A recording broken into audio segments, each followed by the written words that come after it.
Alexander the Great by Jacob Abbott. Chapter 1. His Childhood and Youth.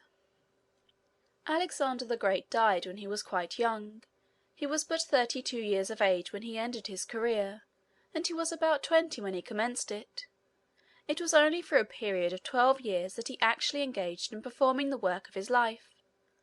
Napoleon was nearly 3 times as long on the great field of human action. Notwithstanding the briefness of Alexander's career, he ran through, during that short period, a very brilliant series of exploits, which was so bold, so romantic, and which led him into such adventures and scenes of the greatest magnificence and splendour, that all the world looked on with astonishment then, and mankind have continued to read the story since, from age to age, with the greatest interest and attention. The secret of Alexander's success was his character. He possessed a certain combination of mental and personal attractions, which, in every age, gives to those who exhibit it a mysterious and almost unbounded ascendancy over all within their influence. Alexander was characterized by these qualities in a very remarkable degree. He was finely formed in person, and very prepossessing in his manners. He was active, athletic, and full of ardour and enthusiasm in all that he did. At the same time he was calm, collected, and considerate in emergencies requiring caution, and thoughtful and far-seeing in respect to the bearings and consequences of his acts. He formed strong attachments, was grateful for kindness shown to him, considerate in respect to the feelings of all who were connected with him in any way, faithful to his friends, and generous towards his foes.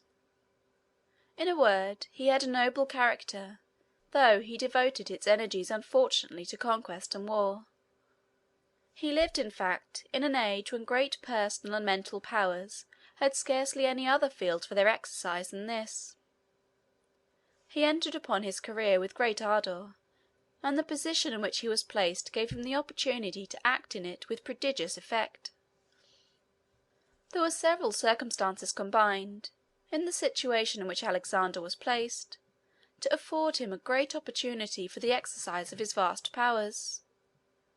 His native country was on the confines of Europe and Asia. Now Europe and Asia were, in those days as now, marked and distinguished by two vast masses of social and civilized life, widely dissimilar from each other. The Asiatic side was occupied by the Persians, the Medes, and the Assyrians; the European side by the Greeks and Romans. They were separated from each other by the waters of the Hellespont, the Aegean Sea, and the Mediterranean, as will be seen by the map. These waters constituted a sort of natural barrier, which kept the two races apart. The races formed, accordingly, two vast organizations, distinct and widely different from each other, and of course rivals and enemies. It is hard to say whether the Asiatic or European civilization was the highest. The two were so different that it is difficult to compare them. On the Asiatic side there was wealth, luxury, and splendor; on the European, energy, genius, and force.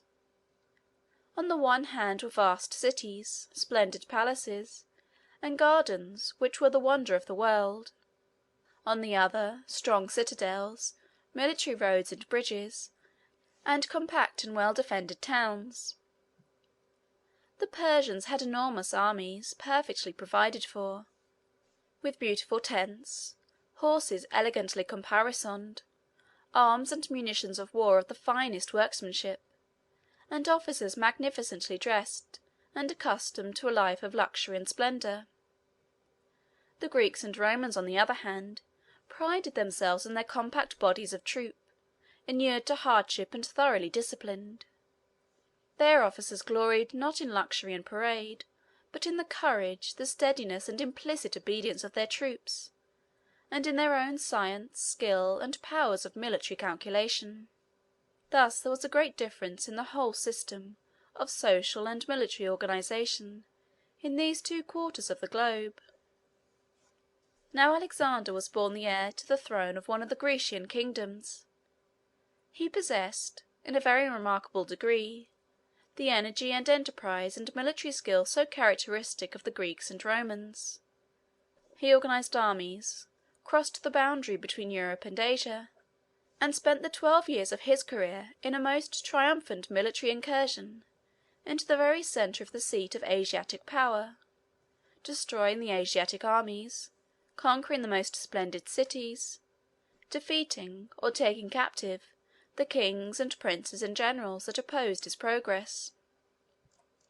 The whole world looked on with wonder to see such a course of conquest, pursued so successfully by so young a man, and with so small an army, gaining continual victories as it did over such vast numbers of foes, and making conquests of such accumulated treasures of wealth and splendor.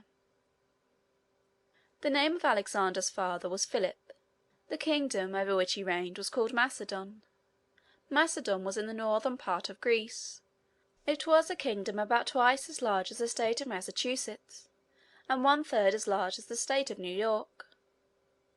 The name of Alexander's mother was Olympias. She was the daughter of the king of Epirus, which was a kingdom somewhat smaller than Macedon, and lying westward of it. Both Macedon and Epirus will be found upon the map at the commencement of this volume. Olympias was a woman of very strong and determined character. Alexander seemed to inherit her energy, though in his case it was combined with other qualities of a more attractive character, which his mother did not possess. He was, of course, as the young prince, a very important personage in his father's court. Everyone knew that at his father's death he would become king of Macedon, and he was consequently the object of a great deal of care and attention. As he gradually advanced in the years of his boyhood, it was observed by all who knew him that he was endued with extraordinary qualities of mind and of character, which seemed to indicate, at a very early age, his future greatness. Although he was a prince, he was not brought up in habits of luxury and effeminacy. This would have been contrary to all the ideas which were entertained by the Greeks in those days. They had then no firearms, so that in battle the combatants could not stand quietly, as they can now, at a distance from the enemy, coolly discharging musketry or cannon. In ancient battles the soldiers rushed toward each other, and fought hand to hand in close combat, with swords or spears or other weapons requiring great personal strength, so that headlong bravery and muscular force were the qualities which generally carried the day. The duties of officers, too, on the field of battle, were very different then from what they are now. An officer now must be calm, collected, and quiet. His business is to plan, to calculate, to direct, and arrange. He has to do this sometimes, it is true, in circumstances of the most imminent danger, so that he must be a man of great self-possession and of undaunted courage. But there is very little occasion for him to exert any great physical force. In ancient times, however, the great business of the officers, certainly in all the subordinate grades, was to lead on the men, and set them an example by performing themselves deeds in which their own great personal prowess was displayed. Of course, it was considered extremely important that the child destined to be a general should become robust and powerful in constitution from his earliest years, and that he should be inured to hardship and fatigue. In the early part of Alexander's life, this was the main object of attention. The name of the nurse who had charge of our hero in his infancy was Lanace. She did all in her power to give strength and hardihood to his constitution, while at the same time she treated him with kindness and gentleness. Alexander acquired a strong affection for her, and he treated her with great consideration as long as he lived. He had a governor also in his early years, named Leonatus, who had the general charge of his education. As soon as he was old enough to learn, they appointed him a preceptor also, to teach him such branches as were generally taught to young princes in those days. The name of this preceptor was Lysimachus. They had no printed books, but there were a few writings on parchment rolls which young scholars were taught to read. Some of these writings were treatises on philosophy, others were romantic histories, narrating the exploits of the heroes of those days, of course with much exaggeration and embellishment. There were also some poems, still more romantic than the histories, though generally on the same themes. The greatest productions of this kind were the writings of Homer, an ancient poet who lived and wrote 400 or 500 years before Alexander's day. The young Alexander was greatly delighted with Homer's tales. These tales are narrations of the exploits and adventures of certain great warriors at the siege of Troy, a siege which lasted 10 years, and they are written with so much beauty and force, they contain such admirable delineations of character, and such graphic and vivid descriptions of romantic adventures, and picturesque and striking scenes, that they have been admired in every age by all who have learned to understand the language in which they are written. Alexander could understand them very easily, as they were written in his mother tongue. He was greatly excited by the narrations themselves, and pleased with the flowing smoothness of the verse in which the tales were told. In the latter part of his course of education, he was placed under the charge of Aristotle, who was one of the most eminent philosophers of ancient times. Aristotle had a beautiful copy of Homer's poems prepared expressly for Alexander, taking great pains to have it transcribed with perfect correctness and in the most elegant manner. Alexander carried this copy with him in all campaigns.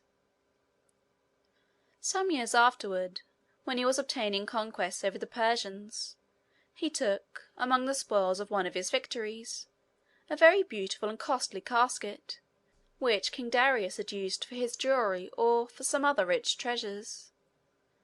Alexander determined to make use of this box as a depository for his beautiful copy of Homer, and he always carried it with him, thus protected, in all his subsequent campaigns. Alexander was full of energy and spirit, but he was, at the same time, like all who ever become truly great, of a reflective and considerate turn of mind. He was very fond of the studies which Aristotle led him to pursue, although they were of a very abstruse and difficult character.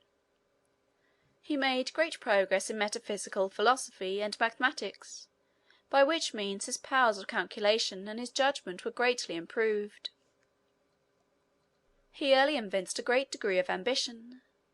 His father Philip was a powerful warrior, and made many conquests in various parts of Greece, though he did not cross into Asia. When news of Philip's victories came into Macedon, all the rest of the court would be filled with rejoicing and delight, but Alexander on such occasions looked thoughtful and disappointed, and complained that his father would conquer every country, and leave him nothing to do. At one time some ambassadors from the Persian court arrived in Macedon when Philip was away. These ambassadors saw Alexander, of course, and had opportunities to converse with him. They expected that he would be interested in hearing about the splendors and pomp and parade of the Persian monarchy. They had stories to tell him about the famous hanging gardens, which were artificially constructed in the most magnificent manner, on arches raised high in the air, and about a vine made of gold, with all sorts of precious stones upon it instead of fruit, which was wrought as an ornament over the throne on which the king of Persia often gave audience; of the splendid palaces and vast cities of the Persians, and the banquets and fetes and magnificent entertainments and celebrations which they used to have there. They found, however, to their surprise, that Alexander was not interested in hearing about any of these things. He would always turn the conversation from them to inquire about the geographical position of the different Persian countries, the various routes leading into the interior, the organization of the Asiatic armies, their system of military tactics, and especially the character and habits of Artaxerxes, the Persian king. The ambassadors were very much surprised at such evidences of maturity of mind, and of far-seeing and reflective powers on the part of the young prince. They could not help comparing him with Artaxerxes. "Alexander," said they, "is great, while our king is only rich." The truth of the judgment which these ambassadors thus formed in respect to the qualities of the young Macedonian, compared with those held in highest estimation on the Asiatic side, was fully confirmed in the subsequent stages of Alexander's career.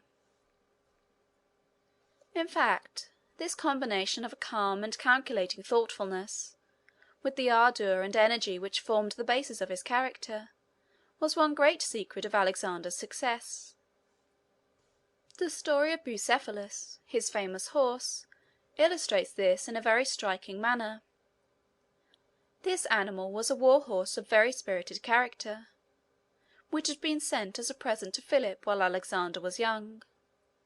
They took the horse out into one of the parks connected with the palace, and the king, together with many of his courtiers, went out to view him.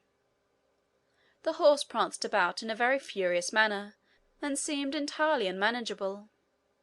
No one dared to mount him. Philip, instead of being gratified at the present, was rather disposed to be displeased that they had sent him an animal of so fiery and apparently vicious a nature that nobody dared to attempt to subdue him. In the meantime, while all the other bystanders were joining in the general condemnation of the horse, Alexander stood quietly by, watching his motions and attentively studying his character. He perceived that a part of the difficulty was caused by the agitations which the horse experienced in so strange and new a scene, and that he appeared also to be somewhat frightened by his own shadow, which happened at that time to be thrown very strongly and distinctly upon the ground. He saw other indications also that the high excitement which the horse felt was not viciousness, but the excess of noble and generous impulses. It was courage, ardor, and the consciousness of great nerves and muscular power. Philip had decided that the horse was useless, and had given orders to have him sent back to Thessaly, whence he came. Alexander was very much concerned at the prospect of losing so fine an animal. He begged his father to allow him to make the experiment of mounting him. Philip at first refused, thinking it very presumptuous for such a youth to attempt to subdue an animal so vicious that all his experienced horsemen and grooms condemned him. However, he at length consented. Alexander went up to the horse and took hold of his bridle. He patted him upon the neck and soothed him with his voice, showing at the same time, by his easy and unconcerned manner, that he was not in the least afraid of him. A spirited horse knows immediately when one approaches him in a timid or cautious manner. He appears to look with contempt on such a master, and to determine not to submit to him. On the contrary, horses seem to love to yield obedience to man, when the individual who exerts the obedience possesses those qualities of coolness and courage which their instincts enable them to appreciate. At any rate, Bucephalus was calmed and subdued by the presence of Alexander. He allowed himself to be caressed. Alexander turned his head in such a direction as to prevent his seeing his shadow. He quietly and gently laid off a sort of cloak which he wore, and sprang upon the horse's back. Then, instead of attempting to restrain him, and worrying and checking him by useless efforts to hold him in, he gave him the rein freely, and animated and encouraged him with his voice, so that the horse flew across the plains at the top of his speed, the king and courtiers looking on, at first with fear and trembling, but soon afterward with feelings of the greatest admiration and pleasure. After the horse had satisfied himself with his run, it was easy to rein him in, and Alexander returned with him in safety to the king. The courtiers overwhelmed him with their praises and congratulations. Philip commended him very highly. He told him that he deserved a larger kingdom than Macedon to govern. Alexander's judgment of the true character of the horse proved to be correct. he became very tractable and docile, yielding a ready submission to his master in everything. He would kneel upon his forelegs at Alexander's command, in order that he might mount more easily. Alexander retained him for a long time, and made him his favourite war-horse. A great many stories are related by the historians of those days of his sagacity and his feats of war. Whenever he was equipped for the field with his military trappings, he seemed to be highly elated with pride and pleasure, and at such times he would not allow anyone but Alexander to mount him. What became of him at last is not certainly known. There are two accounts of his end. One is, that on a certain occasion Alexander got carried too far into the midst of his enemies, on a battlefield, and that, after fighting desperately for some time, Bucephalus made the most extreme exertions to carry him away. He was severely wounded again and again, and though his strength was nearly gone, he would not stop, but pressed forward till he had carried his master away to a place of safety, and that then he hopped down exhausted and died. It may be, however, that he did not actually die at this time, but slowly recovered, for some historians relate that he lived to be 30 years old, which is quite an old age for a horse, and that he then died. Alexander caused him to be buried with great ceremony, and built a small city upon the spot in honor of his memory. The name of this city was Bucephalia. Alexander's character matured rapidly, and he began very early to act the part of a man. When he was only 16 years of age, his father, Philip, made him regent of Macedon, while he was absent on a great military campaign among the other states of Greece. Without doubt Alexander had, in this regency, the counsel and aid of high officers of state of great experience and ability. He acted, however, himself, in this high position, with great energy and with complete success, and, at the same time, with all that modesty of deportment, and that delicate consideration for the officers under him, who, though inferior in rank, were yet his superiors in age and experience, which his position rendered proper, but which few persons so young as he would have manifested in circumstances so well calculated to awaken the feelings of vanity and elation.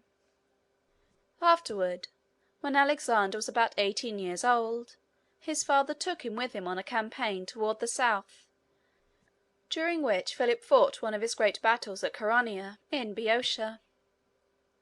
In the arrangements for this battle, Philip gave the command of one of the wings of the army to Alexander, while he reserved the other for himself. He felt some solicitude in giving his young son so important a charge, but he endeavored to guard against the danger of an unfortunate result by putting the ablest generals on Alexander's side, while he reserved those on whom he could place less reliance for his own. Thus organized, the army went into battle. Philip soon ceased to feel any solicitude for Alexander's part of the duty.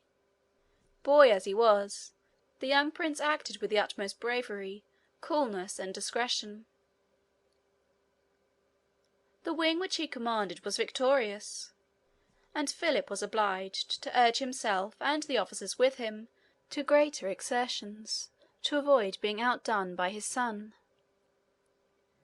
In the end Philip was completely victorious, and the result of this great battle was to make his power paramount and supreme over all the states of Greece. Notwithstanding, however, the extraordinary discretion and wisdom which characterized the mind of Alexander in his early years, he was often haughty and headstrong, and in cases where his pride or his resentment was aroused, he was sometimes found very impetuous and uncontrollable. His mother Olympias was of a haughty and imperious temper, and she quarrelled with her husband, King Philip. Or perhaps it ought rather to be said that he quarrelled with her.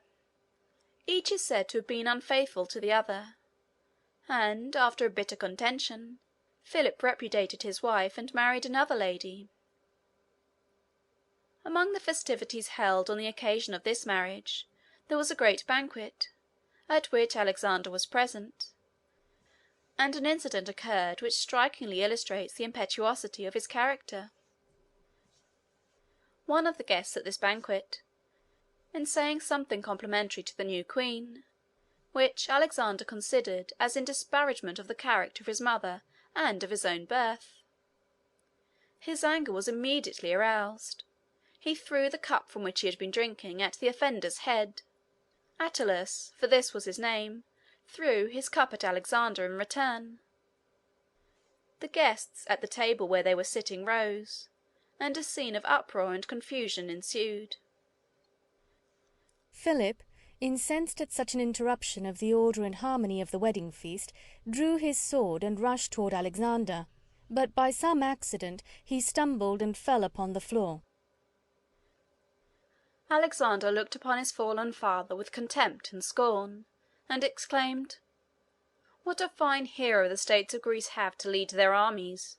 A man that cannot get across the floor without tumbling down."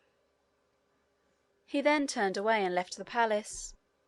Immediately afterward he joined his mother Olympias, and went away with her to her native country, Epirus, where the mother and son remained for a time in a state of open quarrel with the husband and father.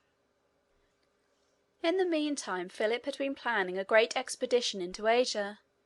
He had arranged the affairs of his own kingdom, and had formed a strong combination among the states of Greece, by which powerful armies had been raised, and he had been designated to command them.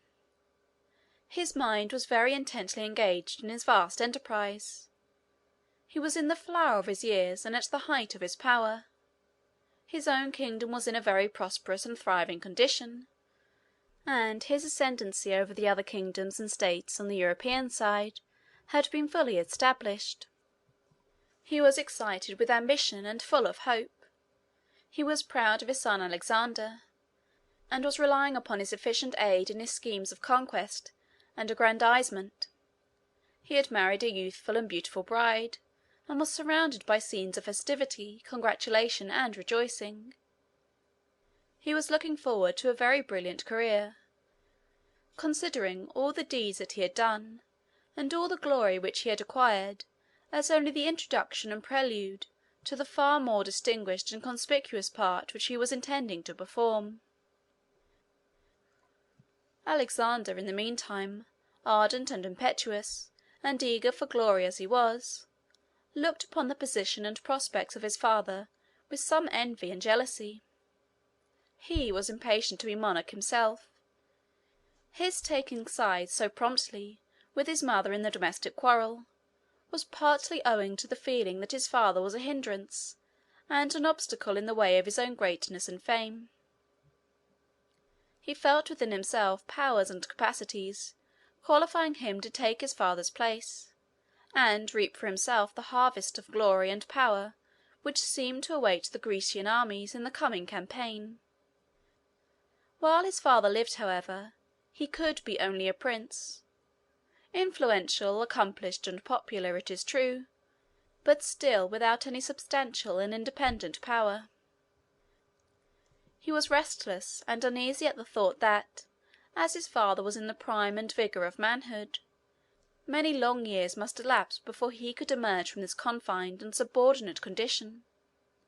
His restlessness and uneasiness were, however, suddenly ended by a very extraordinary occurrence, which called him, with scarcely an hour's notice, to take his father's place upon the throne.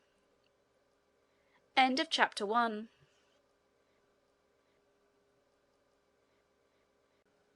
Alexander the Great, by Jacob Abbott. Chapter 2. Beginning of his reign.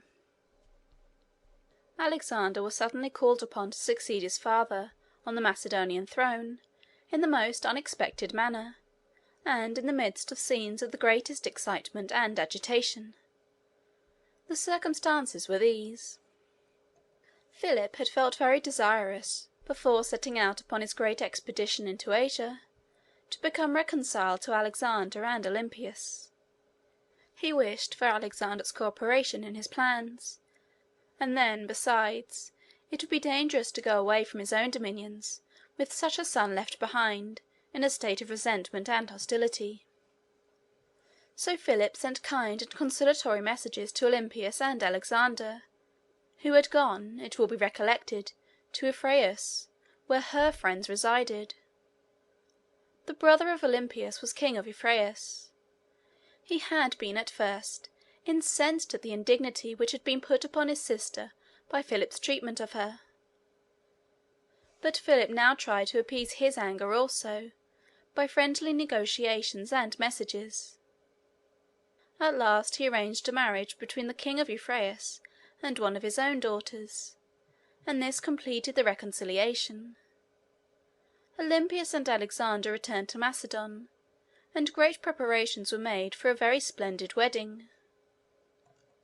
Philip wished to make this wedding not merely the means of confirming his reconciliation with his former wife and son, and establishing friendly relations with the king of Epirus. He also prized it as an occasion for paying marked and honourable attention to the princes and great generals of the other states of Greece. He consequently made his preparations on a very extended and sumptuous scale, and sent invitations to the influential and prominent men far and near. These great men, on the other hand, and all the other public authorities in the various Grecian states, sent compliments, congratulations, and presents to Philip, each seeming ambitious to contribute his share to the splendour of the celebration. They were not wholly disinterested in this, it is true. As Philip had been made commander-in-chief of the Grecian armies, which were about to undertake the conquest of Asia, and as, of course, his influence and power in all that related to that vast enterprise would be paramount and supreme, and as all were ambitious to have a large share in the glory of that expedition, and to participate, as much as possible, in the power and in the renown which seemed to be at Philip's disposal, all were, of course, very anxious to secure his favour. A short time before, they were contending against him, but now, since he had established his ascendancy, they all eagerly joined in the work of magnifying it and making it illustrious. Nor could Philip justly complain of the hollowness and falseness of these professions of friendship. The compliments and favours which he offered to them were equally hollow and heartless. He wished to secure their favour as a means of aiding him up the steep path to fame and power which he was attempting to climb. They wished for his, in order that he might, as he ascended himself, help them up with him. There was, however, the greatest appearance of cordial and devoted friendship. Some cities sent him presents of golden crowns, beautifully wrought and of high cost. Others dispatched embassies, expressing their good wishes for him, and their confidence in the success of his plans. Athens, the city which was the great seat of literature and science in Greece, sent a poem, in which the history of the expedition into Persia was given by anticipation.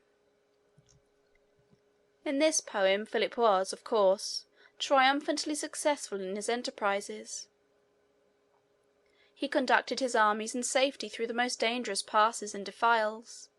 He fought glorious battles, gained magnificent victories, and possessed himself of all the treasures of Asiatic wealth and power.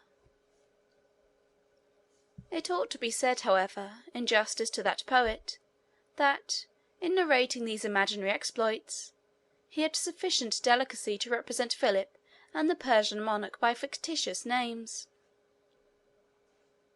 The wedding was at length celebrated in one of the cities of Macedon, with great pomp and splendour.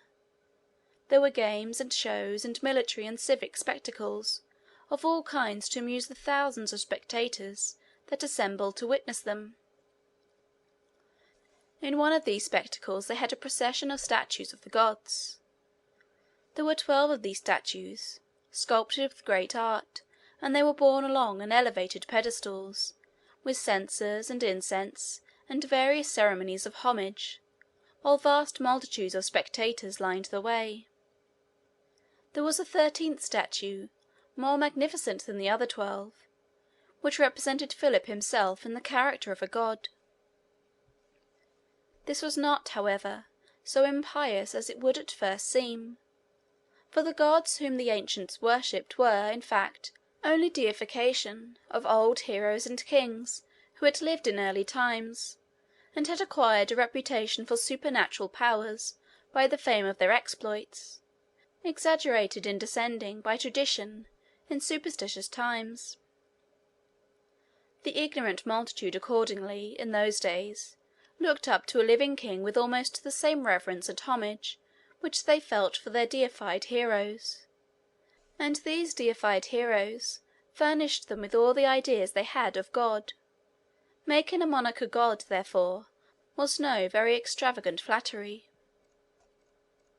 After the procession of the statues passed along, there came bodies of troops, with trumpets sounding and banners flying. The officers rode on horses, elegantly caparisoned, and prancing proudly. These troops escorted princes, ambassadors, generals, and great officers of state, all gorgeously decked in their robes and wearing their badges and insignia. At length King Philip himself appeared in the procession. He had arranged to have a large space left, in the middle of which he was to walk. This was done in order to make his position the more conspicuous, and to mark more strongly his own high distinction above all the other potentates present on the occasion. Guards preceded and followed him, though at considerable distance, as has already been said. He was himself clothed with white robes, and his head was adorned with a splendid crown. The procession was moving toward a great theatre, where certain games and spectacles were to be exhibited. The statues of the gods were to be taken into the theatre, and placed in conspicuous positions there, in view of the assembly, and then the procession itself was to follow. All the statues had entered, except that of Philip, which was just at the door, and Philip himself was advancing in the midst of the space left for him, up the avenue by which the theatre was approached, when an occurrence took place by which the whole character of the scene, the destiny of Alexander, and the fate of 50 nations, was suddenly and totally changed. It was this. An officer of the guards, who had his position in the procession near the king, was seen advancing impetuously toward him, through the space which separated him from the rest, and, before the spectators had time even to wonder what he was going to do, he stabbed him to the heart. Philip fell down in the street and died. A scene of indescribable tumult and confusion ensued. The murderer was immediately cut to pieces by the other guards. They found, however, before he was dead, that it was Pausanias, a man of high standing and influence, a general officer of the guards. He had had horses provided and other assistance ready to enable him to make his escape, but he was cut down by the guards before he could avail himself of them. An officer of the state immediately hastened to Alexander, and announced to him his father's death and his own accession to the throne. An assembly of the leading councillors and statesmen were called, in a hasty and tumultuous manner, and Alexander was proclaimed king with prolonged and general acclamations. Alexander made a speech in reply. The great assembly looked upon his youthful form and face as he arose, and listened with intense interest to hear what he had to say. He was between 19 and 20 years of age, but though thus really a boy, he spoke with all the decision and confidence of an energetic man. He said that he should at once assume his father's position, and carry forward his plans. He hoped to do this so efficiently that everything would go directly onward, just as if his father had continued to live, and that the nation would find that the only change which had taken place was in the name of the king. The motive which induced Pausanias to murder Philip in this manner was never fully ascertained. There were various opinions about it. One was that it was an act of private revenge, occasioned by some neglect or injury which Pausanias had received from Philip. Others thought that the murder was instigated by a party in the states of Greece, who were hostile to Philip, and unwilling that he should command the allied armies that were about to penetrate into Asia. Demosthenes, the celebrated orator, was Philip's great enemy among the Greeks. Many of his most powerful orations were made for the purpose of arousing his countrymen to resist his ambitious plans, and to curtail his power. These orations were called his Philippics, and from this origin has arisen the practice, which has prevailed ever since that day, of applying the term Philippics to denote, in general, any strongly denunciatory harangues. Now Demosthenes, it is said, who was at this time in Athens, announced the death of Philip in an Athenian assembly before it was possible that the news could have been conveyed there. He accounted for his early possession of the intelligence by saying it was communicated to him by some of the gods. Many persons have accordingly supposed that the plan of assassinating Philip was devised in Greece, that Demosthenes was a party to it, that Pausanias was the agent for carrying it into execution, and that Demosthenes was so confident of the success of the plot, and exulted so much in this certainty, that he could not resist the temptation of thus anticipating its announcement. There were other persons who thought that the Persians had plotted and accomplished this murder, having induced Pausanias to execute the deed by the promise of great rewards. As Pausanias himself, however, had been instantly killed, there was no opportunity of gaining any information from him on the motives of his conduct, even if he would have been disposed to impart any. At all events, Alexander found himself suddenly elevated to one of the most conspicuous positions in the whole political world. It was not simply that he succeeded to the throne of Macedon. Even this would have been a lofty position for so young a man. But Macedon was a very small part of the realm over which Philip had extended his power. The ascendancy which he had acquired over the whole Grecian empire, and the vast arrangement he had made for the incursion into Asia, made Alexander the object of universal interest and attention. The question was, whether Alexander should attempt to take his father's place in respect to all this general power, and undertake to sustain and carry on his vast projects, or whether he should content himself with ruling, in quiet, over his native country of Macedon. Most prudent persons would have advised a young prince, under such circumstances, to have decided upon the latter course. But Alexander had no idea of bounding his ambition by any such limits. He resolved to spring at once completely into his father's seat, and not only to possess himself of the whole of the power which his father had acquired, but to commence immediately the most energetic and vigorous efforts for a great extension of it. His first plan was to punish his father's murderers. He caused the circumstances of the case to be investigated, and the persons suspected of having been connected with Pausanias in the plot to be tried.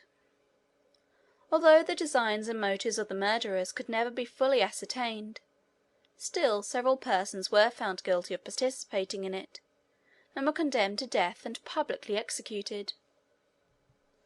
Alexander next decided not to make any changes in his father's appointments to the great offices of state, but to let all the departments of public affairs go on in the same hands as before.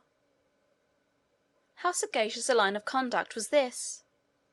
Most ardent and enthusiastic young men, in the circumstances in which he was placed, would have been elated and vain in their elevation, and would have replaced the old and well-tried servants of the father with personal favourites of their own age, inexperienced and incompetent, and as conceited as themselves. Alexander, however, made no such changes.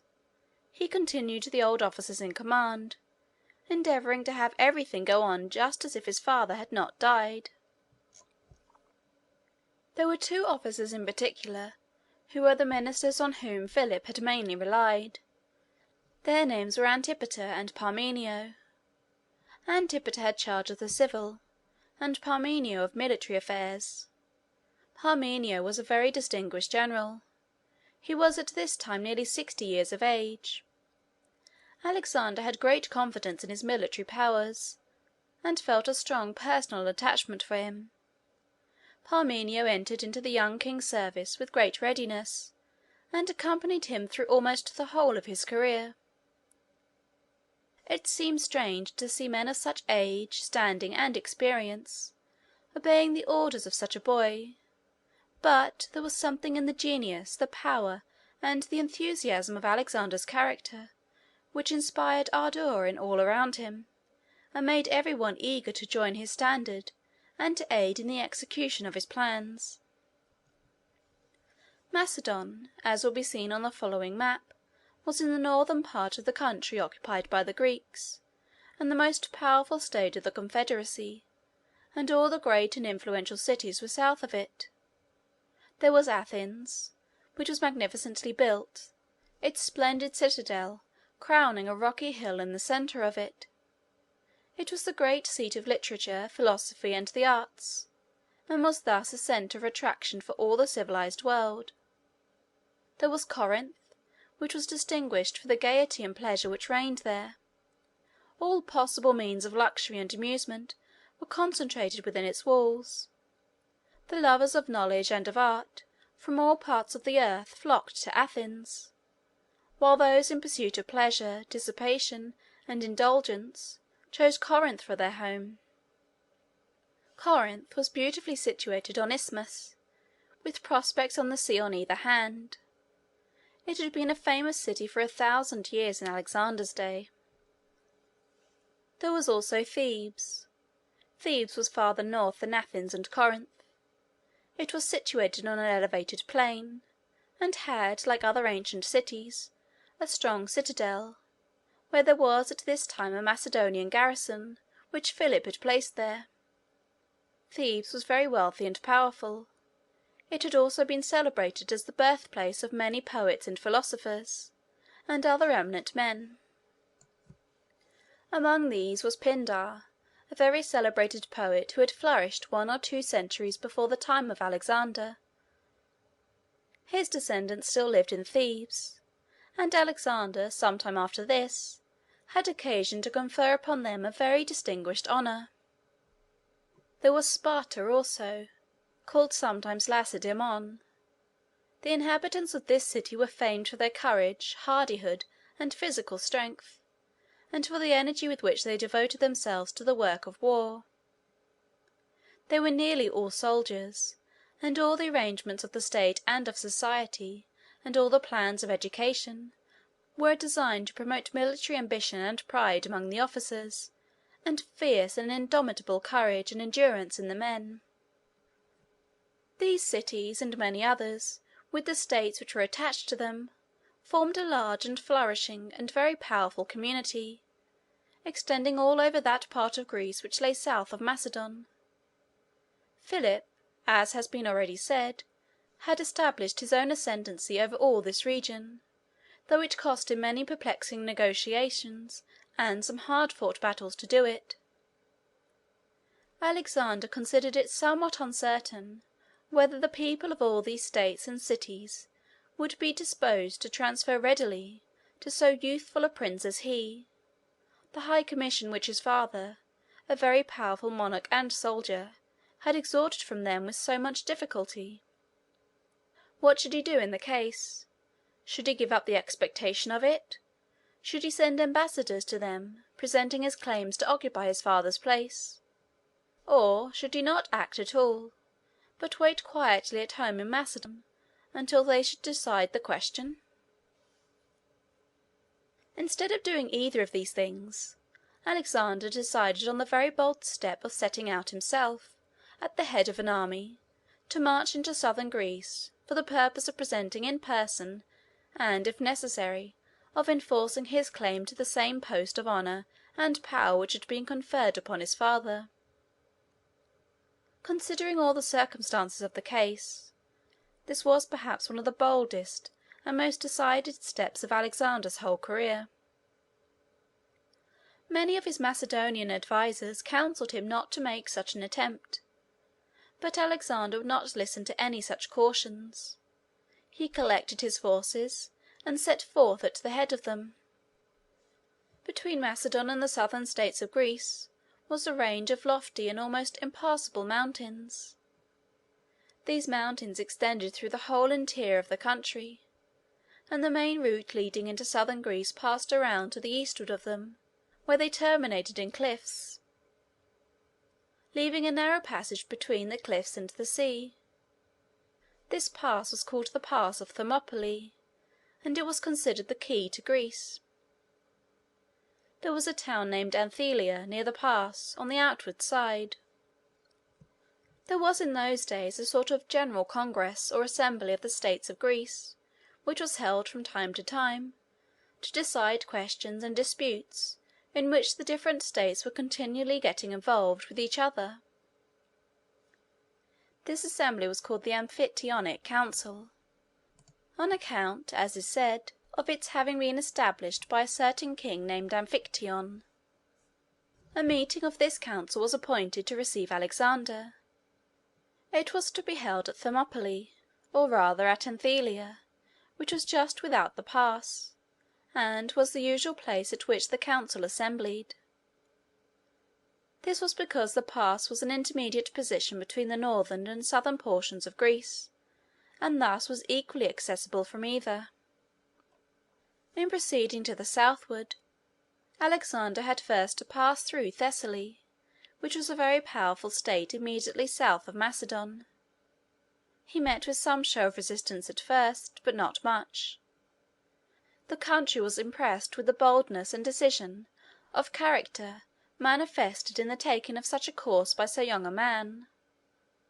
Then, too, Alexander, so far as he became personally known, made a very favourable impression upon every one. His manly and athletic form, his frank and open manners, his spirit, his generosity, and a certain air of confidence, independence, and conscious superiority which were combined, as they always are in the case of true greatness, with an unaffected and unassuming modesty. These and other traits, which were obvious to all who saw him, in the person and character of Alexander, made every one his friend. Common men take pleasure in yielding to the influence and ascendancy of one whose spirit they see and feel stands on a higher eminence and wields higher power than their own. They like a leader. It is true, they must feel confidence of his superiority, but when this superiority stands out, so clearly and distinctly marked, combined too with all the graces and attractions of youth and manly beauty, as it was in the case of Alexander, the minds of men are brought very easily and rapidly under its sway. The Thessalians gave Alexander a very favourable reception. They expressed a cordial readiness to instate him in the position which his father had occupied. They joined their forces to his, and proceeded southward toward the pass of Thermopylae. Here the great council was held. Alexander took his place in it as a member. Of course, he must have been an object of universal interest and attention. The impression which he made here seems to have been very favourable. After this assembly separated, Alexander proceeded southward, accompanied by his own forces, and tended by the various princes and potentates of Greece, with their attendants and followers. The feelings of exultation and pleasure with which the young king defiled through the pass of Thermopylae, thus attended, must have been exciting in the extreme. The pass of Thermopylae was a scene strongly associated with ideas of military glory and renown. It was here that, about 150 years before, Leonidas, a Spartan general, with only 300 soldiers, had attempted to withstand the pressure of an immense Persian force which was at that time invading Greece. He was one of the kings of Sparta, and he had the command, not only of his 300 Spartans, but also of all the allied forces of the Greeks that had been assembled to repel the Persian invasion. With the help of these allies he withstood the Persian forces for some time, and as the pass was so narrow between the cliffs and the sea, he was enabled to resist them successfully.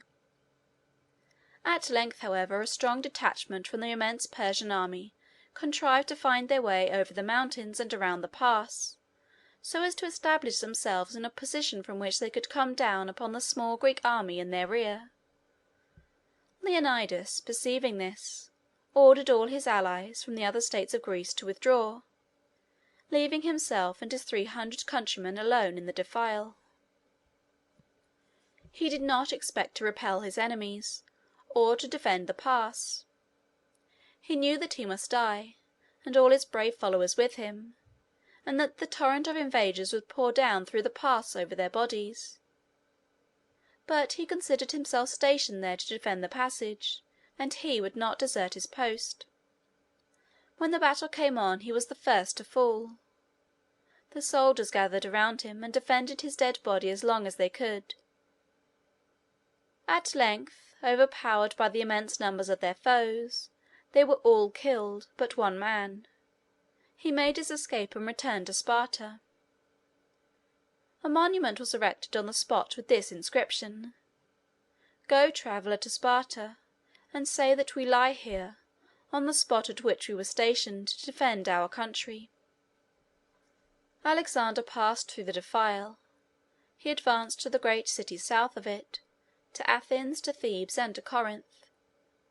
Another great assembly of all the monarchs and potentates of Greece was conceived in Corinth, and here Alexander attained the object of his ambition, in having the command of the great expedition into Asia conferred upon him. The impression which he made upon those with whom he came into connection by his personal qualities must have been favorable in the extreme. That such a youthful prince should be selected by so powerful a confederation of nations as their leader, in such an enterprise as they were about to engage in, indicates a most extraordinary power on his part of acquiring an ascendancy over the minds of men, and of impressing all with the sense of his commanding superiority. Alexander returned to Macedon from his expedition to the southward in triumph, and began at once to arrange the affairs of his kingdom, so as to be ready to enter, unembarrassed, upon the great career of conquest which he imagined was before him. Chapter 3.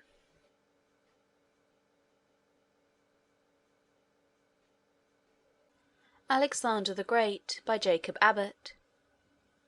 Chapter 3. The Reaction. The country which was formerly occupied by Macedon and the other states of Greece is now Turkey in Europe. In the northern part of it is a vast chain of mountains, called now the Balkan. In Alexander's day it was Mount Haemus. This chain forms a broad belt of lofty and uninhabitable land, and extends from the Black Sea to the Adriatic. A branch of this mountain range, called Rhodope, extends southwardly from about the middle of its length, as may be seen by the map. Rhodope separated Macedonia from a large and powerful country, which was occupied by a somewhat rude but warlike race of men. This country was Thrace. Thrace was one great fertility basin or valley, sloping toward the center in every direction, so that all the streams from the mountains, increased by the rains which fell over the whole surface of the ground, flowed together into one river, which meandered through the center of the valley, and flowed out at last into the Aegean Sea. The name of this river was the Hebrus. All this may be seen distinctly upon the map. The Balkan, or Mount Haemus, as it was then called, formed the great northern frontier of Macedon and Thrace. From the summits of the range, looking northward, the eye surveyed a vast extent of land, constituting one of the most extensive and fertile valleys of the globe. It was the valley of the Danube. It was inhabited, in those days, by rude tribes whom the Greeks and Romans always designated as barbarians. wild and warlike, and as they had not the art of writing, they have left us no records of their institutions or their history. We know nothing of them, or of the other half-civilized nations that occupied the central parts of Europe in those days, except what their inveterate and perpetual enemies have thought fit to tell us. According to their story, these countries were filled with nations and tribes of a wild and savage character, who could be kept in check only by the most vigorous exertion of military power. Soon after Alexander's return into Macedon, he learned that there were symptoms of revolt among these nations. Philip had subdued them, and established the kind of peace which the Greeks and Romans were accustomed to enforce upon their neighbours. But now, as they had heard that Philip, who had been so terrible a warrior, was no more, and that his son, scarcely out of his teens, had succeeded to the throne, they thought a suitable occasion had arrived to try their strength. Alexander made immediate arrangements for moving northward with his army to settle the question. He conducted his forces through a part of Thrace without meeting with any serious resistance, and approached the mountains. The soldiers looked upon the rugged precipices and lofty summits before them with awe. These northern mountains were the seat and throne, in the imaginations of the Greeks and Romans, of old Boreas, the hoary god of the north wind. They conceived of him as dwelling among these cold and stormy summits, and making excursions in winter, carrying with him his vast stores of frost and snow over the southern valleys and plains. He had wings, a long beard, and white locks, all powdered with flakes of snow. Instead of feet, his body terminated in tails of serpents, which, as he flew along, lashed the air, writhing from under his robes. He was violent and impetuous in temper, rejoicing in the devastation of winter, and in all the sublime phenomena of tempests, cold, and snow. The Greek conception of Boreas made an impression upon the human mind that 20 centuries had not been able to efface. The north wind of winter is personified as Boreas to the present day in the literature of every nation of the Western world. The Thracian forces had assembled in the defiles with other troops from the northern countries, to arrest Alexander's march, and he had some difficulty in repelling them. They had got, it is said, some sort of loaded weapons upon the summit of the ascent, in the pass of the mountains up which Alexander's forces would have to march. These wagons were to be run down upon them as they ascended. Alexander ordered his men to advance, notwithstanding this danger. He directed them, where it was practicable, to open to one side and the other, and allow the descending wagon to pass through. When this could not be done, they were to fall down upon the ground, when they saw this strange military engine coming, and lock their shields together over their heads, allow the wagon to roll on over them, bracing up energetically against its weight. Notwithstanding these precautions, and the prodigious muscular power with which they were carried into effect, some of the men were crushed. The great body of the army was, however, unharmed. As soon as the force of the wagons was spent, they rushed up the ascent, and attacked their enemies with their pikes. The barbarians fled in all directions, terrified at the force and invulnerability of men whom loaded wagons, rolling over their bodies down a steep descent, could not kill. Alexander advanced from one conquest like this to another, moving toward the northward and eastward after he had crossed the mountains, until at length he approached the mouths of the Danube. Here one of the great chieftains of the barbarian tribes had taken up his position, with his family and court, and a principal part of his army, upon an island called Puisi, which may be seen upon the map at the beginning of this chapter. This island divided the current of the stream, and Alexander, in attempting to attack it, found that it would be best to endeavour to effect a landing upon the upper point of it. To make this attempt, he collected all the boats and vessels which he could obtain, and embarked his troops in them above, directing them to fall down with the current and to land upon the island. This plan, however, did not succeed very well. The current was too rapid for the proper management of the boats. The shores, too, were lined with the forces of the enemy, who discharged showers of spears and arrows at the men, and pushed off the boats when they attempted to land. Alexander at length gave up the attempt, and concluded to leave the island, and to cross the river itself further above, and thus carry the war into the very heart of the country. It is a serious undertaking to get a great body of men and horses across a broad and rapid river, when the people of the country have done all in their power to remove or destroy all possible means of transit, and when hostile bands are on the opposite bank, to embarrass and impede the operations by every mode in their power. Alexander, however, advanced to the undertaking with great resolution. To cross the Danube, especially with a military force, was, in those days, in the estimation of the Greeks and Romans, a very great exploit.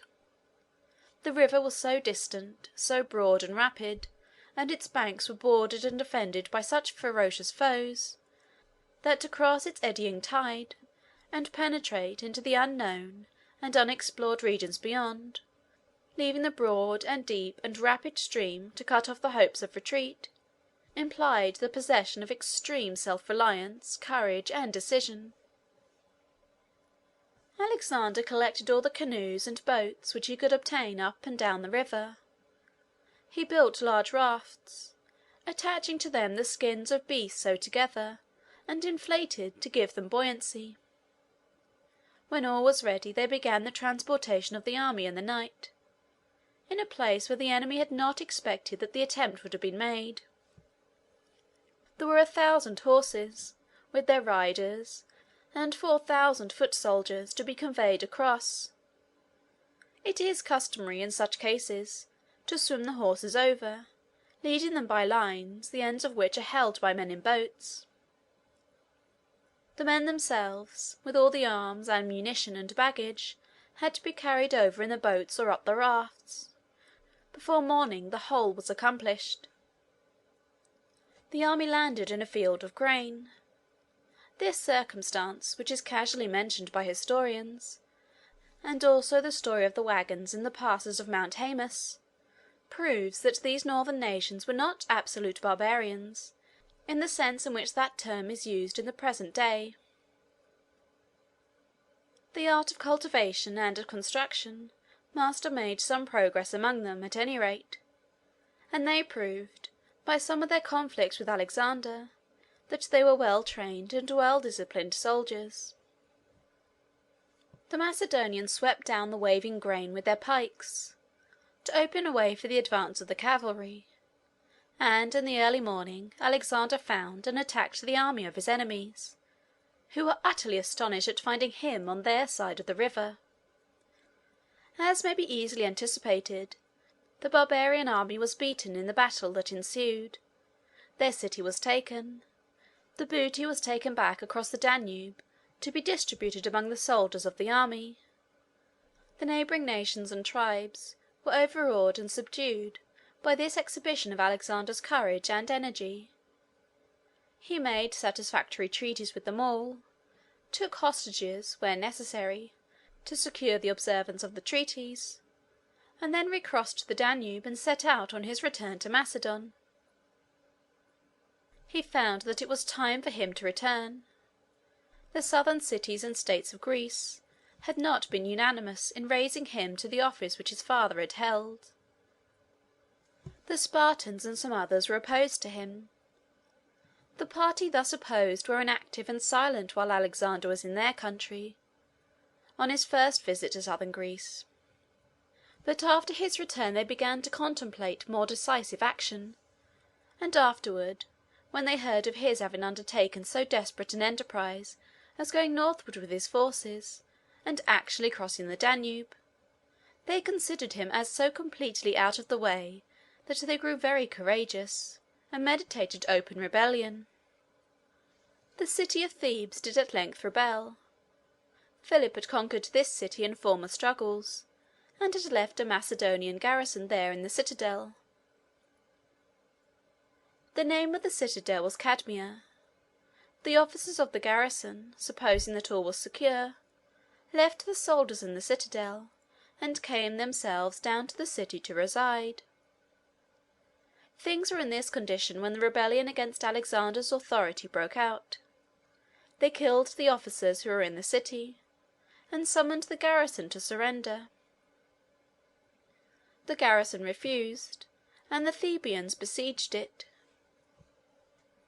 This outbreak against Alexander's authority was in a great measure the work of the great orator Demosthenes, who spared no exertions to arouse the southern states of Greece to resist Alexander's dominion.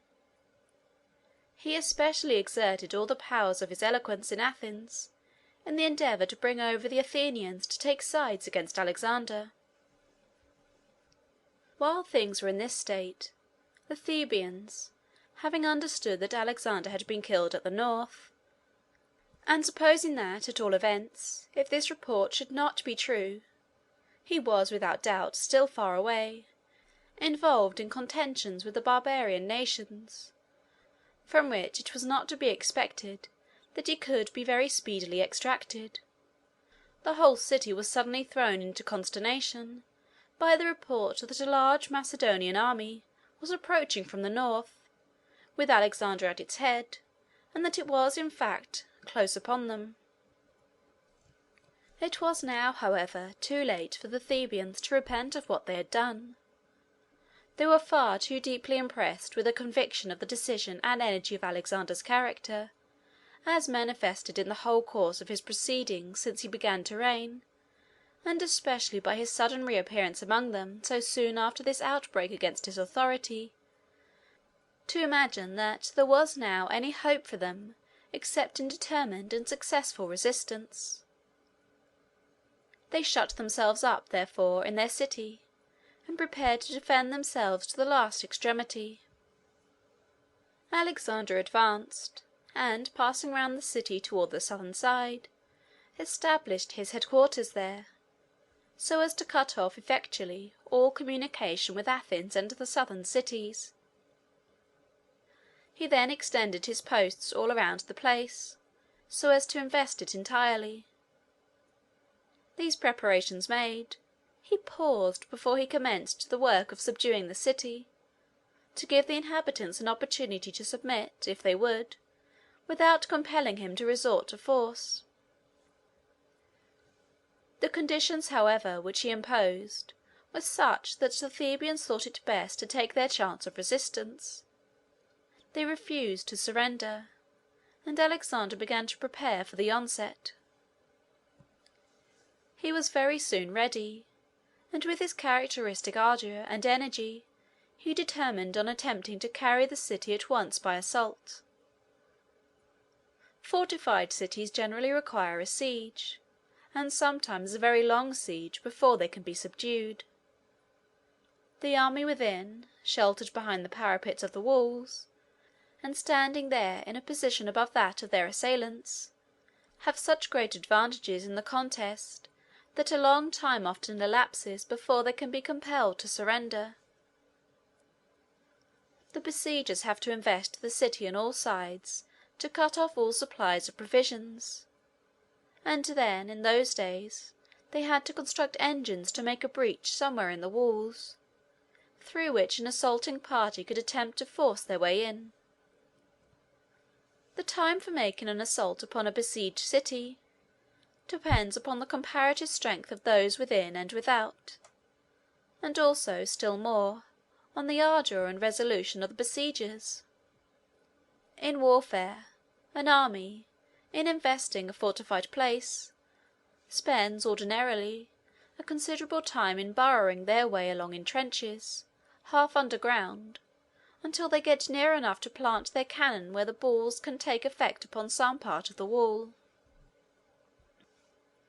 Then some time usually elapses before a breach is made, and the garrison is sufficiently weakened to render an assault advisable. When, however, the time at length arrives, the most bold and desperate portion of the army are designated to lead the attack. Bundles of small branches of trees are provided to fill up ditches with, and ladders for mounting embankments and walls. The city sometimes, seeing these preparations going on, and convinced that the assault will be successful, surrenders before it is made. When the besieged do thus surrender, they save themselves a vast amount of suffering, for the carrying of a city by assault is perhaps the most horrible scene which the passions and crimes of men ever offer to the view of heaven. It is horrible, because the soldiers, exasperated to fury by the resistance which they meet with, and by the awful malignity of the passions, always excited in the hour of battle, if they succeed, burst suddenly into the precincts of domestic life, and find sometimes thousands of families, mothers, children, and defenceless maidens, at the mercy of passions excited to frenzy.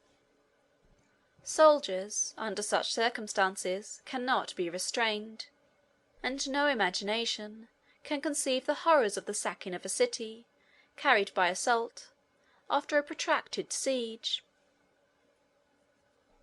Tigers do not spring upon their prey with greater ferocity than man springs, under such circumstances, to the perpetration of every possible cruelty upon his fellow man.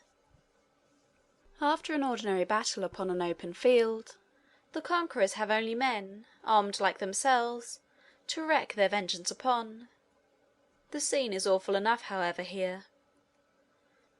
But in carrying a city by storm, which takes place usually at an unexpected time, and often in the night, the maddened and victorious assaulters suddenly burst into the sacred scenes of domestic peace and seclusion and love.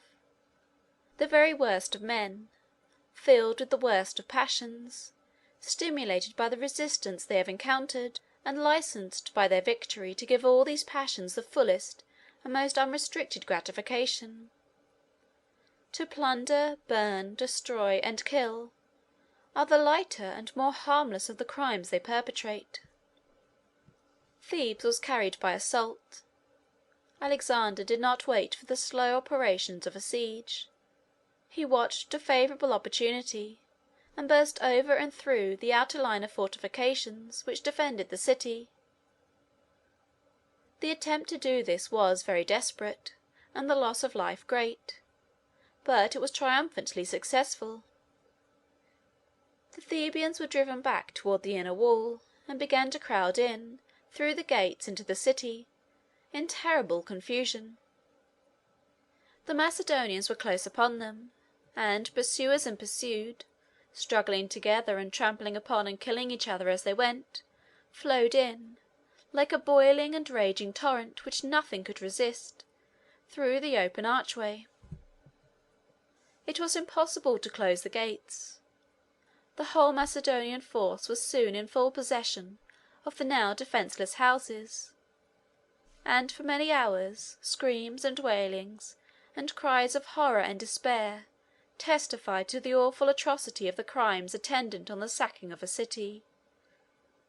At length the soldiery were restrained, order was restored, the army retired to the posts assigned them, and Alexander began to deliberate what he should do with the conquered town. He determined to destroy it, to offer, once for all, a terrible example of the consequences of rebellion against him. The case was not one, he considered, of the ordinary conquest of a foe. The states of Greece, Thebes with the rest, had once solemnly conferred upon him the authority against which the Thebans had now rebelled. They were traitors, therefore in his judgment not mere enemies, and he determined that the penalty should be utter destruction.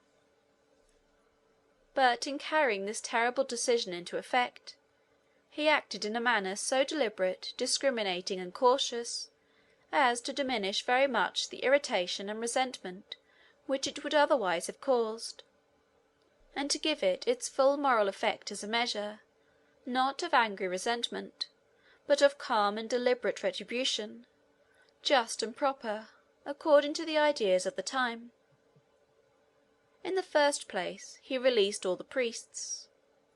Then, in respect to the rest of the population, he discriminated carefully between those who had favoured the rebellion and those who had been true in their allegiance to him. The latter were allowed to depart in safety, and if, in the case of any family, it could be shown that one individual had been on the Macedonian side, the single instance of fidelity outweighed the treason of the other members, and the whole family was saved. And the officers appointed to carry out these provisions were liberal in the interpretation and application of them, so as to save as many as there could be any possible pretext for saving. The descendants and family connections of Pindar, the celebrated poet, who has already been mentioned as having been born in Thebes, were all pardoned also, whichever side they may have taken in the contest. The truth was, that Alexander, though he had the sagacity to see that he was placed in circumstances where prodigious moral effect in strengthening his position would be produced by an act of great severity, was swayed by so many generous impulses, which raised him above the ordinary excitements of irritation and revenge, that he had every desire to make the suffering as light, and to limit it by as narrow bounds as the nature of the case would allow it. He doubtless also had an instinctive feeling that the moral effect itself of so dreadful a retribution as he was about to inflict upon the devoted city would be very much increased by forbearance and generosity, and by extreme regard for the security and protection of those who had shown themselves his friends. After all these exceptions had been made, and the persons to whom they applied had been dismissed, the rest of the population was sold into slavery, and then the city was utterly and entirely destroyed. The number thus sold was about 30,000, and 6,000 had been killed in the assault and storming of the city. Thus Thebes was made a ruin and a desolation, and it remained so, a monument of Alexander's terrible energy and decision, for 20 years. The effect of the destruction of Thebes upon the other cities and states of Greece was what might have been expected. It came upon them like a thunderbolt. Although Thebes was the only city which had openly revolted, there had been strong symptoms of disaffection in many other places.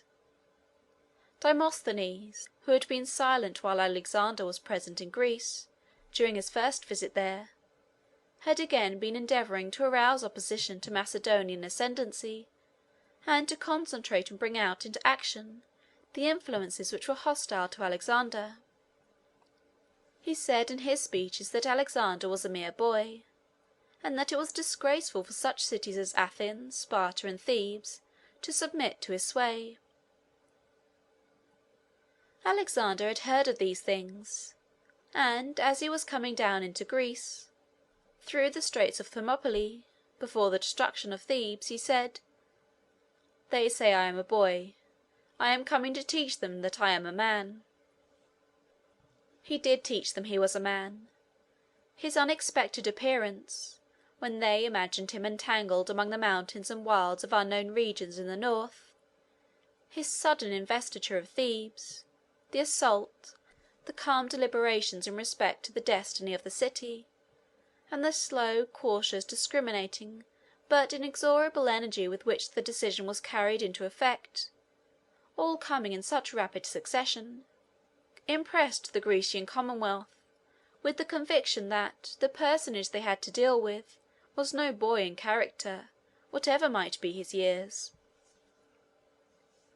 All symptoms of disaffection against the rule of Alexander instantly disappeared, and did not soon revive again. Nor was this effect due entirely to the terror inspired by the retribution which had been visited upon Thebes. All Greece was impressed with a new admiration for Alexander's character, as they witnessed these events, in which his impetuous energy, his cool and calm decision, his forbearance, his magnanimity, and his faithfulness to his friends, were all so conspicuous. His pardoning the priests, whether they had been for him or against him, made every friend of religion incline to his favour. The same interposition in behalf of the poet's family and descendants spoke directly to the heart of every poet, orator, historian, and philosopher throughout the country, and tended to make all the lovers of literature his friends.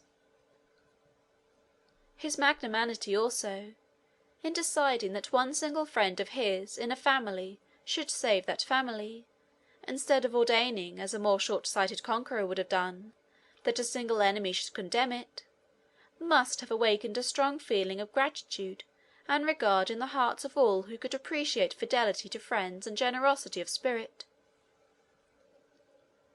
Thus, as the news of the destruction of Thebes, and the selling of so large a portion of the inhabitants into slavery, spread over the land, its effect was to turn over so great a part of the population to a feeling of admiration of Alexander's character, and confidence in his extraordinary powers, as to leave only a small minority disposed to take sides with the punished rebels or resent the destruction of the city.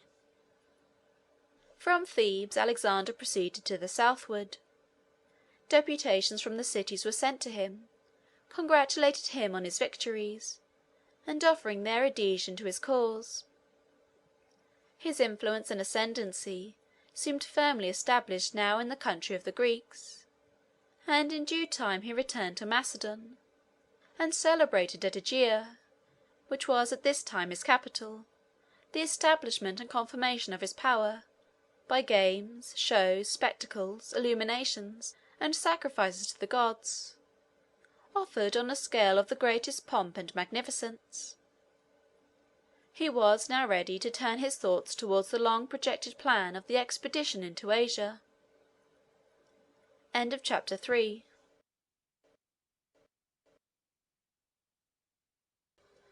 Alexander the Great by Jacob Abbott. Chapter 4. Crossing the Hellespont. On Alexander's arrival in Macedon, he immediately began to turn his attention to the subject of the invasion of Asia. He was full of ardour and enthusiasm to carry this project into effect. Considering his extreme youth and the captivating character of the enterprise, it is strange that he should have exercised so much deliberation and caution as his conduct did really evince. He had now settled everything in the most thorough manner, both within his dominions and among the nations on his borders, and, as it seemed to him, the time had come when he was to commence active preparations for the great Asiatic campaign. He brought the subject before his ministers and councillors. They, in general, concurred with him in opinion. There were, however, two who were in doubt, or rather who were, in fact, opposed to the plan, though they expressed their non-concurrence in the form of doubts. These two persons were Antipater and Parmenio, the venerable officers who have been already mentioned as having served Philip so faithfully, and as transferring, on the death of the father, their attachment and allegiance at once to the son. Antipater and Parmenio represented to Alexander that if he were to go to Asia at that time, he would put to extreme hazard all the interests of Macedon. As he had no family, there was, of course, no direct heir to the crown, and in case of any misfortune happening, by which his life should be lost, Macedon would become at once the prey of contending factions, which would immediately arise, each presenting its own candidate for the vacant throne. The sagacity and foresight which these statesmen evinced in these suggestions were abundantly confirmed in the end. Alexander did die in Asia.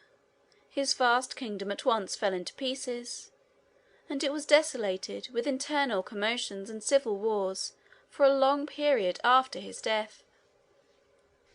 Parmenio and Antipater accordingly advised the king to postpone his expedition. They advised him to seek a wife among the princesses of Greece, and then to settle down quietly to the duties of domestic life, and to the government of his kingdom for a few years. Then, when everything should have become settled and consolidated in Greece, and his family was established in the hearts of his countrymen, he could leave Macedon more safely. Public affairs would go on more steadily while he lived, and, in case of his death, the crown would descend, with comparatively little danger of common commotion, to his heir. But Alexander was fully decided against any such policy as this. He resolved to embark in the great expedition at once. He concluded to make Antipater his vicegerent in Macedon during his absence, and to take Parmenio with him into Asia. It will be remembered that Antipater was the statesman and Parmenio the general. That is, Antipater had been employed more by Philip in civil, and Parmenio in military affairs, though in those days everybody who was in public life was more or less a soldier. Alexander left an army of 10,000 or 12,000 men with Antipater for the protection of Macedon. He organized another army of about 35,000 to go with him.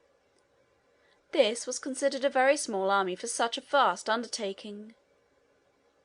100 or 200 years before this time, Darius, a king of Persia, had invaded Greece with an army of 500,000 men, and yet he had been defeated and driven back. And now Alexander was undertaking to retaliate with a great deal less than 1/10 part of the force. Of Alexander's army of 35,000, 30,000 were foot soldiers, and about 5,000 were horse. More than half the whole army was from Macedon, the remainder was from the southern states of Greece. A large body of the horse was from Thessaly, which, as will be seen on the map, was a country south of Macedon. It was in fact one broad expanded valley, with mountains all around. Torrents descended from these mountains, forming streams which flowed in currents more and more deep and slow as they descended into the plains, and combining at last into one central river, which flowed to the eastward, and escaped from the environage of mountains through a most celebrated dell called the Vale of Temple. On the north of this valley is Olympus, and on the south the two twin mountains Pelion and Ossa. There was an ancient story of a war in Thessaly, between the giants who were imagined to have lived there in very early days, and the gods. The giants piled Pelion upon Ossa to enable them to get up to heaven in their assault upon their celestial enemies. The fable has led to a proverb which prevails in every language in Europe, by which all extravagant and unheard-of exhortations to accomplish an end is said to be a piling of Pelion upon Ossa. Thessaly was famous for its horses and its horsemen. The slopes of the mountains furnished the best of pasturage for the rearing of the animals, and the plains below offered broad and open fields for training and exercising the bodies of cavalry formed by means of them. The Thessalian horse were famous throughout all Greece. Bucephalus was reared in Thessaly. Alexander, as king of Macedon, possessed extensive estates and revenues, which were his own personal property, and were independent of the revenues of the state. Before setting out on his expedition, he apportioned these among his great officers and generals, both those who were to go and those who were to remain. He evinced great generosity in this, but it was, after all, the spirit of ambition more than that of generosity which led him to do it. The two great impulses which animated him were the pleasure of doing great deeds, and the fame and glory of having done them. These two principles are very distinct in their nature, though often conjoined. They were paramount and supreme in Alexander's character, and every other human principle was subordinate to them. Money was to him, accordingly, only a means to enable him to accomplish these ends. His distributing his states and revenues in the manner above described was only a judicious appropriation of the money to the promotion of the great ends he wished to attain. It was expenditure, not gift. It answered admirably the end he had in view. His friends all looked upon him as extremely generous and self-sacrificing. They asked him what he had reserved for himself. "Hope," said Alexander. At length all things were ready, and Alexander began to celebrate the religious sacrifices, spectacles, and shows, which, in those days, always preceded great undertakings of this kind. There was a great ceremony in honour of Jupiter and the 9 Muses, which had long been celebrated in Macedon as a sort of annual national festival. Alexander now caused great preparations for this festival. In the days of the Greeks, public worship and public amusement were combined in one and the same series of spectacles and ceremonies. All worship was a theatrical show, and almost all shows were forms of worship. The religious instincts of the human heart demand some sort of sympathy and aid, real or imaginary, from the invisible world, in great and solemn undertakings, and in every momentous crisis in its history. It is true that Alexander's soldiers, about to leave their homes to go to another quarter of the globe, and into scenes of danger and death from which it was very improbable that many of them would ever return, had no other celestial protection to look up to than the spirits of ancient heroes, who they imagined had, somehow or other, found their final home in a sort of heaven among the summits of the mountains, where they reigned, in some sense, over human affairs. But this, small as it seems to us, was a great deal to them. They felt, when sacrificing to these gods, that they were invoking their presence and sympathy. These deities having been engaged in the same enterprise as themselves, and animated with the same hopes and fears, the soldiers imagined that the semi-human divinities invoked by them would take an interest in their dangers, and rejoice in their success. The Muses, in honour of whom, as well as Jupiter, this great Macedonian festival was held, were 9 singing and dancing maidens, beautiful in countenance and form, and enchantingly graceful in all their movements. They came, the ancients imagined, from Thrace in the north, and went first to Jupiter upon Mount Olympus, who made them goddesses. Afterward they went southward, and spread over Greece, making their residence at last in a palace upon Mount Parnassus, which will be found upon the map just north of the Gulf of Corinth, and west of Boeotia. They were worshipped all over Greece and Italy as the goddesses of music and dancing. In later times particular sciences and arts were assigned to them respectively, as history, astronomy, tragedy, etc., though there was no distinction of this kind in early days. The festivities in honour of Jupiter and the Muses were continued in Macedon 9 days, a number corresponding with that of the dancing goddesses. Alexander made very magnificent preparations for the celebration on this occasion. He had a tent made, under which, it is said, 100 tables could be spread, and here he entertained, day after day, an enormous company of princes, potentates, and generals. He offered sacrifices to such of the gods as he supposed it would please the soldiers to imagine they had propriated. Connected with these sacrifices and feastings, there were athletic and military spectacles and shows, races and wrestling, and mock contests with blunted spears. All these things encouraged and quickened the ardour and animation of the soldiers. It aroused their ambition to distinguish themselves by their exploits, and gave them an increased and stimulated desire for honour and fame.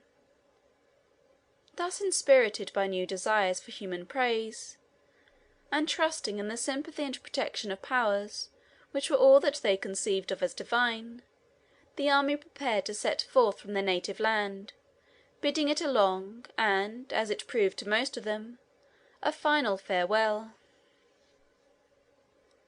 By following the course of Alexander's expedition upon the map at the commencement of Chapter 3, it will be seen that his route lay first along the northern coasts of the Aegean Sea.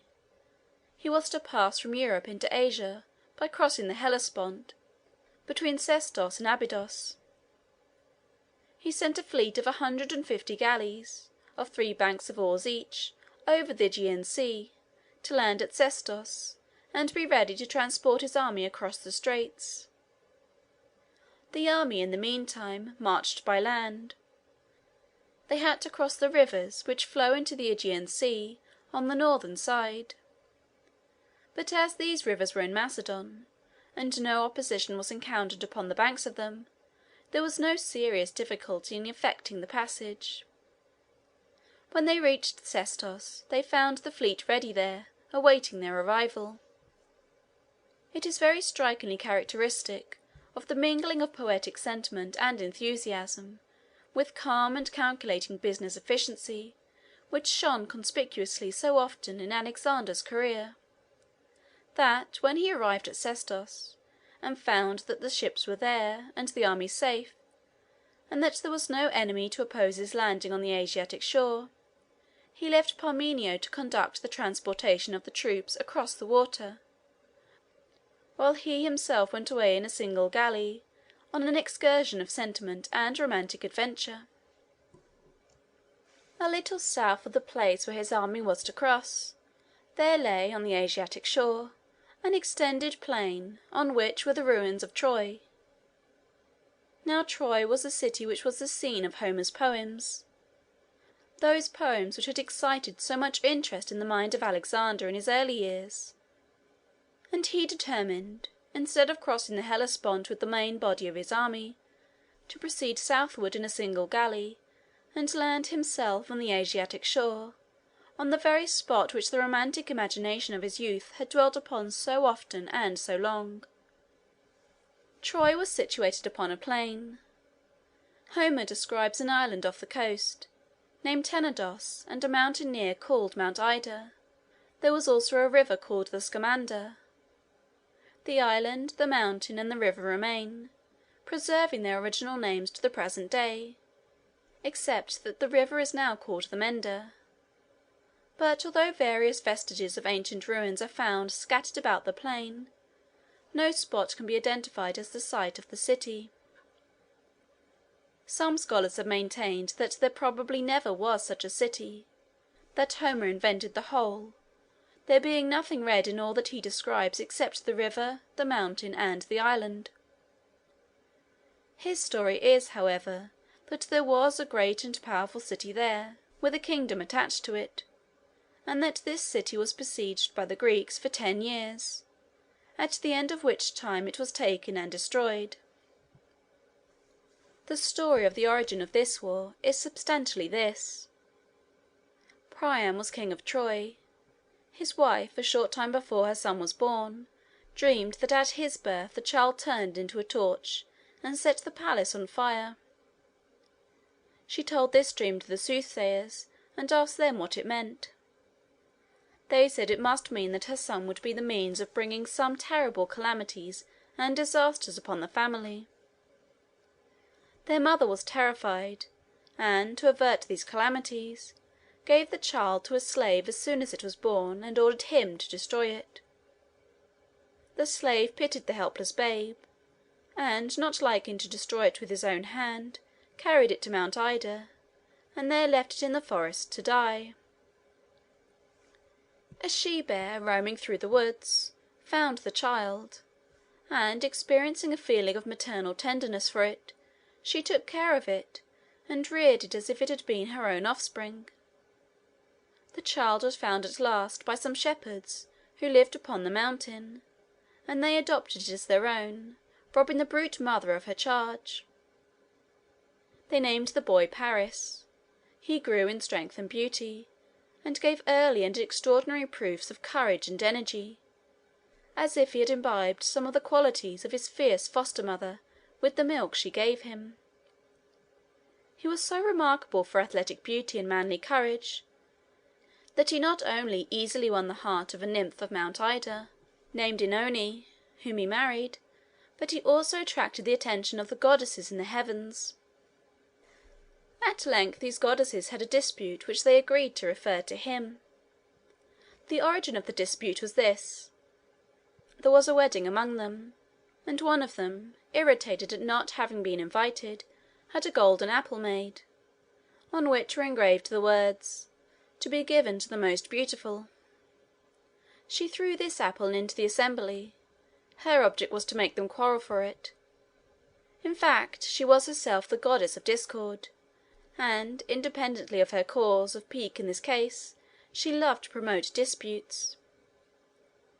It is an allusion to this ancient tale that any subject of dispute, brought up unnecessarily among friends, is called to this day an apple of discord.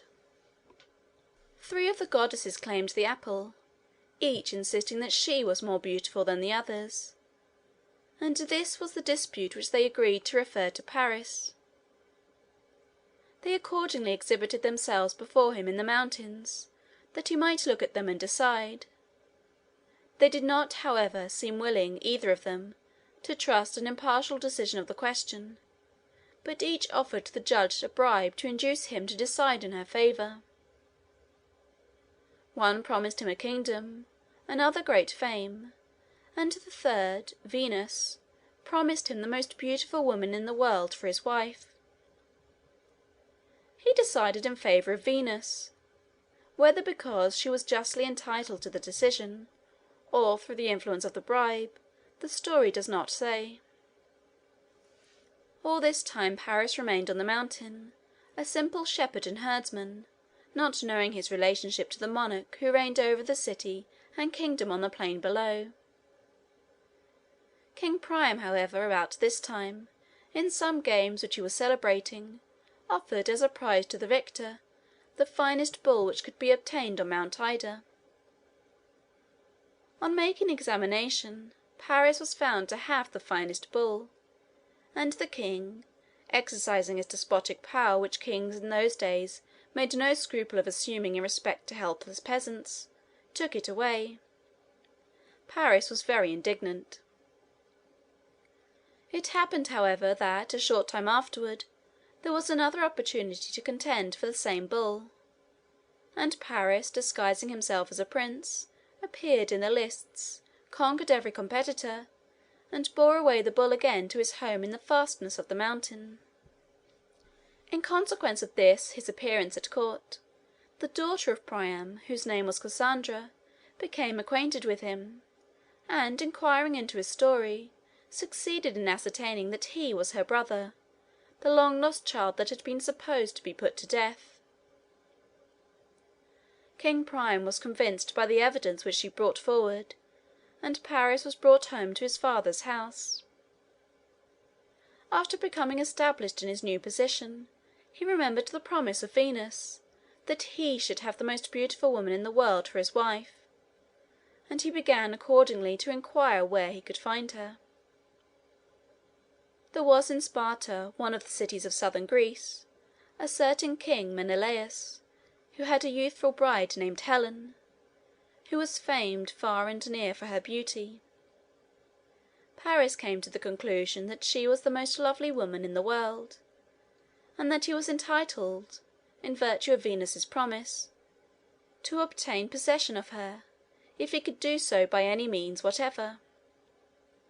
He accordingly made a journey into Greece, visited Sparta, formed an acquaintance with Helen, persuaded her to abandon her husband and her duty, and elope with him to Troy. Menelaus was indignant at this outrage. He called on all Greece to take up arms and join him in the attempt to recover his bride. They responded to this demand. They first sent to Priam, demanding that he should restore Helen to her husband. Priam refused to do so, taking part with his son. The Greeks then raised a fleet and an army, and came to the plains of Troy, encamped before the city, and preserved for 10 long years in besieging it, when at length it was taken and destroyed. These stories, relating to the origin of the war, however marvellous and entertaining as they are, were not the points which chiefly interested the mind of Alexander. The portions of Homer's narratives which most excited his enthusiasm were those relating to the characters of the heroes who fought, on one side and on the other, at the siege, their various adventures, and the delineations of their motives and principles of conduct, and the emotions and excitements they experienced in the various circumstances in which they were placed. Homer describes with great beauty and force the workings of ambition, of resentment, of pride, of rivalry, and all those other impulses of human heart which would excite and control the actions of impetuous men in the circumstances in which his heroes were placed. Each one of the heroes, whose history and adventures he gives, possessed a well-marked and striking character, and differed in temperament and action from the rest. Achilles was one. He was fiery, impetuous, and implacable in character, fierce and merciless, and though perfectly undaunted and fearless, entirely destitute of magnanimity. There was a river called the Styx, the waters of which were said to have the property of making anyone invulnerable. The mother of Achilles dipped him into it in his infancy, holding him by the heel. The heel, not having been immersed, was the only part which could be wounded. Thus he was safe in battle, and was a terrible warrior. He, however, quarrelled with his comrades, and withdrew from their cause on slight pretexts, and then became reconciled again, influenced by equally frivolous reasons. Agamemnon was the commander-in-chief of the Greek army. After a certain victory, by which some captives were taken, and were to be divided among the victors, Agamemnon was obliged to restore one, a noble lady who had fallen to his share, and he took away the one that had been assigned to Achilles to replace her. This incensed Achilles, and he withdrew for a long time from the contest, and in consequence of his absence the Trojans gained great and continued victories against the Greeks. For a long time nothing could induce Achilles to return. At length, however, though he would not go himself, he allowed his intimate friend, whose name was Patroclus, to take his armor and go into battle. Patroclus was at first successful, but was soon killed by Hector, the brother of Paris. This aroused anger and a spirit of revenge in the mind of Achilles. He gave up his quarrel with Agamemnon, and returned to the combat. He did not remit his exhortations till he had slain Hector, and then he expressed his brutal exultation and satisfied his revenge by dragging the dead body at the wheels of his chariot around the walls of the city. He then sold the body to the distracted father for a ransom. It was such stories as these, which are related in the poems of Homer, with great beauty and power, that had chiefly interested the mind of Alexander. The subjects interested him, the accounts of the contentions, the rivalries, the exploits of these warriors, the delineations of their character and springs of action, and the narrations of the various incidents and events to which such a war gave rise, were all calculated to captivate the imagination of a young martial hero. Alexander accordingly resolved that his first landing in Asia should be at Troy. He left his army under the charge of Parmenio, to cross from Sestos to Abydos, while he himself set forth in a single galley to proceed to the southward. There was a port on the Trojan shore, where the Greeks had been accustomed to disembark, and he steered his course for it. He had a bull on board his galley, which he was going to offer as a sacrifice to Neptune, when half-way from shore to shore. Neptune was the god of the sea. It is true that the Hellespont is not the open ocean, but it is an arm of the sea, and thus belonged properly to the dominions which the ancients assigned to the divinity of the water. Neptune was conceived of by the ancients as a monarch dwelling on the seas or upon the coasts, and riding over the waves seated in a great shell, or sometimes in a chariot, drawn by dolphins or sea-horses. In these excursions he was attended by a train of sea-gods and nymphs, who, half floating, half swimming, followed him over the billows. Instead of a sceptre, Neptune carried a trident. A trident was a sort of three-pronged harpoon, such as was used in those days by the fishermen of the Mediterranean. It was from this circumstance, probably, that it was chosen as the badge of authority for the god of the sea.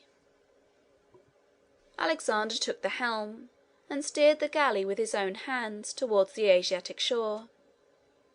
Just before he reached the land, he took his place upon the prow, and threw a javelin at the shore as he approached it, a symbol of the spirit of defiance and hostility with which he advanced to the frontiers of the Eastern world.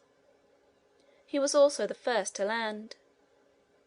After disembarking his company, he offered sacrifices to the gods, and then proceeded to visit the places which had been the scenes of the events which Homer had described. Homer had written 500 years before the time of Alexander, and there is some doubt whether the ruins and the remains of cities which our hero found there were really the scenes of the narratives which had interested him so deeply. He, however, at any rate, believed them to be so, and he was filled with enthusiasm and pride as he wandered among them. He seems to have been most interested in the character of Achilles, and he said that he envied him his happy lot in having such a friend as Patroclus to help him perform his exploits, and such a poet as Homer to celebrate them. After completing his visit upon the plain of Troy, Alexander moved toward the northeast with the few men who had accompanied him in his single galley. In the meantime Parmenio had crossed safely, with the main body of the army, from Sestos to Abydos. Alexander overtook them on their march, not far from the place of their landing. To the northward of this place, on the left line of march which Alexander was taking, was the city of Lampsacus. Now a large portion of Asia Minor, although for the most part under the dominion of Persia, had been in a great measure settled by Greeks, and in previous wars between the two nations, the various cities had been in possession, sometimes of one power and sometimes of the other. In these contests the city of Lampsacus had incurred the high displeasure of the Greeks by rebelling, as they said, on one occasion against them. Alexander determined to destroy it as he passed. The inhabitants were aware of this intention, and sent an ambassador to Alexander to implore his mercy. When the ambassador approached, Alexander, knowing his errand, uttered a declaration in which he bound himself by a solemn oath not to grant the request he was about to make. "I have come," said the ambassador, "to implore you to destroy Lampsacus." Alexander, pleased with the readiness of the ambassador in giving his language such a sudden turn, and perhaps influenced by his oath, spared the city. He was now fairly in Asia. The Persian forces were gathering to attack him, but so unexpected and sudden had been his invasion that they were not prepared to meet him at his arrival, and he advanced without opposition till he reached the banks of the little river Granicus. Chapter 5.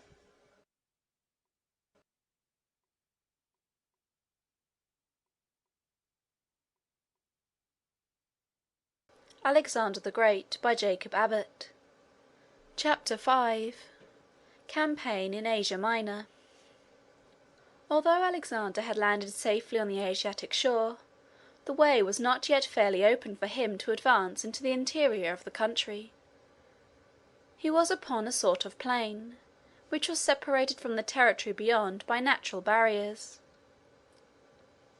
On the south was a range of lofty land called Mount Ida. From the northeastern slopes of this mountain there descended a stream which flowed north into the sea, thus hemming Alexander's army in. He must either scale the mountain or cross the river before he could penetrate into the interior. He thought it would be easiest to cross the river. It is very difficult to get a large body of horsemen and of heavy armed soldiers, with all their attendants and baggage, over high elevations of land. This was the reason why the army turned to the northward after landing upon the Asiatic shore. Alexander thought the Granicus less of an obstacle than Mount Ida.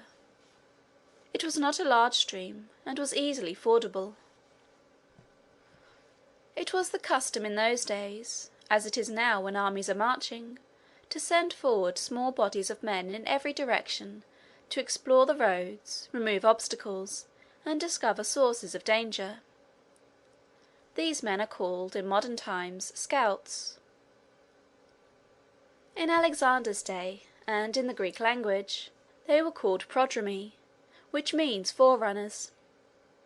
It is the duty of these pioneers to send messengers back continually to the main body of the army, informing the officers of everything important which comes under their observation.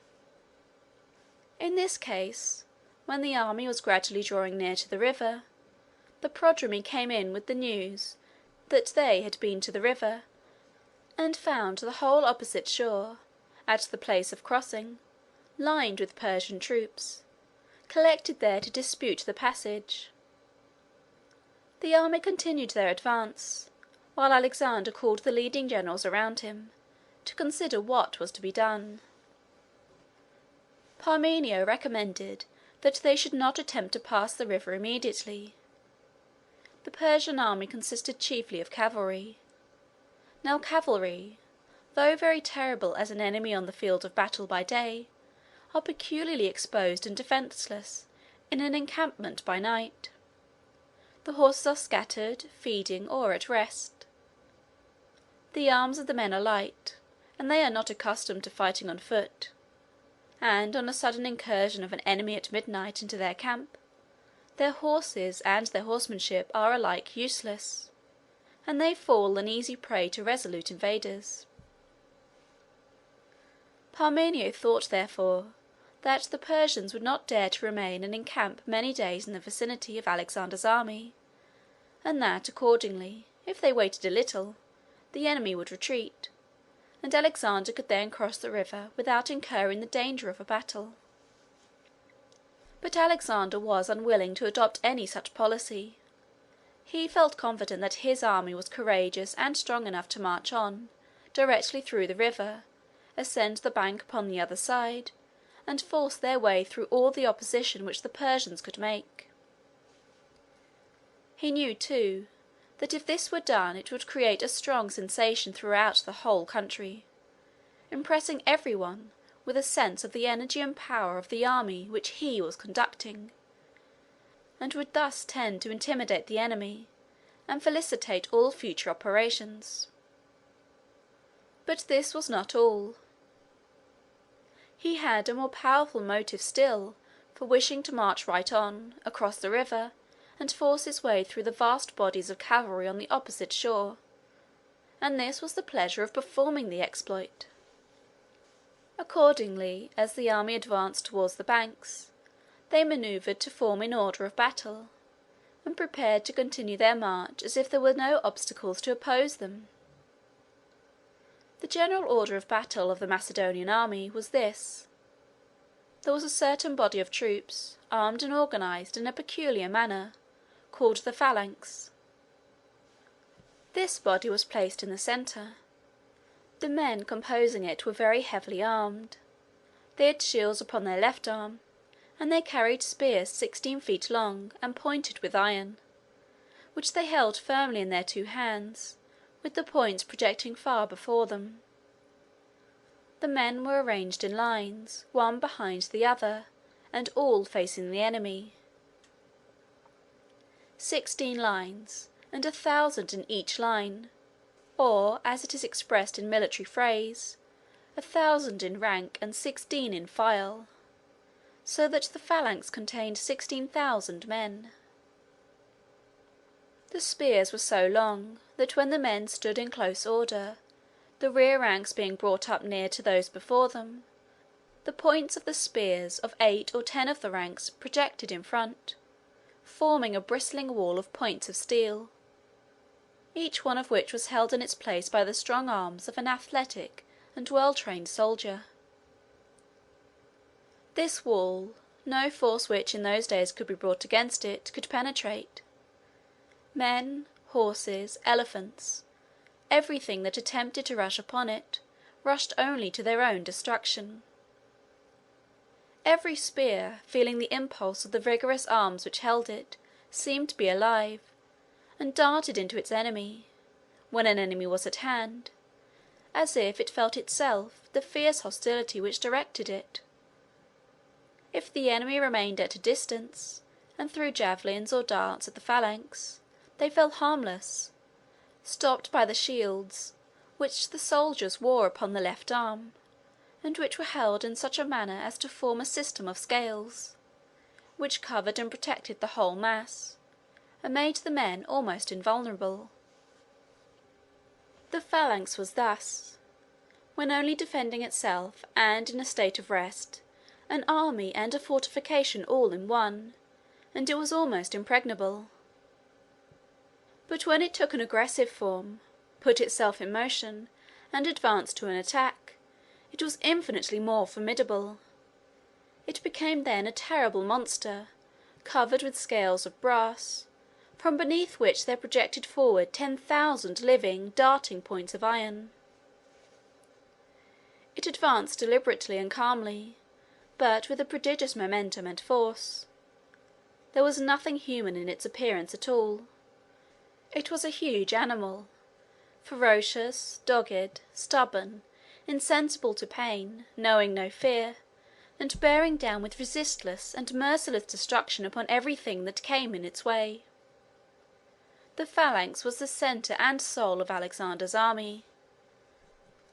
Powerful and impregnable as it was, however, in ancient days, it would be helpless and defenceless on a modern battlefield.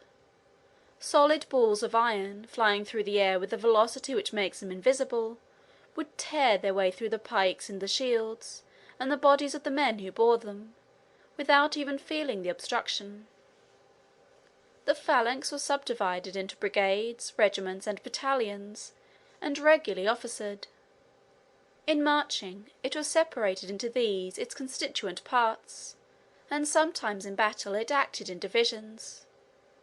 It was stationed in the centre of the army on the field, and on the two sides of it were bodies of cavalry and foot soldiers, more lightly armed than the soldiers of the phalanx, who could accordingly move with more alertness and speed, and carry their action readily wherever it might be called for.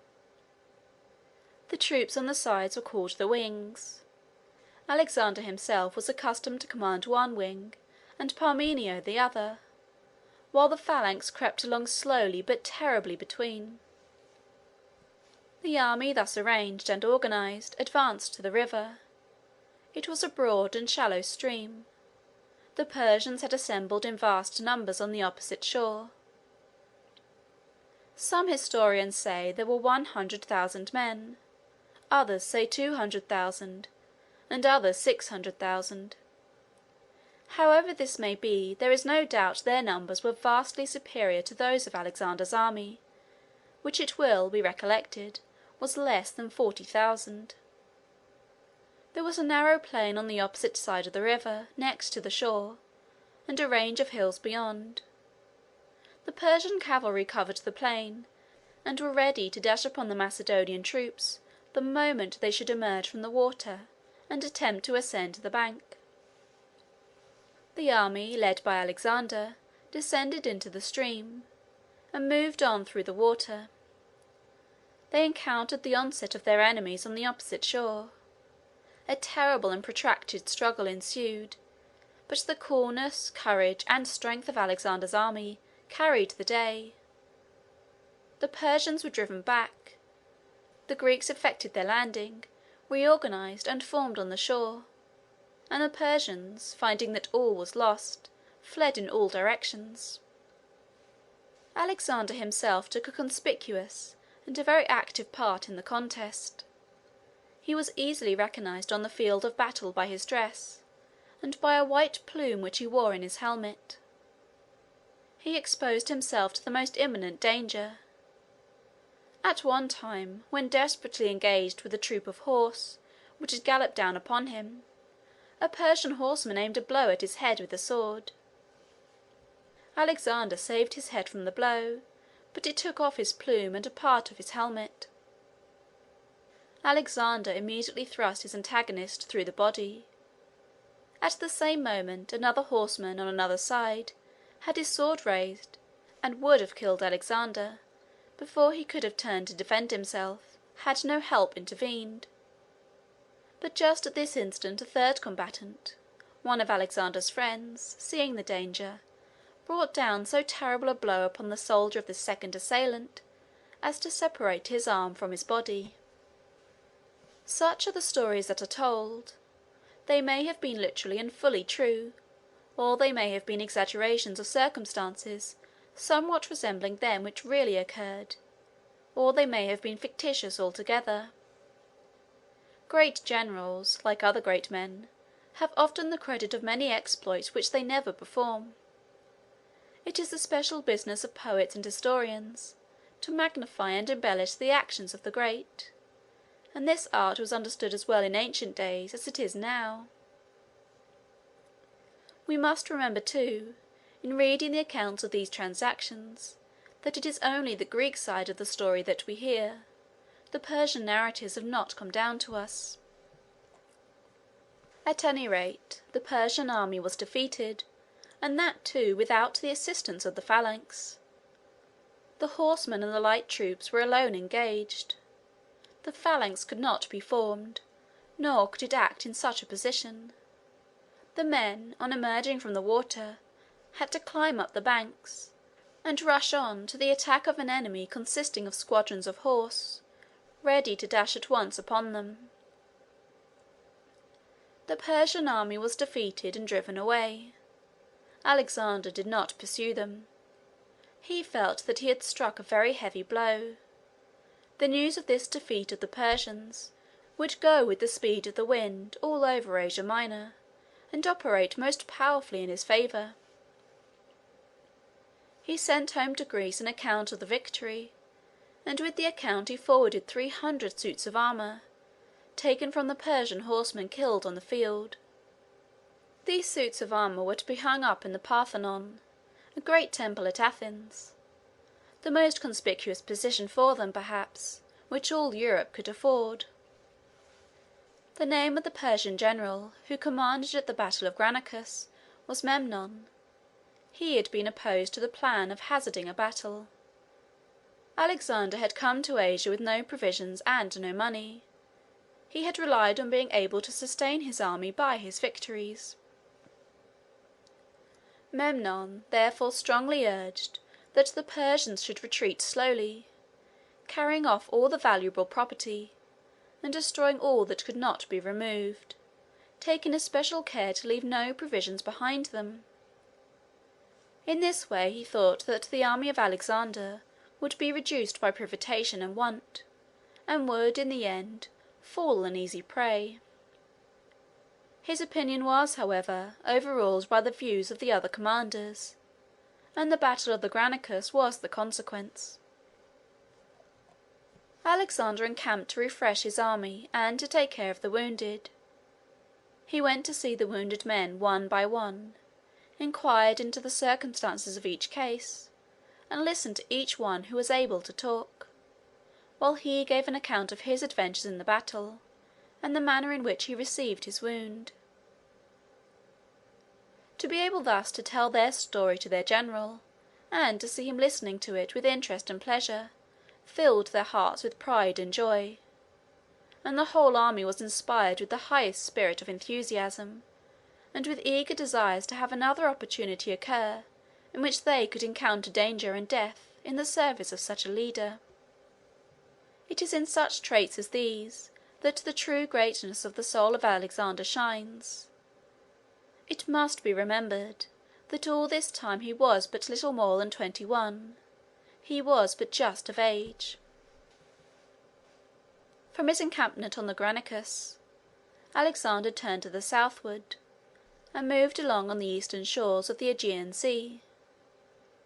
The country generally surrendered to him without opposition. In fact, it was hardly Persian territory at all. The inhabitants were mainly of Greek extraction, and had been sometimes under Greek and sometimes under Persian rule. The conquest of the country resulted simply in a change of the executive officer of each province. Alexander took special pains to lead the people to feel that they had nothing to fear from him. He would not allow the soldiers to do any injury. He protected all private property. He took possession only of the citadels and of such government property as he found there, and he continued the same taxes, the same laws, and the same tribunals as had existed before his invasion. The cities and the provinces accordingly surrendered to him as he passed along, and in a very short time all the western part of Asia Minor submitted peacefully to his sway. The narrative of this progress, as given by the ancient historians, is diversified by a great variety of adventures and incidents, which give great interest to the story, and strikingly illustrate the character of Alexander and the spirit of the times. In some places there would be a contest between the Greek and the Persian parties before Alexander's arrival. At Ephesus, the animosity had been so great that a sort of civil war had broken out. The Greek party had gained the ascendancy, and were threatening a general massacre of the Persian inhabitants. Alexander promptly interposed to protect them, though they were his enemies. The intelligence of this act of forbearance and generosity spread all over the land, and added greatly to the influence of Alexander's name, and to the estimation in which he was held. It was the custom in those days for the mass of the common soldiers to be greatly influenced by what they called omens, that is, signs and tokens which they observed in the flight or the actions of birds, and other similar appearances. In one case the fleet, which had come along the sea, accompanying the march of the army on land, was pent up in a harbour by a stronger Persian fleet outside. One of the vessels of the Macedonian fleet was aground. An eagle lighted upon the mast, and stood perched there for a long time, looking toward the sea. Parmenio said that, as the eagle looked toward the sea, it indicated that victory lay in that quarter, and he recommended that they should arm their ships and push boldly out to attack the Persians. But Alexander maintained that, as the eagle alighted on a ship which was aground, it indicated that they were to look for their success on the shore. The omens could thus almost always be interpreted any way, and sagacious generals only sought in them the means of confirming the courage and confidence of their soldiers, in respect to the plans which they adopted under the influence of other considerations altogether. Alexander knew very well that he was not a sailor, and had no desire to embark on contests from which, however they might end, he would himself personally obtain no glory. When the winter came on, Alexander and his army were about 300 or 400 miles from home, and, as he did not intend to advance much further until the spring should open, he announced to the army that all those persons, both officers and soldiers, who had been married within the year, might go home if they chose, and spend the winter with their brides, and return to the army in the spring. No doubt this was an admirable stroke of policy, for, as the number could not be large, their absence could not materially weaken his force, and they would, of course, fill all Greece with tales of Alexander's energy and courage, and of the nobleness and generosity of his character. It was the most effectual way possible of disseminating through Europe the most brilliant accounts of what he had already done. Besides, it must have awakened a new bond of sympathy and fellow-feeling between himself and his soldiers, and greatly increased the attachment to him felt by both those who went and those who remained. And though Alexander must have been aware of all these advantages of the act, Still no one could have thought of or adopted such a plan unless he was accustomed to consider and regard, in his dealings with others, the feelings and affections of the heart, and to cherish a warm sympathy for them. The bridegroom soldiers, full of exultation and pleasure, set forth on their return to Greece, in a detachment under the charge of 3 generals, themselves bridegrooms too. Alexander, however, had no idea of remaining idle during the winter. He marched on from province to province, and from city to city, meeting with every variety of adventures. He went first along the southern coast, until he came at length to a place where a mountain chain, called Taurus, comes down to the sea coast, where it terminates abruptly in cliffs and precipices, leaving only a narrow beach between them and the water below. This beach was sometimes covered and sometimes bare.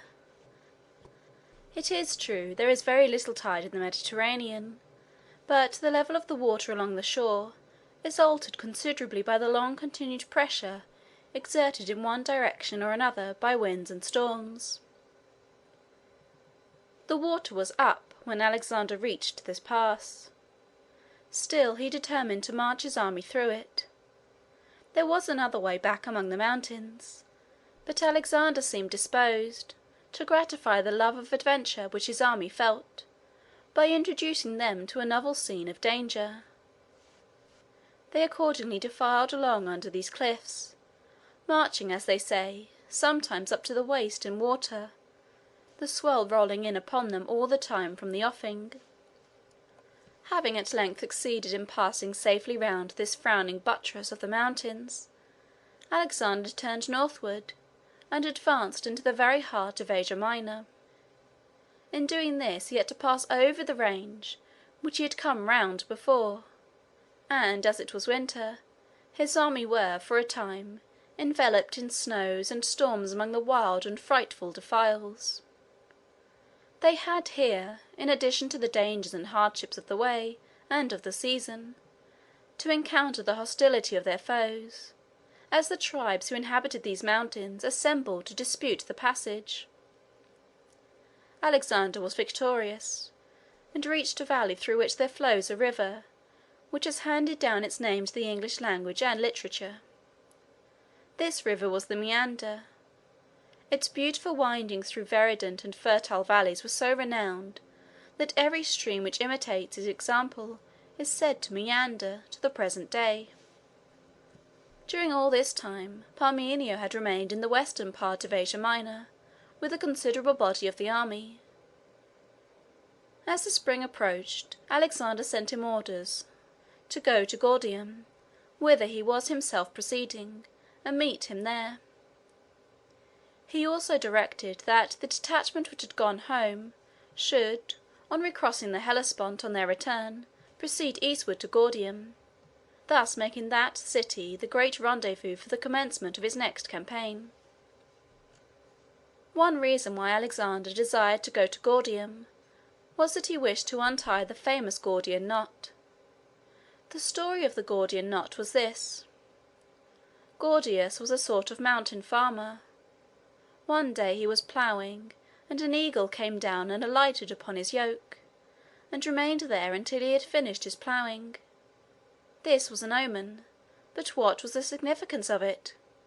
Gordius did not know, and he accordingly went to a neighbouring town in order to consult the prophets and soothsayers.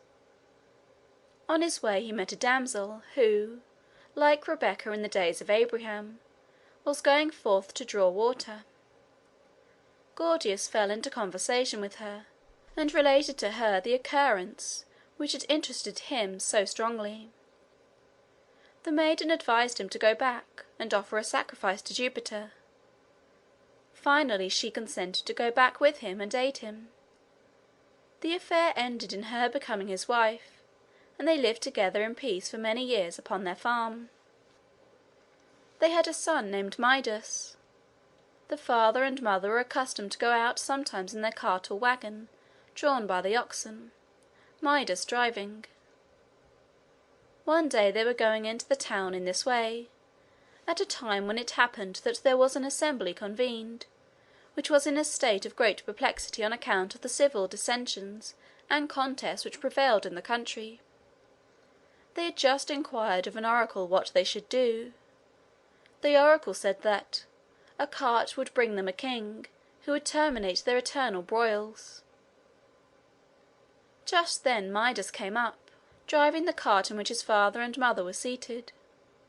The assembly thought at once that this must be the cart meant by the oracle, and they made Gordius king by acclamation. They took the cart and the yoke to preserve as sacred relics, consecrating them to Jupiter, and Gordius tied the yoke to the pole of the cart by a thong of leather, making a knot so close and complicated that nobody could untie it again. It was called the Gordian knot. The oracle afterwards said that whoever should untie this knot should become monarch of all Asia. Thus far nobody had succeeded. Alexander felt a great desire to see this knot, and try what he could do.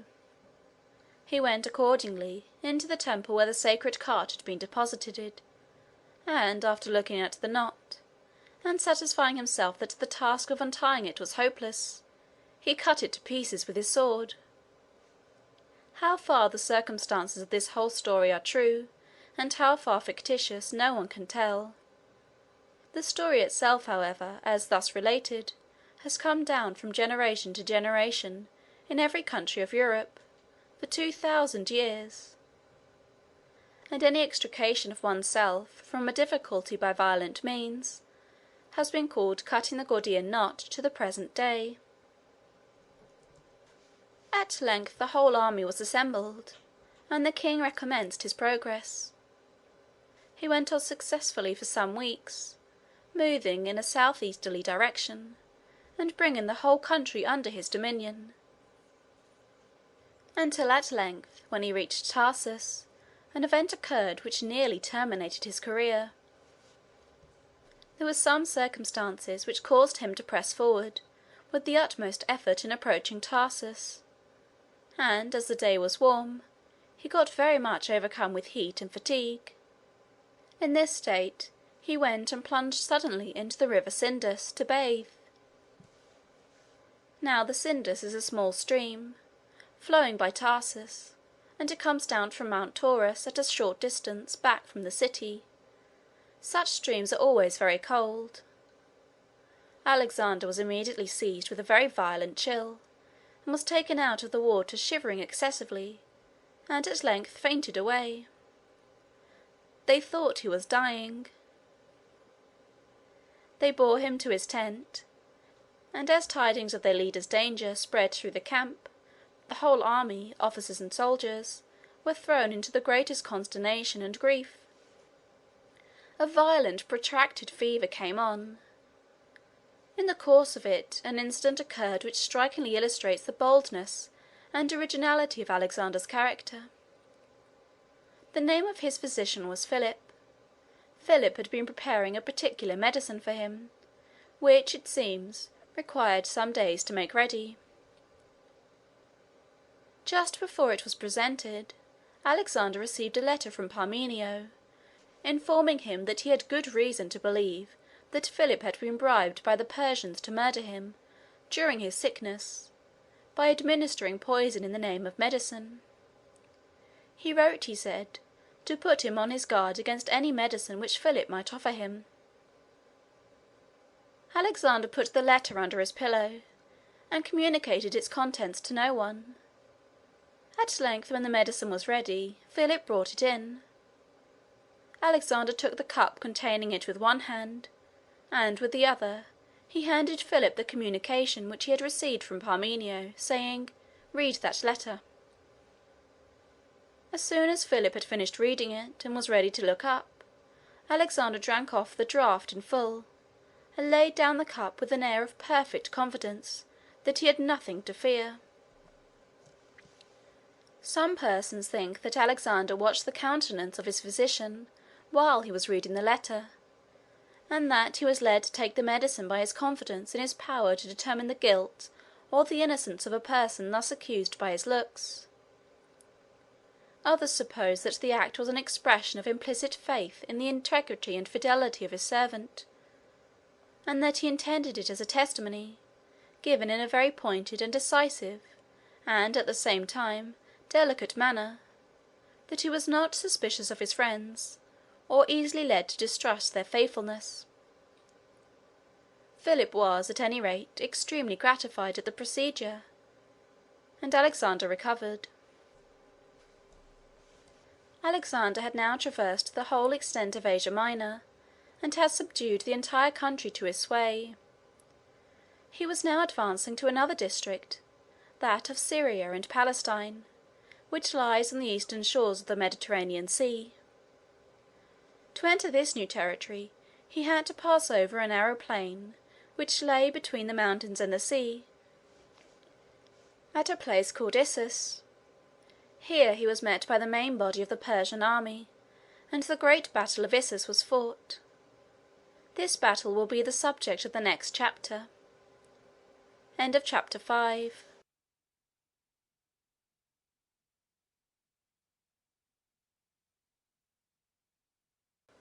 Alexander the Great by Jacob Abbott. Chapter 6. Defeat of Darius. Thus far Alexander had had only the lieutenants and generals of the Persian monarch to contend with. Darius had, at first, looked upon the invasion of his vast dominions by such a mere boy, as he called him, and by so small an army, with contempt. He sent word to his generals in Asia Minor to seize the young fool, and send him to Persia bound hand and foot. By the time, however, that Alexander had possessed himself of all Asia Minor, Darius began to find that, though young, he was no fool, and that it was not likely to be very easy to seize him. Accordingly Darius created an immense army himself, and advanced to meet the Macedonians in person. Nothing could exceed the pomp and magnificence of his preparations. There were immense numbers of troops, and they were of all nations. There were even a great many Greeks among his forces, many of them enlisted from the Greeks of Asia Minor. There were some from Greece itself, mercenaries as they were called, that is, soldiers who fought for pay, and who were willing to enter into any service which would pay them best. There were even some Greek officers and councillors in the family and court of Darius. One of them, named Charidemus, offered to the king very much by the free opinion which he expressed of the uselessness of all his pomp and parade in preparing for an encounter with such an enemy as Alexander. "Perhaps," said Charidemus, "you may not be pleased with my speaking to you plainly, but if I do not do it now, it will be too late hereafter.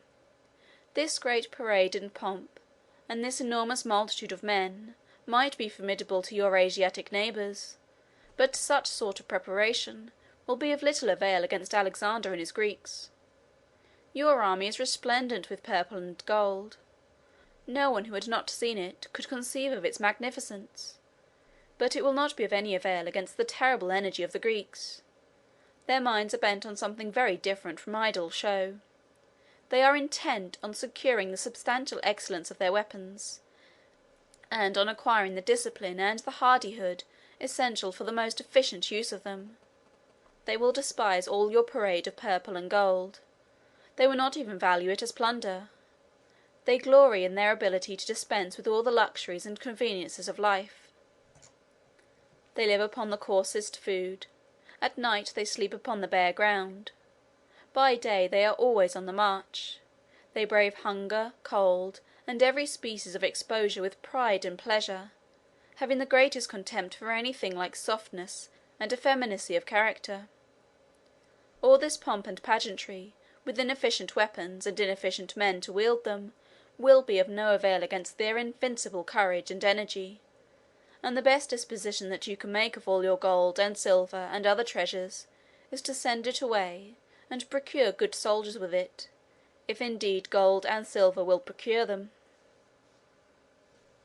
The Greeks were habituated to energetic speaking as well as acting, but Charidemus did not sufficiently consider that the Persians were not accustomed to hear such plain language as this.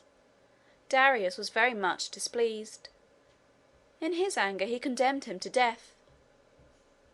"Very well," said Charidemus, "I can die, but my avenger is at hand. My advice is good, and Alexander will soon punish you for not regarding it."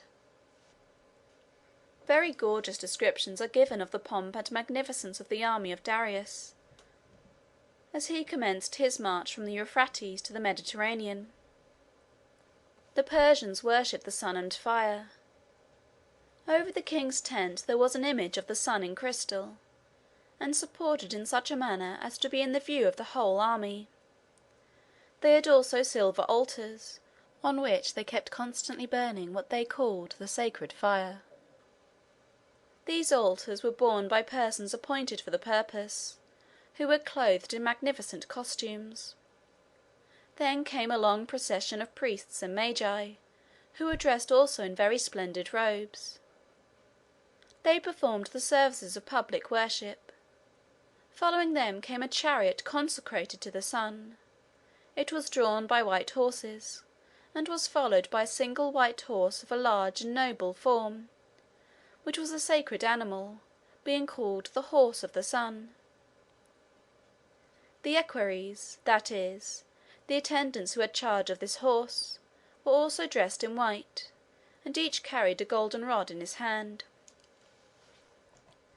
There were bodies of troops distinguished from the rest, and occupying positions of high honour, but these were selected and advanced above the others, not on account of their courage, or strength, or superior martial efficiency, but from considerations connected with their birth and rank and other aristocratic qualities. There was one body called the kinsmen, who were the relatives of the king, or at least so considered, though as there were 15,000 of them, it would seem that the relationship could not have been in all cases very near. They were dressed with great magnificence, and prided themselves in their rank, their wealth, and the splendour of their armour. There were also Cours called the Immortals. They were 10,000 in number. They wore a dress of gold tissue, which glittered with spangles and precious stones. These bodies of men, thus dressed, made an appearance more like that of a civic procession, on an occasion of ceremony and rejoicing, than like the march of an army. The appearance of the king in his chariot was still more like an exhibition of pomp and parade.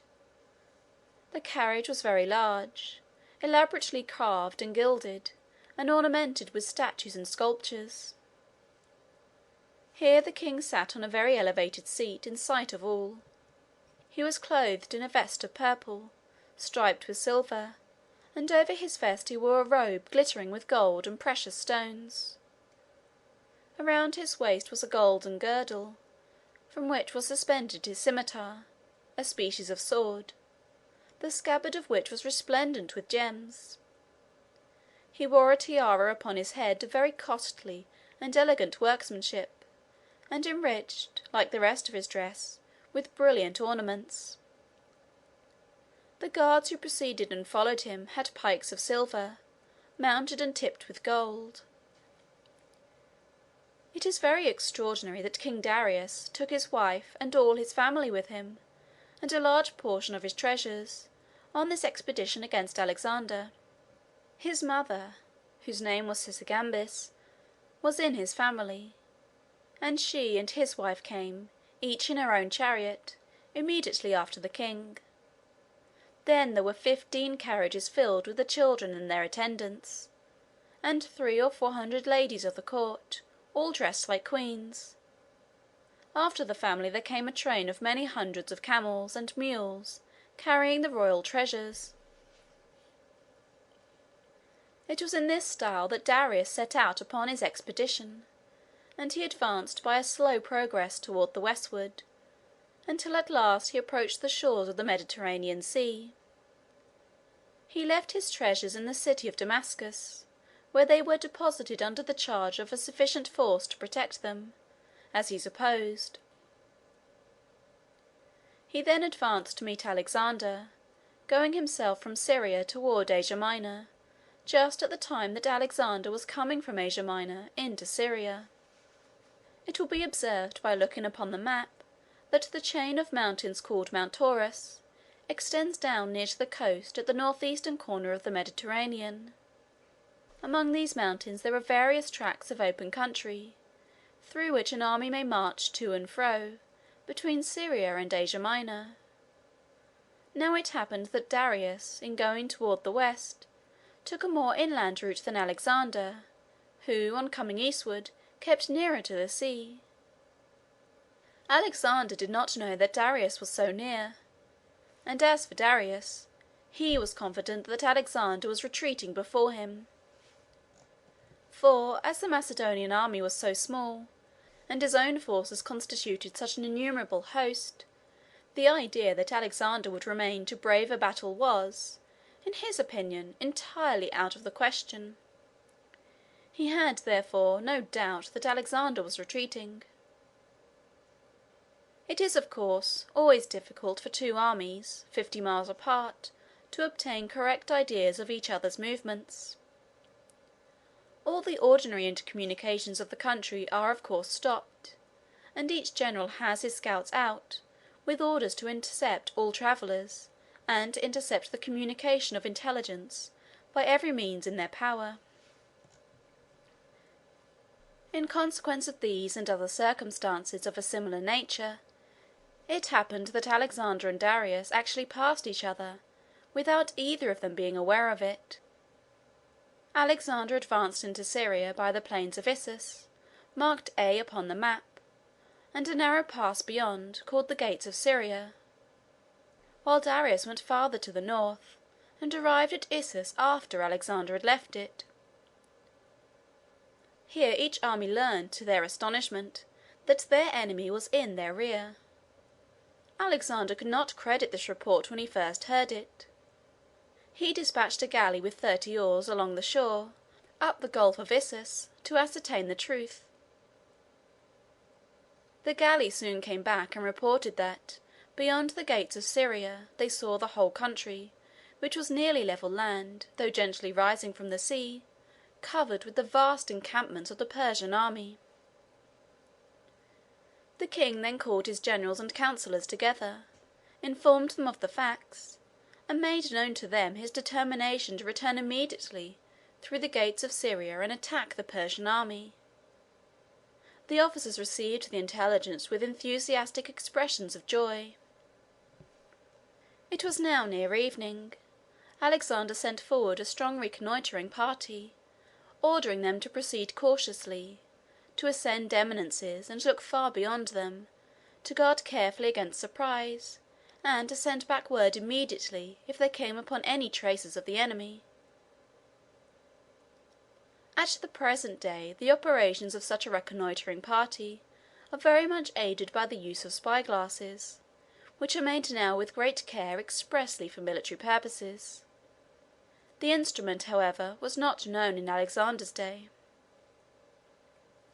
When the evening came on, Alexander followed the reconnoitring party with the main body of the army. At midnight they reached the defile.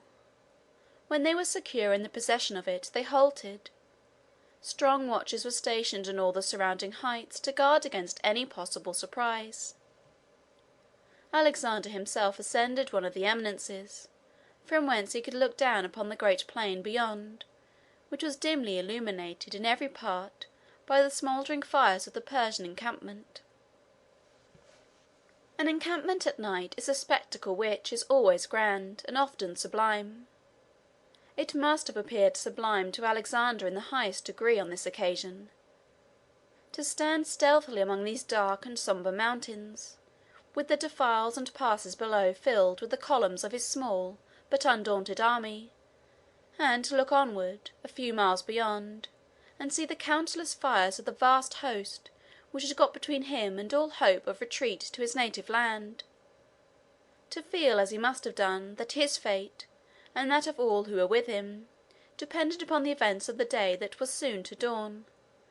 To see and feel these things must have made this night one of the most exciting and solemn scenes in the conqueror's life. He had a soul to enjoy its excitement and sublimity.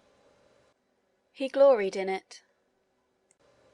And if he wished to add to the solemnity of the scene, he caused an altar to be erected, and offered a sacrifice, by torchlight, to the deities on whose aid his soldiers imagined themselves most dependent for success on the morrow. Of course a place was selected where the lights of the torches would not attract the attention of the enemy, and sentinels were stationed at every advantageous point to watch the Persian camp for the slightest indications of movement or alarm. In the morning, at break of day, Alexander commenced his march down to the plain. In the evening, at sunset, all the valleys and defiles among the mountains around the plain of Issus were thronged with vast masses of the Persian army, broken, disordered, and in confusion, all pressing forward to escape from the victorious Macedonians. They crowded all the roads, they choked up the mountain passes, they trampled upon one another, they fell, exhausted with fatigue and mental agitation. Darius was among them, though his flight had been so sudden that he had left his mother and his wife and all his family behind.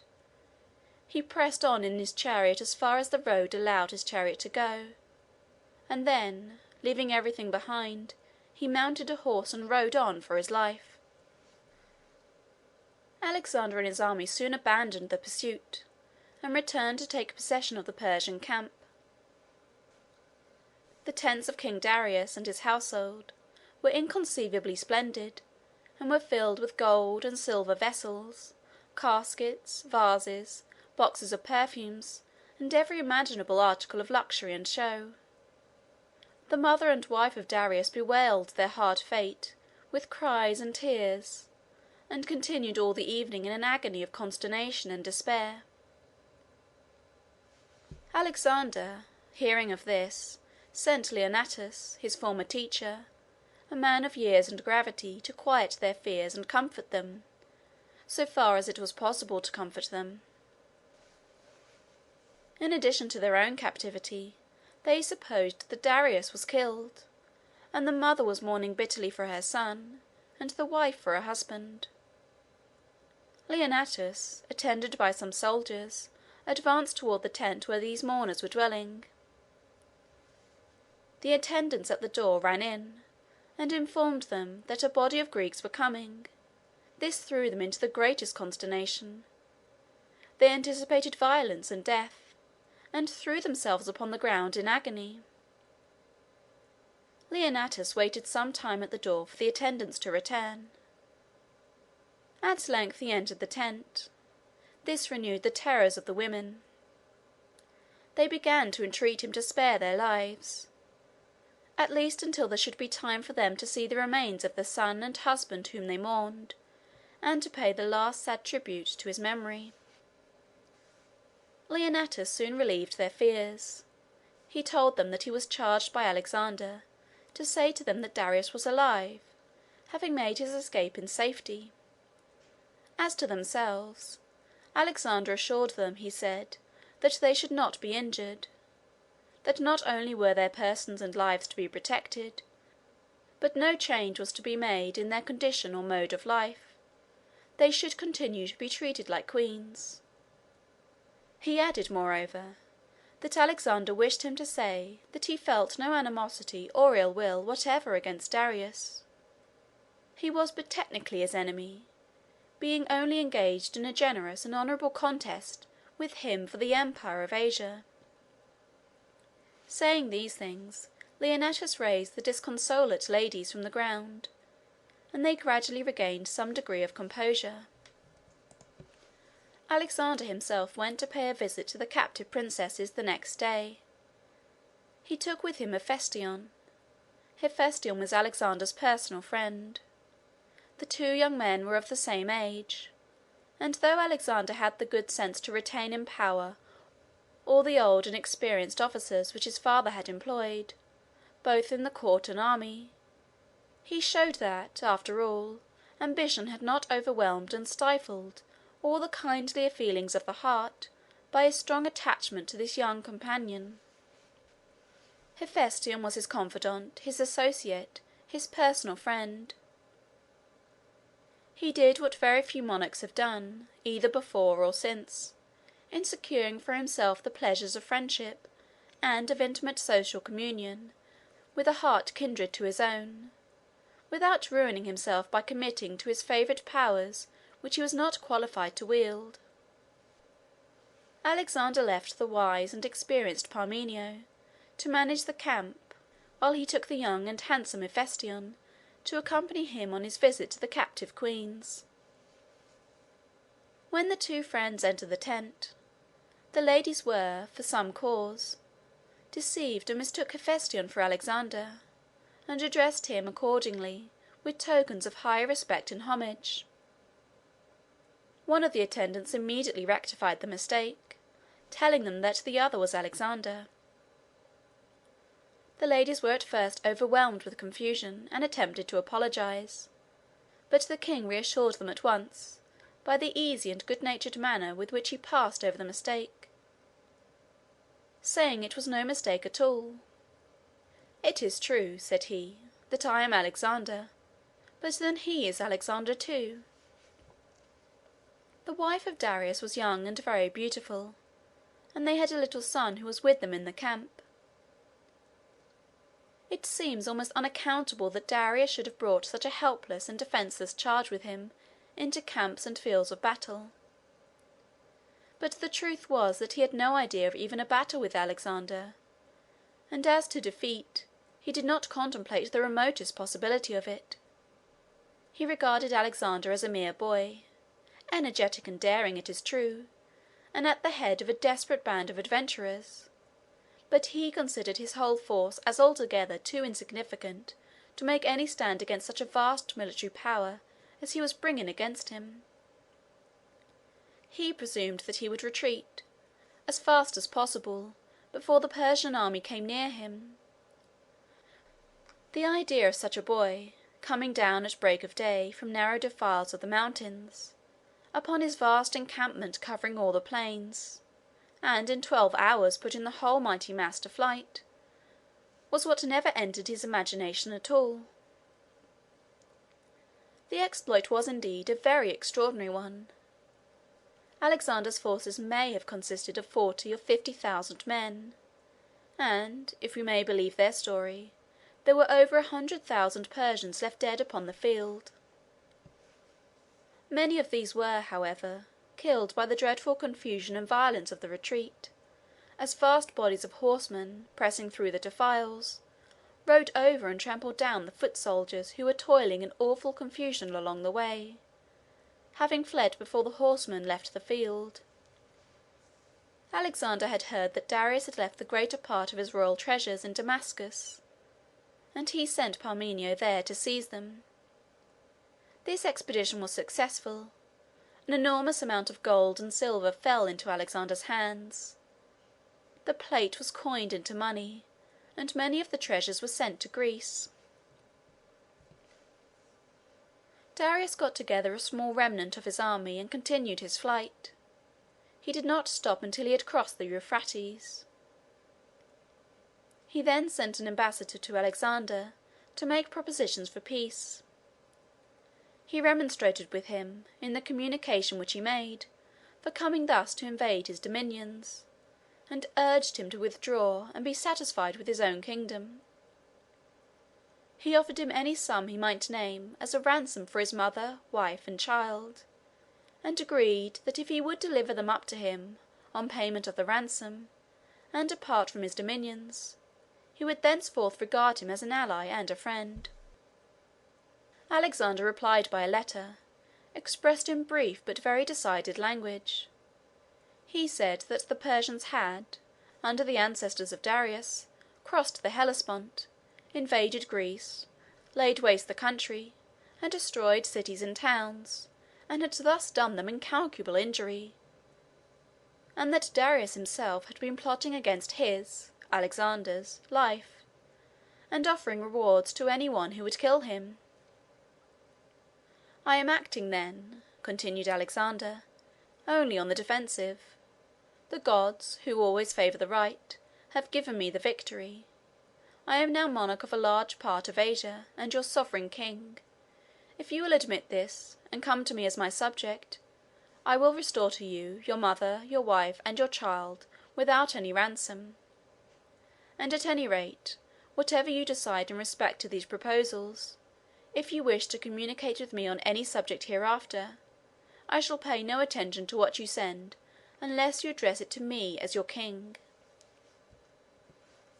One circumstance occurred at the close of this great victory which illustrates the magnanimity of Alexander's character, and helps to explain the very strong personal attachment which everybody within the circle of his influence so obviously felt for him.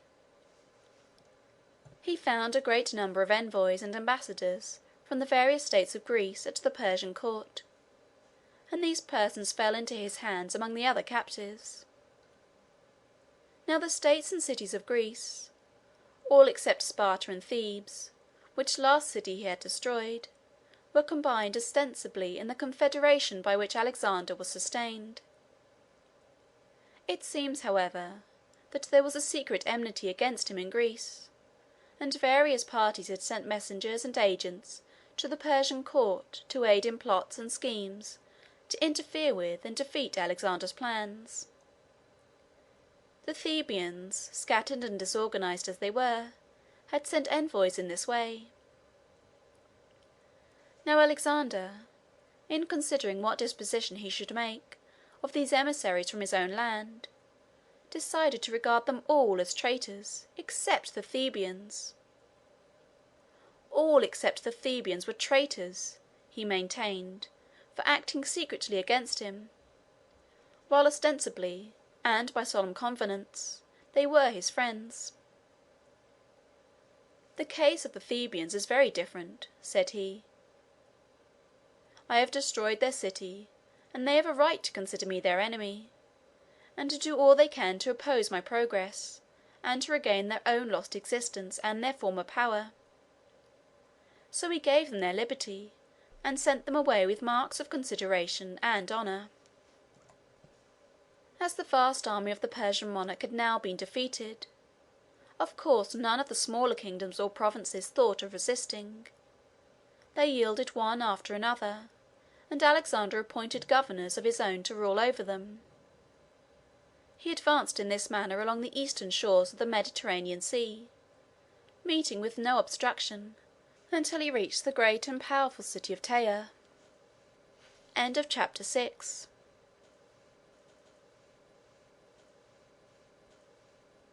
Alexander the Great by Jacob Abbott.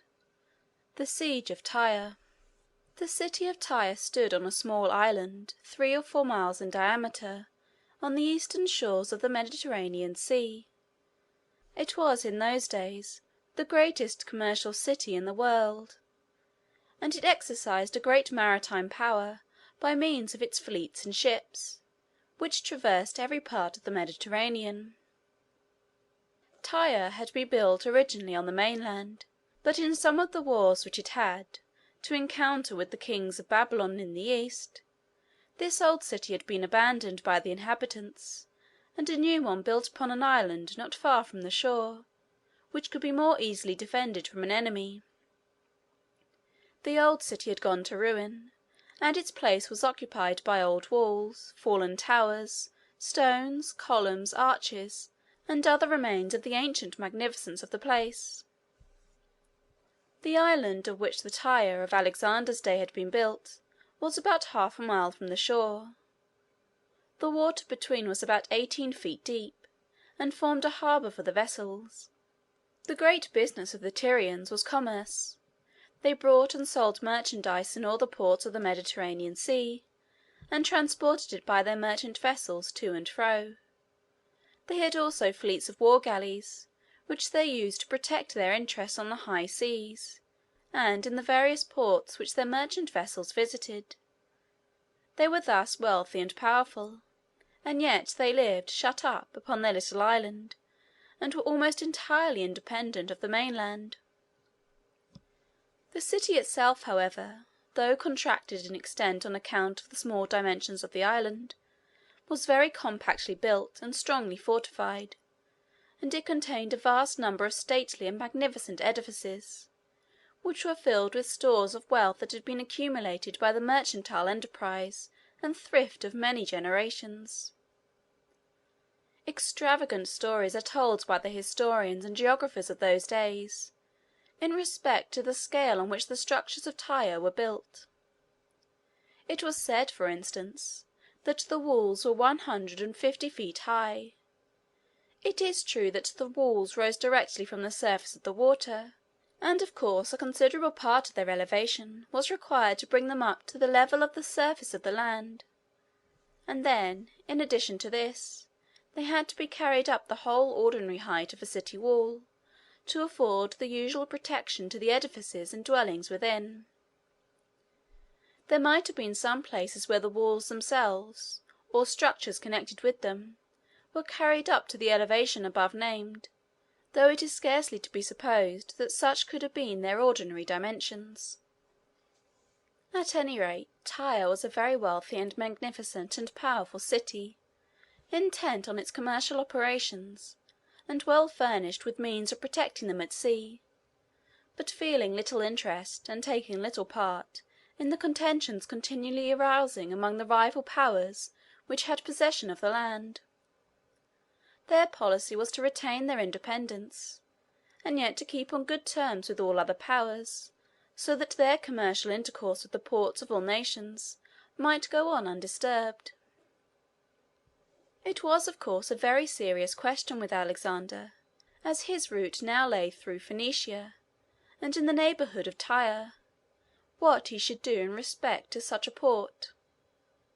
He did not like to leave it behind him and proceed to the eastward, for, in case of any reverses happening to him, the Tyrians would be very likely to act decidedly against him, and their power on the Mediterranean would enable them to act very efficiently against him on all the coasts of Greece and Asia Minor.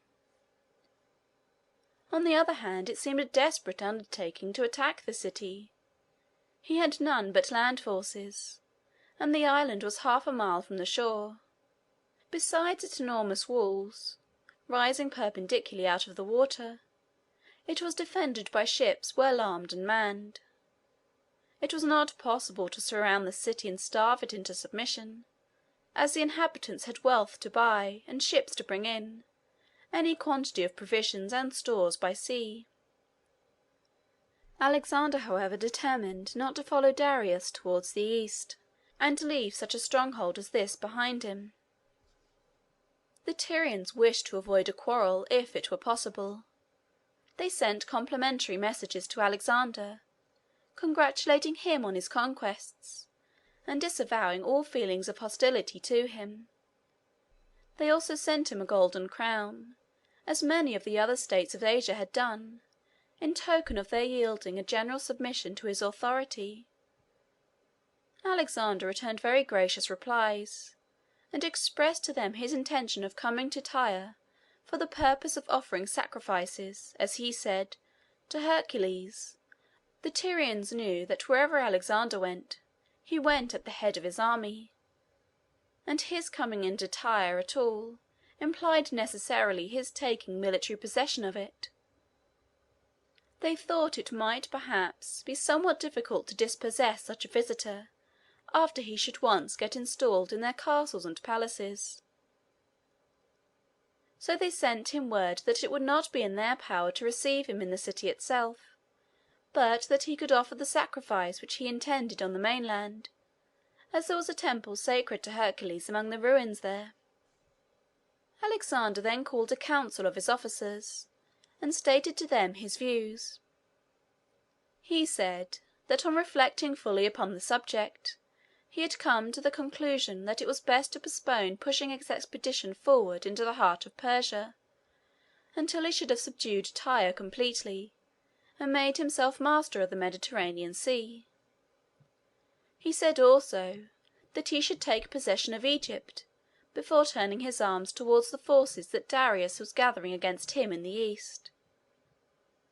The generals of the army concurred in this opinion, and Alexander advanced toward Tyre. The Tyrians prepared for their defense.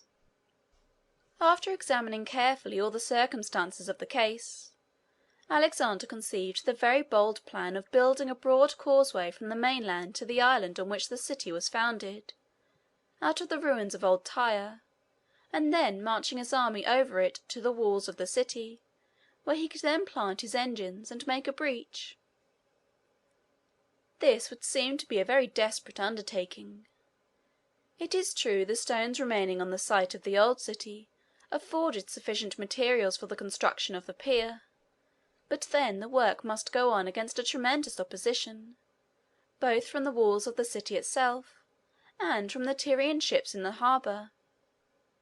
It would seem to be almost impossible to protect the men from these attacks, so as to allow the operations to proceed at all, and the difficulty and danger must increase very rapidly as the work should approach the walls of the city. But, notwithstanding these objections, Alexander determined to proceed. Tyre must be taken, and this was obviously the only possible mode of taking it. The soldiers advanced to undertake the work with great readiness. Their strong personal attachment to Alexander, their confidence that whatever he should plan and attempt would succeed, the novelty and boldness of this design, of reaching an island by building an isthmus to it from the mainland, these and other similar considerations excited the ardour and enthusiasm of the troops to the highest degree. In constructing works of this kind in the water, the material used is sometimes stone and sometimes earth. So far as earth is employed, it is necessary to resort to some means to prevent its spreading under the water, or being washed away by the dash of the waves at its side. This is usually effected by driving what are called piles, which are long beams of wood pointed at the end, and driven into the earth by means of powerful engines.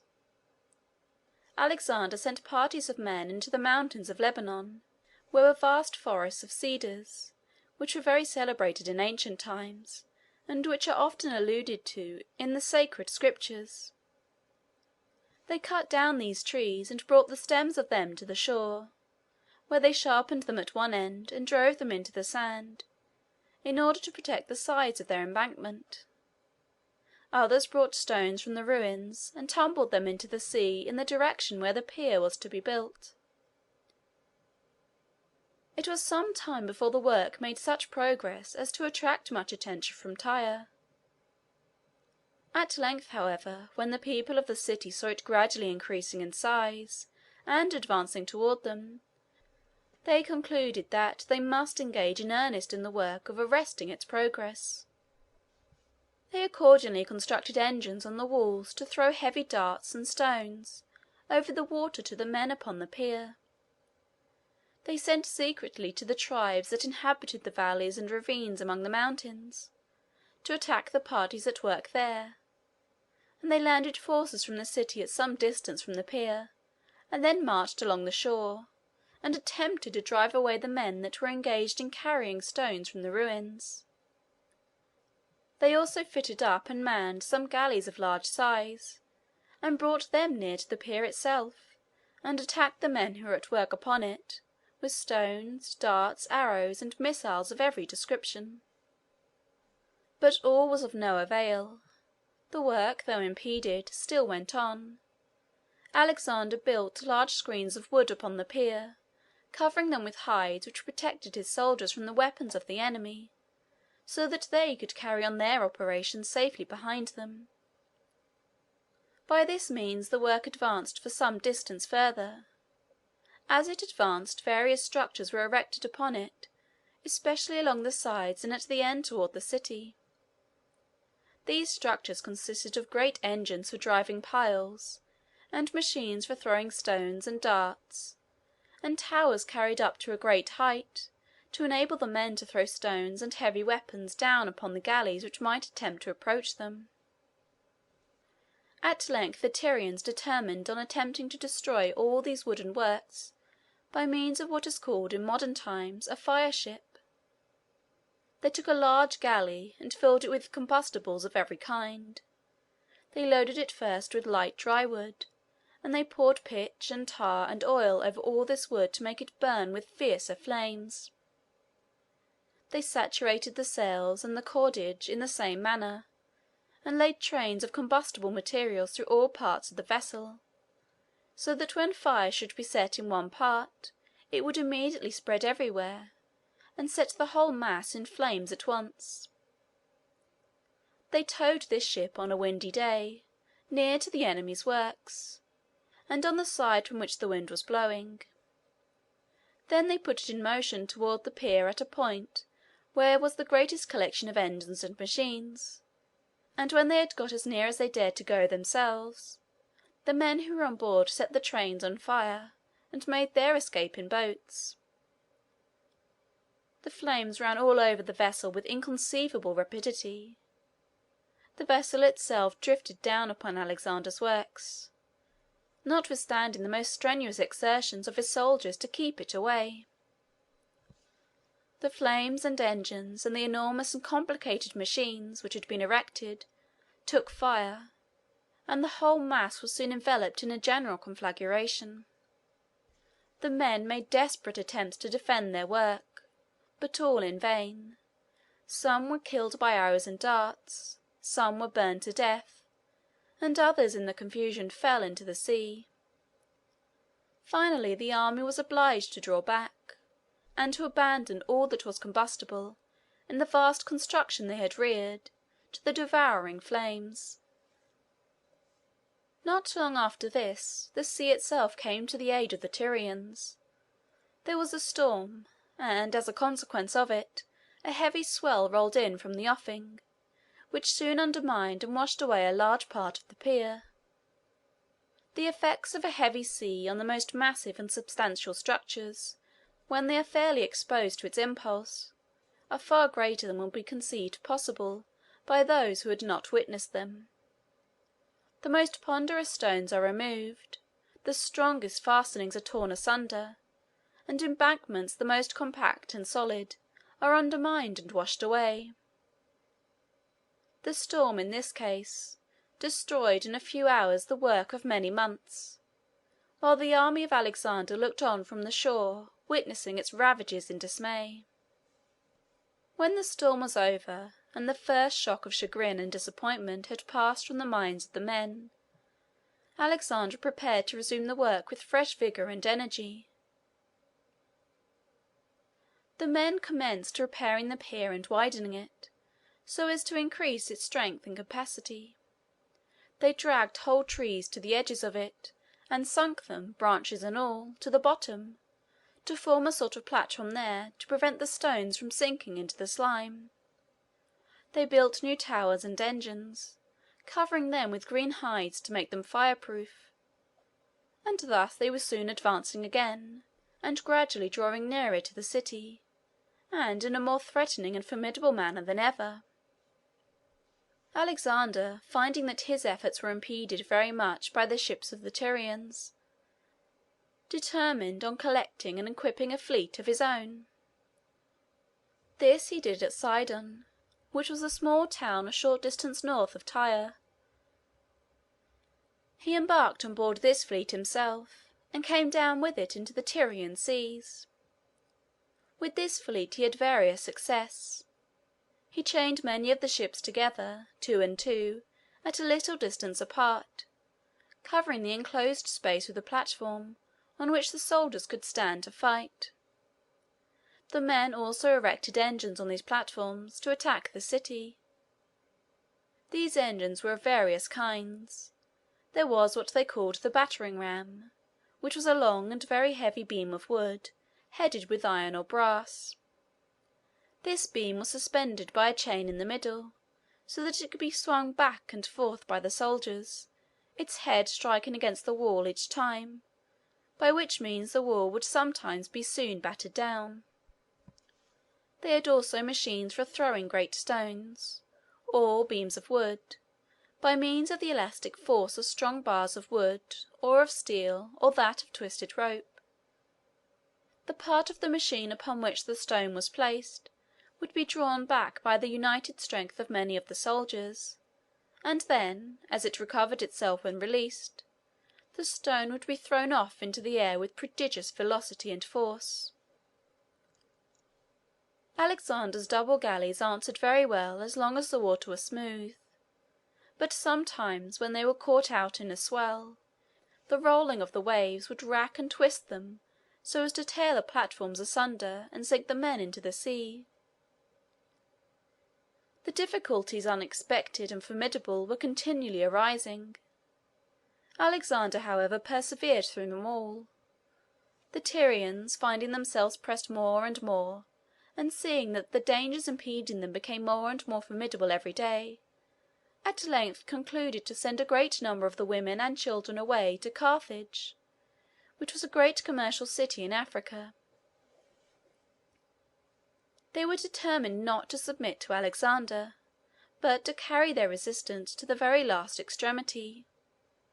And as the closing scenes of a siege, especially at the places at last taken by storm, are beyond description, they wished to save their wives and daughters and hapless babes from having to witness them. In the meantime, as the siege advanced, the parties became more and more incensed against each other. They treated the captives which they took on either side with greater and greater cruelty, each thinking that they were only retaliating worse injuries from the other. The Macedonians approached nearer and nearer. The resources of the unhappy city were gradually cut off and its strength worn away. The enemies approached nearer and nearer to the walls, until the battering rams bore directly upon them, and breaches began to be made. At length one great breach on the southern side was found to be practicable, as they call it. Alexander began to prepare for the final assault, and the Tyrians saw before them the horrible prospect of being taken by storm. Still they would not submit. Submission would now have done but little good, though it might have saved some from the final horrors of the scene. Alexander had become greatly exasperated by the long resistance which the Tyrians had made. They probably could not now have averted destruction, but they might, perhaps, have prevented its coming upon them in so terrible a shape as the irruption of 30,000 frantic and infuriated soldiers through the breaches in their walls to take their city by storm. The breach by which Alexander proposed to force his entrance was on the southern side. He prepared a number of ships, with platforms raised upon them in such a manner that, on getting near the walls, they could be let down and form a sort of bridge, over which the men could pass to the broken fragments of the wall, and thence ascend the breach above. The plan succeeded. The ships advanced to the proposed place of landing. The bridges were let down. The men crowded over them to the foot of the wall. They clambered up through the breach to the battlements above, although the Tyrians thronged the passage and made the most desperate resistance. Hundreds were killed by darts and arrows and falling stones, and their bodies tumbled into the sea. The others, paying no attention to their falling comrades, and drowning the horrid screams of the crushed and the dying with their own frantic shouts of rage and fury, pressed on up the broken wall, till they reached the battlements above. The vast throng then rolled along upon the top of the wall, till they came to the stairways and slopes by which they could descend into the city, and pouring down through all these avenues, they spread over the streets and satiated the hatred and rage which had been gathering strength for 7 long months, in bursting into houses and killing and destroying all that came in their way. Thus the city was stormed. After the soldiers were weary with the work of slaughtering the wretched inhabitants of the city, they found that many still remained alive, and Alexander tarnished the character for generosity and forbearance for which he had thus far been distinguished, by the cruelty with which he treated them. Some were executed, some thrown into the sea, and it is even said that 2,000 were crucified along the sea shore. This may mean that their bodies were placed upon crosses after life had been destroyed by some more humane method than crucifixion. At any rate, we find frequent indications from this time that prosperity and power were beginning to exert their usual and unfavourable influence upon Alexander's character. He became haughty, imperious, and cruel. He lost the modesty and gentleness which seemed to characterize him in the earlier part of his life, and began to assume the moral character as well as perform the exploits of a military hero. A good illustration of this is afforded by the answer that he sent to Darius about the time of the storming of Tyre, in reply to a second communication which he had received from him proposing terms of peace. Darius offered him a very large sum of money for the ransom of his mother, wife, and child, and agreed to give up to him all the country he had conquered, including the whole territory west of the Euphrates. He also offered him his daughter Statira in marriage. He recommended to him to accept these terms and be content with the possessions he had already acquired, that he could not expect to succeed, if he should try, in crossing the mighty rivers of the East, which were in the way of his march toward the Persian dominions. Alexander replied that if he wished to marry his daughter, he could do it without his consent. As to the ransom, he was not in want of money. In respect to Darius's offering to give him up all the west of the Euphrates, it was absurd for a man to speak of giving what was no longer his own. That he had crossed too many seas in his military expeditions, since he left Macedon, to feel any concern about the rivers that he might find in his way, and that he should continue to pursue Darius wherever he might retreat in search of safety and protection, and he had no fear but that he should find and conquer him at last. It was a harsh and cruel message to send to the unhappy monarch whom he had already so greatly injured. Parmenio advised him to accept Darius's offer. "I would," said he, "if I were Alexander." "Yes," said Alexander, "and so would I, if I were Parmenio." What a reply from a youth of 22 to a venerable general of 60, who had been so tried and faithful a friend, and so efficient a coadjutor both to his father and to himself for so many years! The siege and storming of Tyre has always been considered one of the greatest of Alexander's exploits. The boldness, the perseverance, the indomitable energy which he himself and all his army manifested during the 7 months of their Herculean toil attracted the admiration of the world. And yet we find our feelings of sympathy for his character and interest in his fate somewhat alienated by the indications of pride, imperiousness, and cruelty which began to appear. While he rises in our estimation as a military hero, he begins to sink somewhat as a man. And yet the change was not sudden. He bore during the siege his part in the privations and difficulty which the soldiers had to endure, and the dangers to which they had to be exposed he was always willing to share. One night he was out with a party upon the mountains. Among his few immediate attendants was Lysimachus, one of his former teachers, who always loved to accompany him at such times. Lysimachus was advanced in life and somewhat infirm, and consequently could not keep up with the rest in the march. Alexander remained with Lysimachus, and ordered the rest to go on. The road at length became so rugged that they had to dismount from their horses and walk.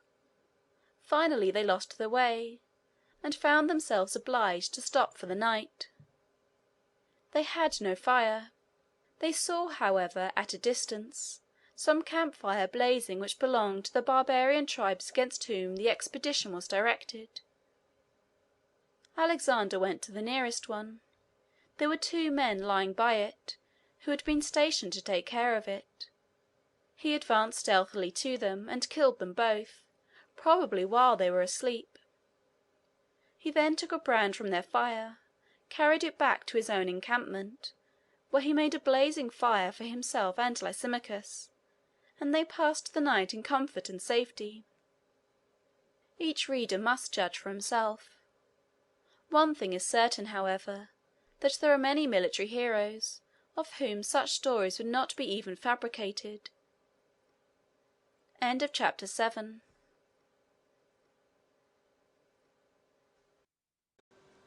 Alexander the Great by Jacob Abbott.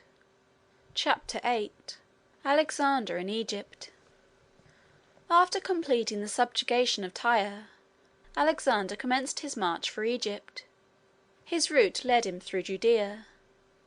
The time was about 300 years before the birth of Christ, and of course this passage of the great conqueror through the land of Israel took place between the historical periods of the Old Testament and of the New, so that no account of it is given in the sacred volume. There was a Jewish writer named Josephus, who lived and wrote a few years after Christ, and of course more than 300 years after Alexander. He wrote a history of the Jews, which is a very entertaining book to read, but he liked so much to magnify the importance of the events in the history of his country, and to embellish them with marvellous and supernatural incidents, that his narratives have not always been received with implicit faith. Josephus says that, as Alexander passed through Palestine, he went to pay a visit to Jerusalem. The circumstances of this visit, according to his account, were these. The city of Tyre, before Alexander besieged it, as it lived entirely by commerce and was surrounded by the sea, had to depend on the neighbouring countries for a supply of food. The people were accordingly accustomed to purchase grain in Phoenicia, in Judea, and in Egypt, and transport it by their ships to the island. Alexander, in the same manner, when besieging the city, found that he must depend on the neighbouring countries for supplies of food, and he accordingly sent requisitions for such supplies to several places, and among others to Judea. The Jews, as Josephus says, refused to send any such supplies, saying that it would be inconsistent with fidelity to Darius, under whose government they were. Alexander took no notice of this reply at the time, being occupied with the siege of Tyre. But as soon as that city was taken, and he was ready to pass through Judea, he directed his march towards Jerusalem, with the intention of destroying the city. Now the chief magistrate at Jerusalem at this time, the one who had the command of the city, ruling it, of course, under a general responsibility to the Persian government, was the high priest. His name was Jaddus. In the time of Christ, about 300 years after this, the name of the high priest, as the reader will recollect, was Caiaphas. Jaddus, and all the inhabitants of Jerusalem, were very much alarmed. They knew not what to do. The siege and capture of Tyre had impressed them all with a strong sense of Alexander's terrible energy and martial power, and they began to anticipate certain destruction. Jaddus caused great sacrifices to be offered to Almighty God, and public and solemn prayers were made, to implore his guidance and protection. The next day after these services, he told the people that they had nothing to fear. God had appeared to him in a dream, and directed him what to do. "We are not to resist the conqueror," said he, "but to go forth to meet him and welcome him. We are to strew the city with flowers, and adorn it as for a festive celebration. The priests are to be dressed in their pontifical robes, and go forth, and the inhabitants are to follow them in a civic procession. In this way we are to go out to meet Alexander as he advances, and all will be well." These directions were followed. Alexander was coming on with a full determination to destroy the city. When, however, he saw this procession, and came near enough to distinguish the appearance and dress of the high priest, he stopped, seemed surprised and pleased, and advanced toward him with an air of the profoundest deference and respect. He seemed to pay him almost religious homage and adoration. Every one was astonished. Parmenio asked him for an explanation. Alexander made the following extraordinary statement: When I was in Macedon, before setting out on this expedition, while I was revolving the subject in my mind, musing day after day on the means of conquering Asia, one night I had a remarkable dream. In my dream this very priest appeared before me, dressed just as he is now. He exhorted me to banish every fear, to cross the Hellespont boldly, and to push forward into the heart of Asia. He said that God would march at the head of my army, and give me victory over all the Persians.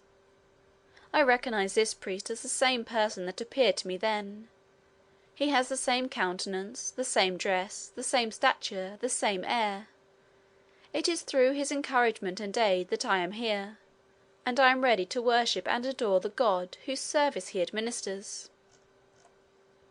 Alexander joined the high priest in the procession, and they returned to Jerusalem together. There Alexander united with them and with the Jews of the city in the celebration of religious rites, by offering sacrifices and oblations in the Jewish manner. The writings, which are now printed together in our Bibles as the Old Testament, were in those days written separately on parchment rolls and kept in the temple. The priests produced from the rolls the one containing the prophecies of Daniel, and they read and interpreted some of these prophecies to Alexander, which they considered to have reference to him, though written many hundred years before. Alexander was, as Josephus relates, very much pleased at the sight of these ancient predictions, and the interpretation put upon them by the priests.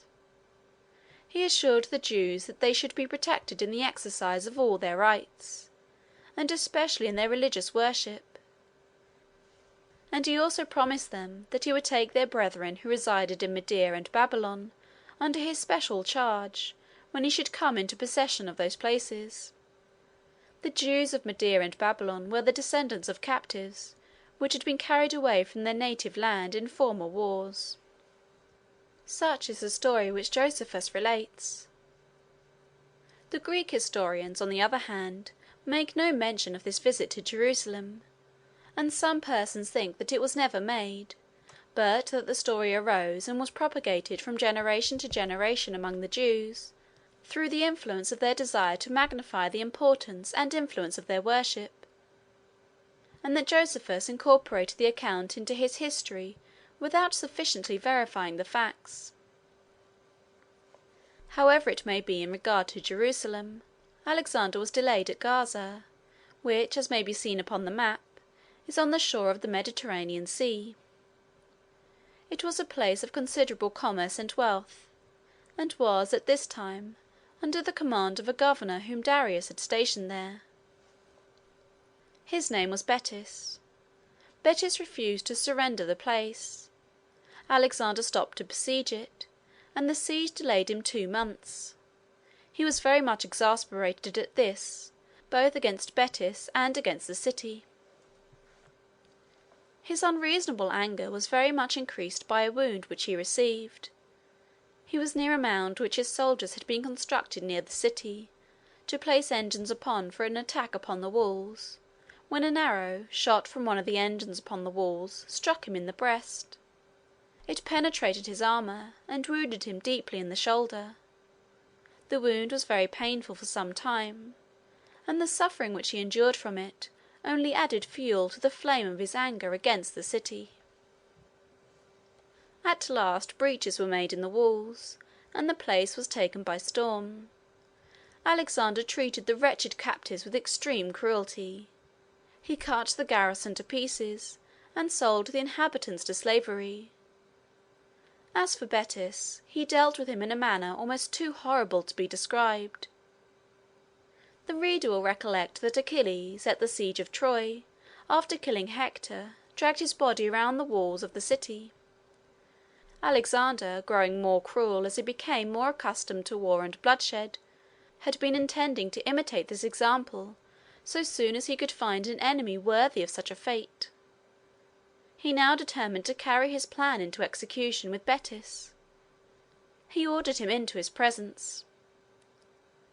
A few years before he would have rewarded him for his fidelity in his master's service, but now, grown selfish, hard-hearted, and revengeful, He looked upon him with a countenance full of vindictive exultation, and said, "You are not going to die the simple death that you desire. You have got the worst torments that revenge can invent to suffer." Betis did not reply, but looked upon Alexander with a calm and composed and unsubdued air, which incensed the conqueror more and more. "Observe his dumb arrogance," said Alexander, "but I will conquer him. I will show him that I can draw groans from him, if nothing else." He then ordered holes to be made through the heels of his unhappy captive, and passing a rope through them, had the body fastened to a chariot, and dragged about the city till no life remained. Alexander found many rich treasures in Gaza. He sent a large part of them to his mother Olympias, whom he had left in Macedon. Alexander's affection for his mother seems to have been more permanent than almost any other good trait in his character. He found, in addition to other stores of valuable merchandise, a large quantity of frankincense and myrrh. These are gums which were brought from Arabia, and were very costly. They were used chiefly in making offerings and in burning incense to the gods.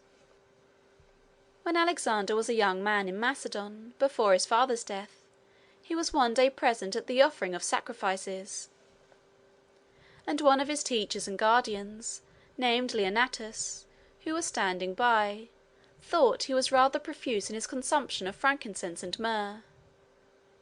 He was taking it up by handfuls and throwing it upon the fire. Leonatus reproved him for this extravagance, and told him that when he became master of the countries where these costly gums were procured, he might be as prodigal of them as he pleased, but that in the meantime it would be proper for him to be more prudent and economical. Alexander remembered this reproof, and finding vast stores of these expensive gums in Gaza, he sent the whole quantity to Leonatus, telling him that he sent him this abundant supply that he might not have occasion to be so reserved and sparing for the future in his sacrifices to the gods. After this conquest and destruction of Gaza, Alexander continued his march southward to the frontiers of Egypt. He reached these frontiers at the city of Pelusium. The Egyptians had been under the Persian dominion, but they abhorred it, and were very ready to submit to Alexander's sway. They sent ambassadors to meet him upon the frontiers. The governors of the cities, as he advanced into the country, finding that it would be useless to resist, and warned by the terrible example of Thebes, Tyre, and Gaza, surrendered to him as fast as he summoned them. He went to Memphis. Memphis was a great and powerful city, situated in what was called Lower Egypt on the Nile, just above where the branches which form the mouth of the Nile separate from the main stream. All that part of Egypt is flat country, having been formed by the deposits brought down by the Nile. Such land is called alluvial. It is always level, and as it consists of successive deposits from the turbid waters of the river, made in the successive inundations, it forms always a very rich soil, deep and inexhaustible, and is of course extremely fertile. Egypt has been celebrated for its unexampled fertility from the earliest times. It waves with fields of corn and grain, and is adorned with groves of the most luxuriant growth and richest verdure. It is only, however, so far as the land is formed by the deposits of the Nile, that this scene of verdure and beauty extends. On the east it is bounded by ranges of barren and rocky hills, and on the west by vast deserts, consisting of moving sands, from which no animal or vegetable life can derive the means of existence. The reason of this sterility seems to be the absence of water. The geological formation of the land is such that it furnishes few springs of water and no streams, and in that climate it seldom or never rains. If there is water, the most barren sands will clothe themselves with some species of vegetation, which, in its decay, will form a soil that will nourish more and more fully each succeeding generation of plants. But in the absence of water, any surface of earth will soon become a barren sand. The wind will drive away everything imponderable, leaving only the heavy sands to drift in storms, like fields of snow. Among these African deserts, however, there are some fertile spots. They are occasioned by springs which arrive in little dells, and which saturate the ground with moisture for some distance around them. The water from these springs flows for some distance, in many cases, in a little stream, before it is finally lost and absorbed in the sands. The whole tract, under the influence of this irrigation, clothes itself with verdure. Trees go up to shade it. It forms a spot whose beauty, absolutely great, is heightened by the contrast which it presents to the gloomy and desolate desert by which it is surrounded. Such a green spot in the desert is called an oasis. They are the resort and the refuge of the traveller and the pilgrim, who seek shelter and repose upon them in their weary journeys over the trackless wilds. Nor must it be supposed that these islands of fertility and verdure are always small. Some of them are very extensive, and contain a considerable population. There is one called the Great Oasis, which consists of a chain of fertile tracts of about 100 miles in length. Another, called the Oasis of Siwa, has in modern times a population of 8,000 souls. This last is situated not far from the shores of the Mediterranean Sea, at least not very far, perhaps 200 or 300 miles, and it was a very celebrated spot in Alexander's day. The cause of its celebrity was that it was the seat and centre of the worship of a famous deity called Jupiter Ammon. This god was said to be the son of Jupiter, though there were all sorts of stories about his origin and early history. He had the form of a ram, and was worshipped by the people of Egypt, and also by the Carthaginians, and by the people of northern Africa generally. His temple was in this oasis, and it was surrounded by a considerable population, which was supported, in a great degree, by the expenditures of the worshippers who came as pilgrims or otherwise to sacrifice at his shrine.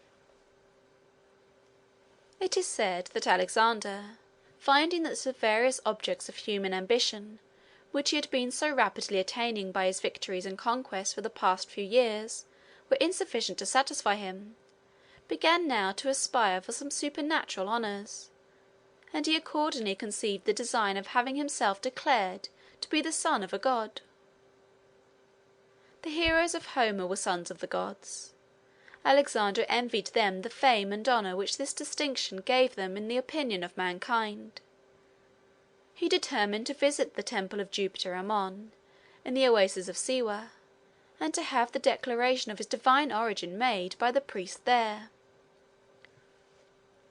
He proceeded, accordingly, to the mouth of the Nile, where he found a very eligible place, as he believed, for the foundation of a commercial city, and he determined to build it on his return. Thence he marched along the shores of the Mediterranean toward the west, until he reached a place called Paraetonium, which will be found upon the map. He then left the seashore and marched south, striking at once into the desert when he left the sea. He was accompanied by a small detachment of his army as an escort, and they journeyed 11 days before they reached the oasis. They had a variety of perilous adventures in crossing the desert. For the first 2 days the soldiers were excited and pleased with the novelty and romantic grandeur of the scene. The desert has, in some degree, the sublimity of the ocean. There is the same boundless expanse, the same vast unbroken curve of the horizon, the same tracklessness, the same solitude. There is, in addition, a certain profound and awful stillness and repose, which imparts to it a new element of impressiveness and grandeur. Its dread and solemn silence is far more imposing and sublime than the loudest thunders of the seas. The 3rd day the soldiers began to be weary of such a march. They seemed afraid to penetrate any further into such boundless and terrible solitudes. They had been obliged to bring water with them in goatskins, which were carried by camels. The camel is the only beast of burden which can be employed upon the deserts. There is a peculiarity in the anatomical structure of this animal, by which he can take in at one time a supply of water for many days. He is formed, in fact, for the desert. In his native state he lives in the oases and in the valleys. He eats the herbage which grows among the rocks and hills that alternate with the great sandy plains in all these countries. In passing from one of his scanty pasturages to another, he has long journeys to make across the sands, where, though he can find food here and there is no water.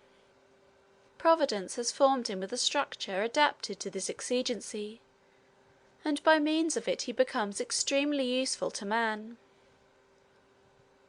The soldiers of Alexander did not take a sufficient supply of water, and were reduced at one time to great distress. They were relieved, the stories say, by a rain, though rain is extremely unusual in the deserts. Alexander attributed this supply to the miraculous interposition of heaven. They catch the rain, in such cases, with cloths, and afterwards wring out the water, though in this instance, as the historians of that day say, the soldiers did not wait for this tardy method of supply, but the whole detachment held back their heads and opened their mouths, to catch the drops of rain as they fell. There was another danger to which they were exposed in their march, more terrible even than the scarcity of water. It was that of being overwhelmed in the clouds of sand and dust which sometimes swept over the desert in gales of wind. These were called sandstorms. The fine sand flew in some cases in driving clouds, which filled the eyes and stopped the breath of the traveller, and finally buried his body under its drifts when he lay down to die. A large army of 50,000 men, under a former Persian king, had been overwhelmed and destroyed in this way some years before, in some of the Egyptian deserts. Alexander's soldiers had heard of this calamity, and they were threatened sometimes with the same fate. They, however, at length escaped all the dangers of the desert, and began to approach the green and fertile land of the oasis. The change from the barren and dismal loneliness of the sandy plains to the groves and the villages and the beauty and the verdure of the oasis was delightful both to Alexander himself and to all his men. The priests at the great temple of Jupiter Ammon received them all with marks of great distinction and honour. The most solemn and magnificent ceremonies were performed, with offerings, oblations, and sacrifices. The priests, after conferring in secret with the god in the temple, came out, with the annunciation that Alexander was indeed his son, and they paid him accordingly almost divine honours. He is supposed to have bribed them to do this by presents and pay. Alexander returned at length to Memphis, and in all his subsequent orders and decrees, he styled himself Alexander King, son of Jupiter Ammon. But though Alexander was thus willing to impress his ignorant soldiers with a mysterious veneration for his fictitious divinity, he was not deceived himself on the subject. He sometimes even made his pretensions to the divine character a subject of joke. For instance, they one day brought him in too little fire in the focus. The focus, or fireplace used in Alexander's day, was a small metallic stand, on which the fire was built. It was placed wherever convenient in the tent, and the smoke escaped above. They had put upon the focus too little fuel one day when they brought it in.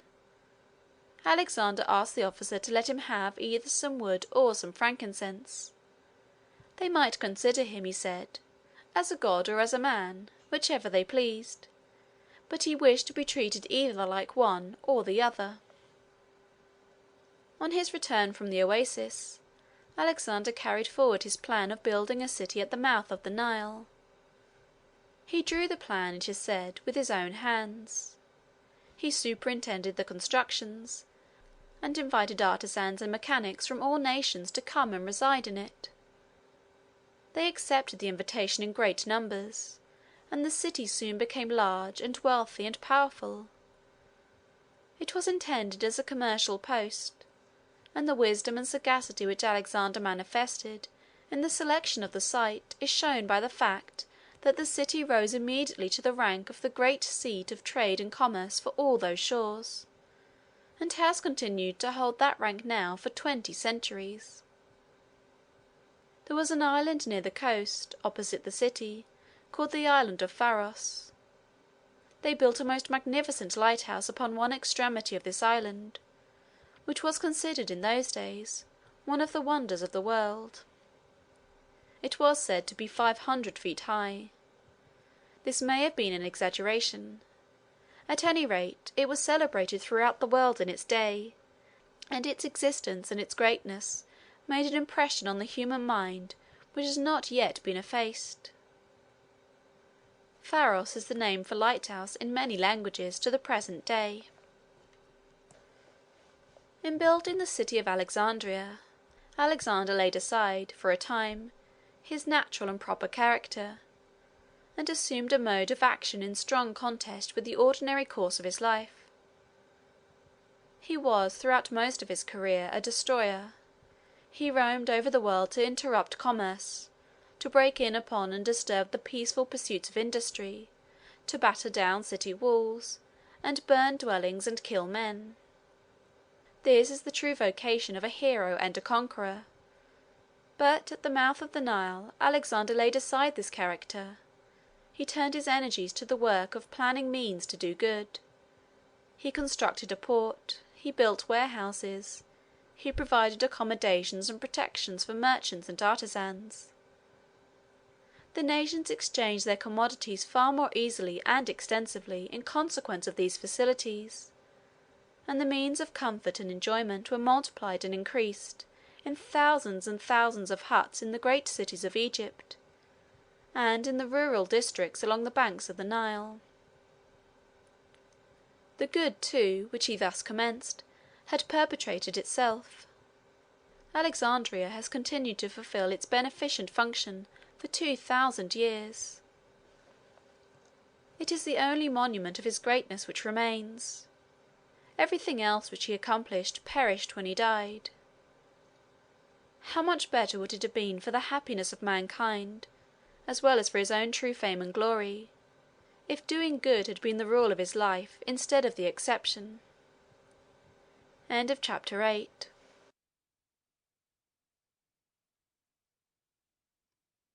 Alexander the Great by Jacob Abbott. Chapter 9. The Great Victory. All the western part of Asia was now in Alexander's power.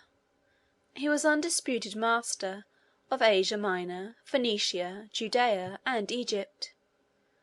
He returned from Egypt to Tyre, leaving governors to rule in his name in all the conquered provinces.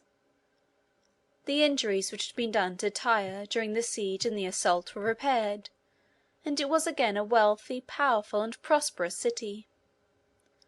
Alexander rested and refreshed his army there, and spent some weeks in most splendid festivities and rejoicings. The princes and potentates of all the neighbouring countries assembled to partake of his hospitality, to be entertained by the games, the plays, the spectacles, and the feastings, and to unite in swelling his court and doing him honour. In a word, he was the general centre of attention for all eyes, and the object of universal homage. All this time, however, he was very far from being satisfied, or feeling that his work was done. Darius, whom he considered his great enemy, was still in the field, unsubdued. He had retreated across the Euphrates, and was employed in assembling a vast collection of forces from all the eastern nations which were under his sway, to meet Alexander in the final contest. Alexander therefore made arrangements at Tyre for the proper government of the various kingdoms and provinces which he had already conquered, and then began to prepare for marching eastward with the main body of his army. During all this time the ladies of Darius's family, who had been taken captive at Issus, had been retained in captivity, and made to accompany Alexander's army in its marches. Alexander refused to accede to any of the plans and propositions which Darius made, and offered for the redemption of his wife and mother, but insisted on retaining them as his prisoners. He, however, treated them with respect and high consideration. He provided them with royal tents of great magnificence, and had them conveyed from place to place when his army moved, with all the royal state to which they had been accustomed when in the court of Darius. It has been generally thought a proof of nobleness of spirit and generosity in Alexander that he treated his captives in this manner. It would seem, however, that true generosity would have prompted the restoration of these unhappy and harmless prisoners to the husband and father who mourned their separation from him, and their cruel sufferings, with bitter grief. It is more probable, therefore, that policy, and a regard for his own aggrandizement, rather than compassion for the suffering, led him to honor his captive queens.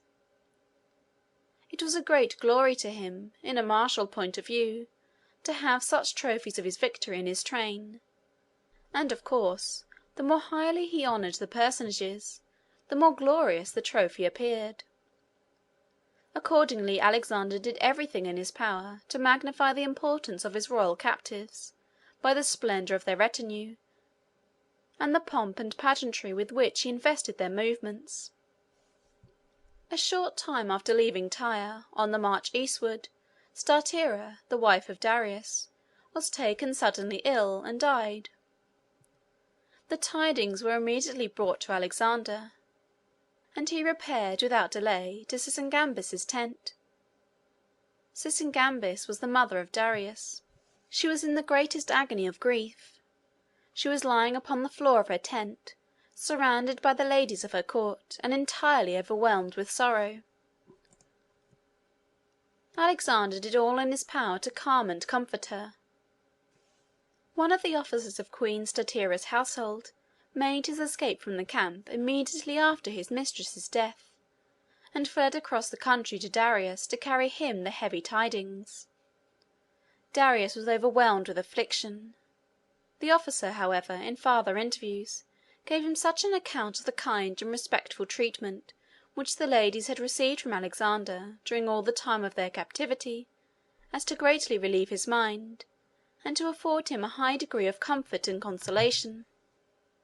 He expressed a very strong sense of gratitude to Alexander for his generosity and kindness, and said that if his kingdom of Persia must be conquered, he sincerely wished that it might fall into the hands of such a conqueror as Alexander. By looking at the map at the commencement of the volume, it will be seen that the Tigris and the Euphrates are parallel streams, flowing through the heart of the western part of Asia toward the southeast, and emptying into the Persian Gulf. The country between these two rivers, which was extremely populous and fertile, was called Mesopotamia. Darius had collected an immense army here. The various detachments filled all the plains of Mesopotamia. Alexander turned his course a little northward, intending to pass the river Euphrates, at a famous ancient crossing at Thapsus, which may be seen upon the map. When he arrived at this place he found a small Persian army there. They, however, retired as he approached. Alexander built 2 bridges across the river, and passed his army safely over.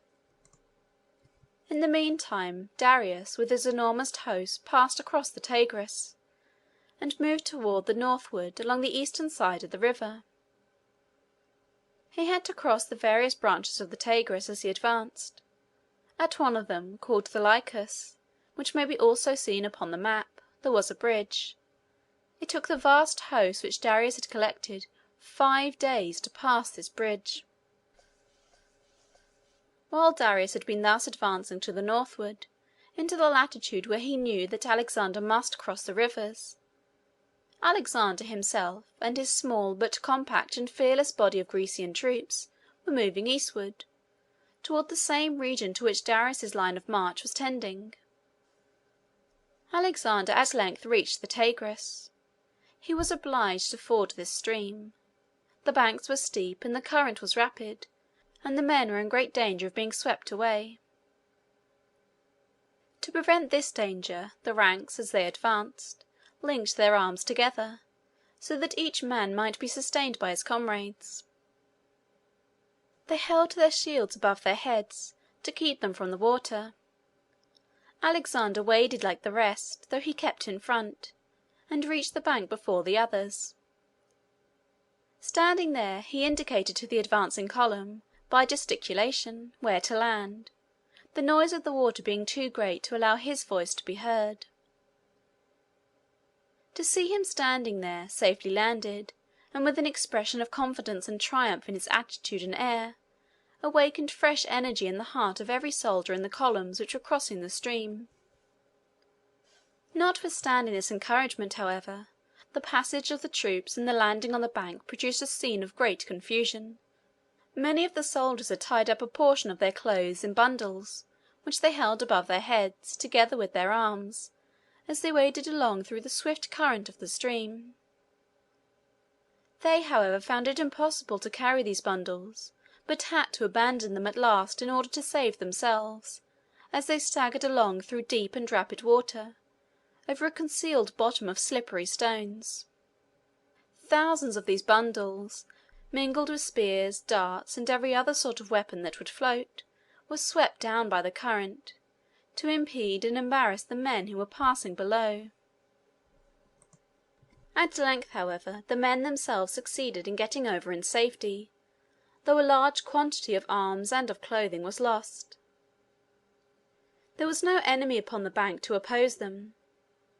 Darius could not, in fact, well meet and oppose Alexander in his attempt to cross the river, because he could not determine at what point he would probably make the attempt, in season to concentrate so large an army to oppose him.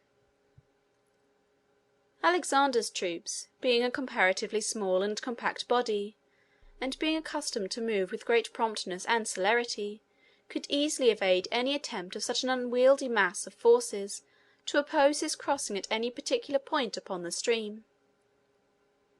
At any rate, Darius did not make any such attempt, and Alexander had no difficulties to encounter in crossing the Tigris other than the physical obstacles presented by the current of the stream. Darius's plan was, therefore, not to intercept Alexander on his march, but to choose some great and convenient battlefield, where he could collect his forces and marshal them advantageously, and so await an attack there. He knew very well that his enemy would seek him out wherever he was, and consequently that he might choose his position. He found such a field in an extensive plain at Gaugamela, not far from the city of Arbela. The spot has received historical immortality under the name of the Plain of Arbela. Darius was several days in concentrating his vast armies upon this plain. He constructed encampments. He levelled the inequalities which would interfere with the movements of his great bodies of cavalry. He guarded the approaches, too, as much as possible. There is a little instrument used in war called a caltrop. It consists of a small ball of iron, with several sharp points projecting from it 1 or 2 inches each way.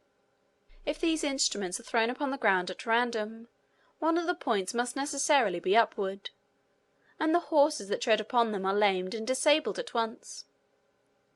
Darius caused caltrops to be scattered in the grass and along the roads wherever the army of Alexander would be likely to approach his troops on the field of battle. Alexander, having crossed the river, encamped for a day or 2 on the banks, to rest and refresh and to rearrange his army.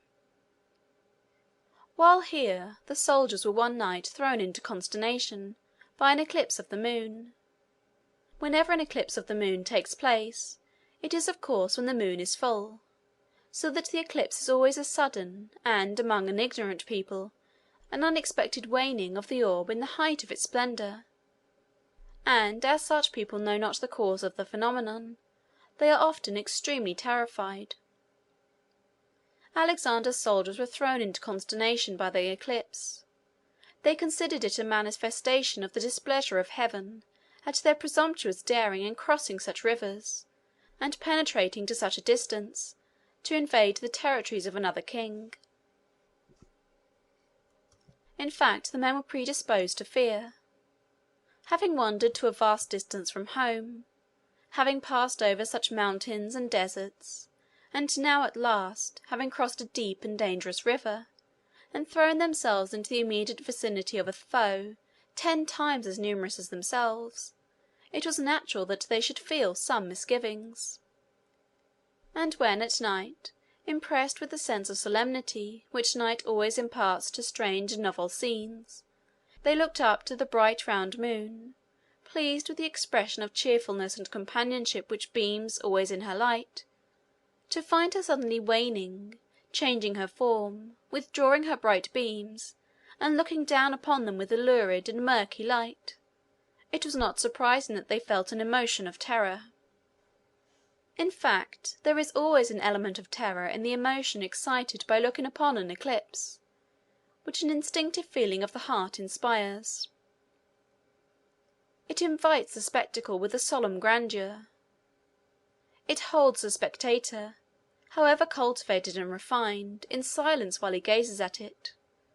It mingles with a scientific appreciation of the vastness of the movements and magnitudes by which the effect is produced. And while the one occupies the intellect, the other impresses the soul.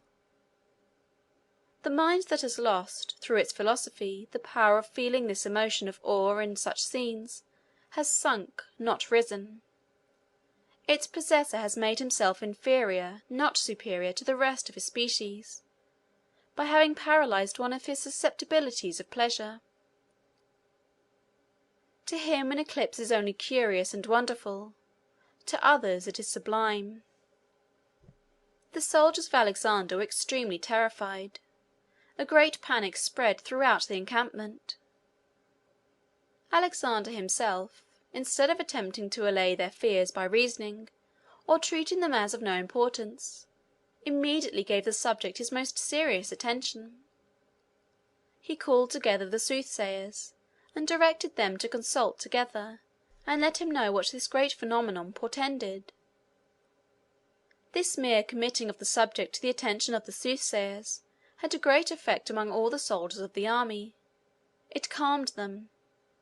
It changed their agitation and terror into a feeling of suspense, in awaiting the answer of the soothsayers, which was far less painful and dangerous. And at length, when the answer came, it allayed their anxiety and fear altogether.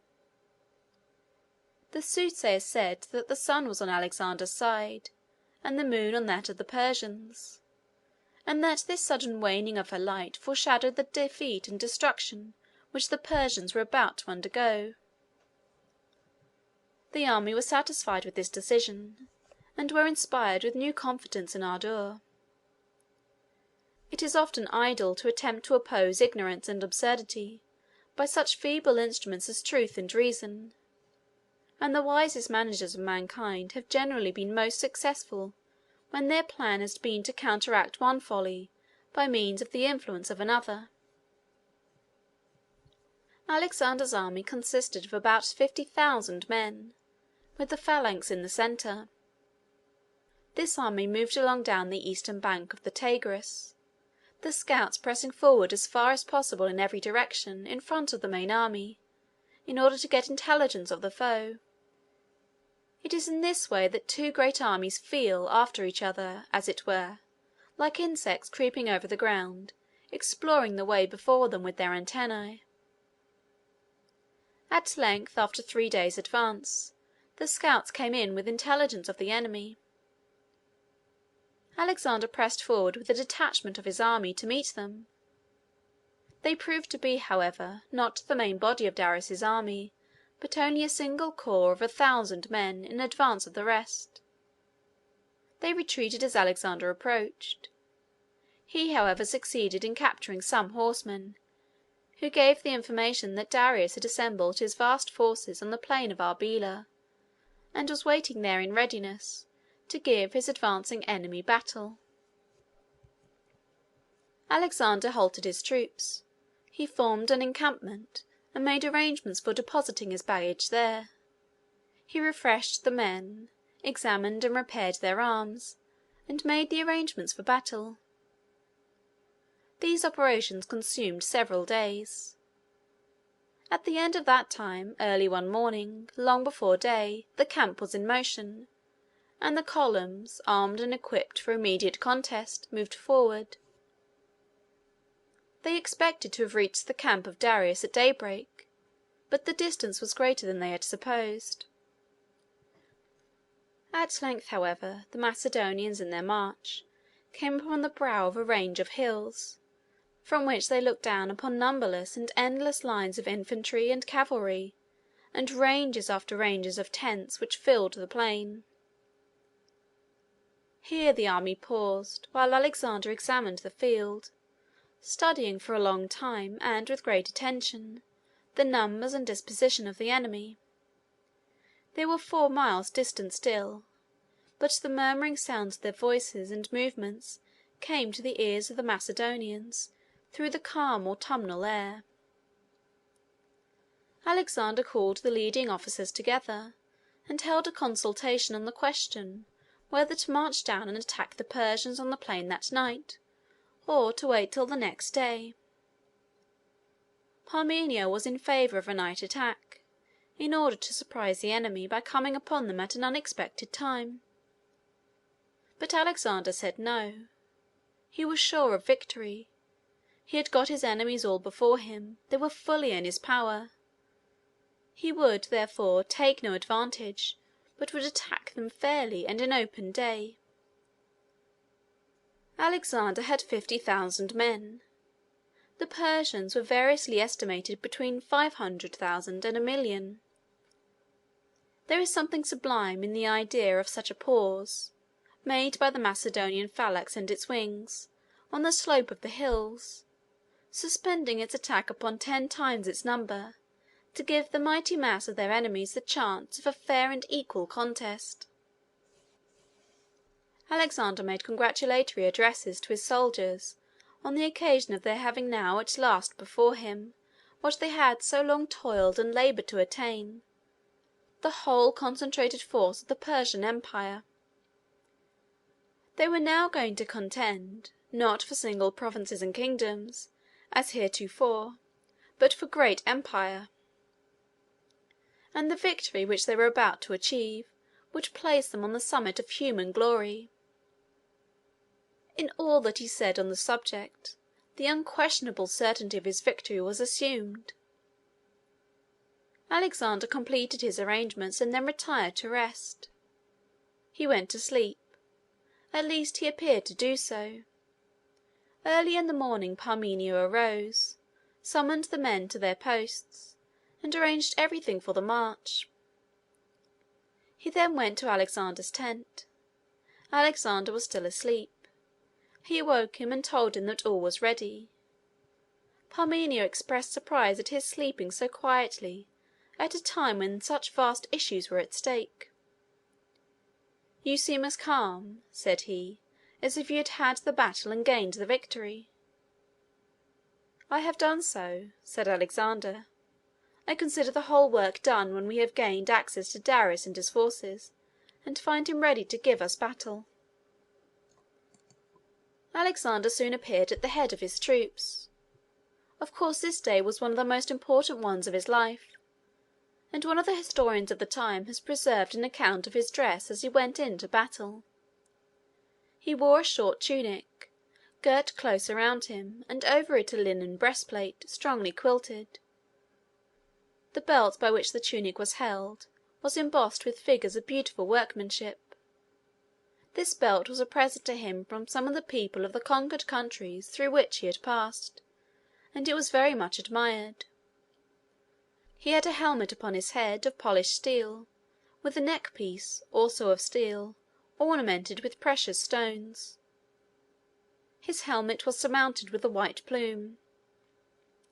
His sword, which was a present to him from the king of Cyprus, was very light and slender, and of the most perfect temper.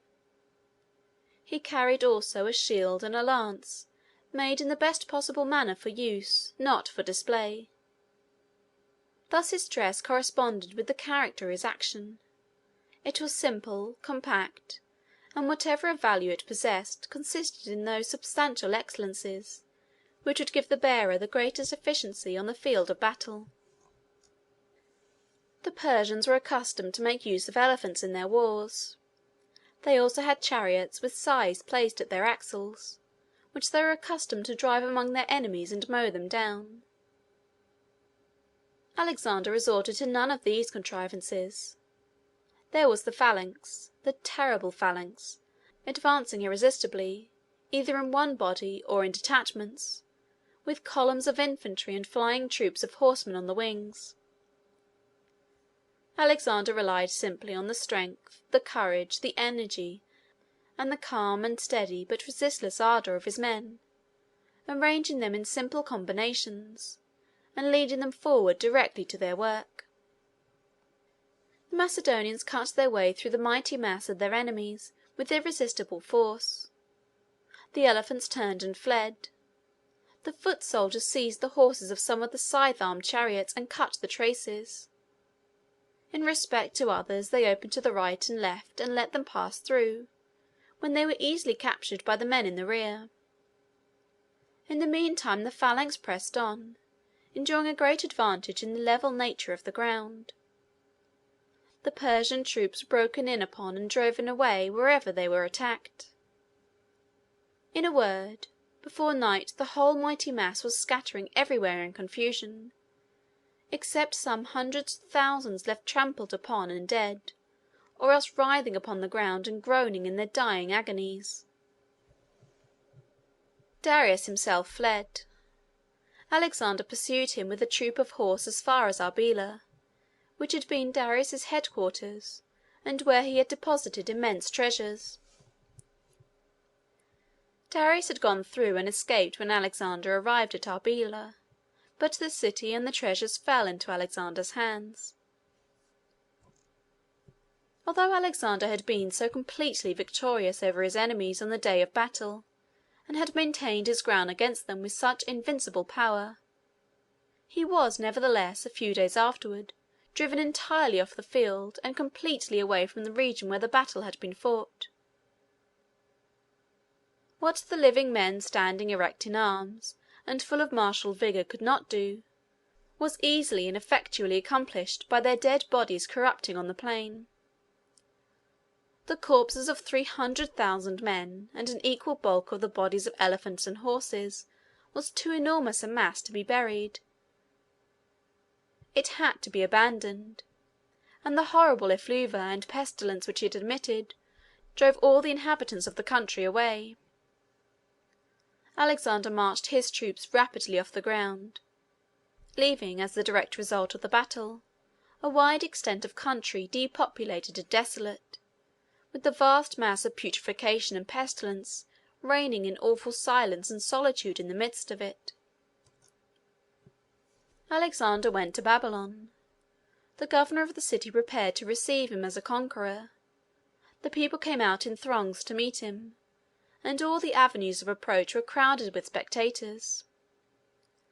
All the city walls, too, were covered with men and women assembled to witness the scene. As for Alexander himself, he was filled with pride and pleasure at thus arriving at the full accomplishment of his earliest and long-cherished dreams of glory. The great storehouse of the royal treasures of Persia was at Susa, a strong city east of Babylon. Susa was the winter residence of the Persian kings. Ecbatana, further north, among the mountains, was their summer residence. There was a magnificent place and a very strong citadel at Susa, and the treasures were kept in the citadel. It is said that in times of peace the Persian monarchs had been accustomed to collect coin, melt it down, and cast the gold in earthen jars. The jars were afterward broken off from the gold, leaving the bullion in the form of the interior of the jars. An immense amount of gold and silver and of other treasures had been thus collected. Alexander was aware of this depository before he advanced to meet Darius, and on the day of battle of Arbela, as soon as the victory was decided, he sent an officer from the very field to summon Susa to surrender. They obeyed the summons, and Alexander, soon after his great public entrance into Babylon, marched to Susa, and took possession of the vast stores of wealth accumulated there.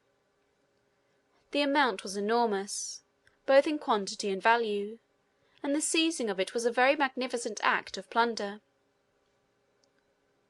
In fact, it is probable that Alexander's slaughter of the Persian army at Arbela, and the subsequent spoliation of Susa, constitute, taken together, the most gigantic case of murder and robbery which was ever committed by man; so that, in performing these deeds, the great hero attained at last to the glory of having perpetrated the grandest and most imposing of all human crimes.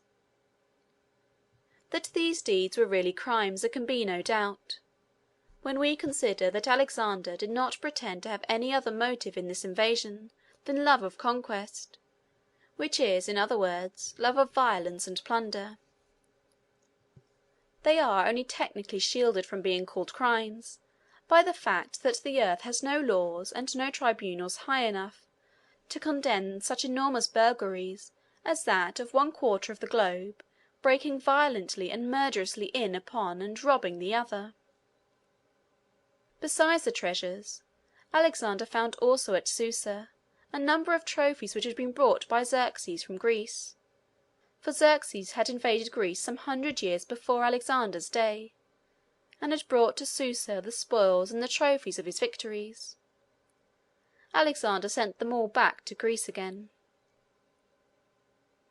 From Susa the conqueror moved on to Persepolis, the great Persian capital. On his march he had to pass through a defile of the mountains. The mountaineers had been accustomed to exact tribute here of all who passed, having a sort of right, derived from ancient usage, to the payment of a toll.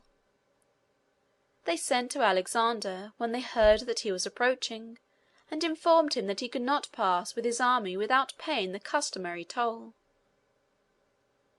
Alexander sent back word that he would meet them at the pass, and give them their due. They understood this, and prepared to defend the pass. Some Persian troops joined them. They built walls and barricades along the narrow passage. They collected great stones on the brinks of precipices, and on the declivities of the mountains, to roll down upon the heads of their enemies. By these and every other means they attempted to stop Alexander's passage. But he had contrived to send detachments around by circuitous and precipitous paths, which even the mountaineers had deemed impracticable, and thus attack his enemies suddenly and unexpectedly from above their own positions. As usual his plan succeeded. The mountaineers were drawn away, and the conqueror advanced towards the great Persian capital. Chapter 10.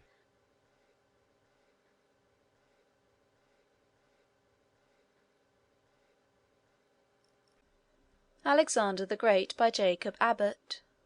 Section 10. The Death of Darius. Alexander's march from Susa to Persepolis was less a march than a triumphal progress.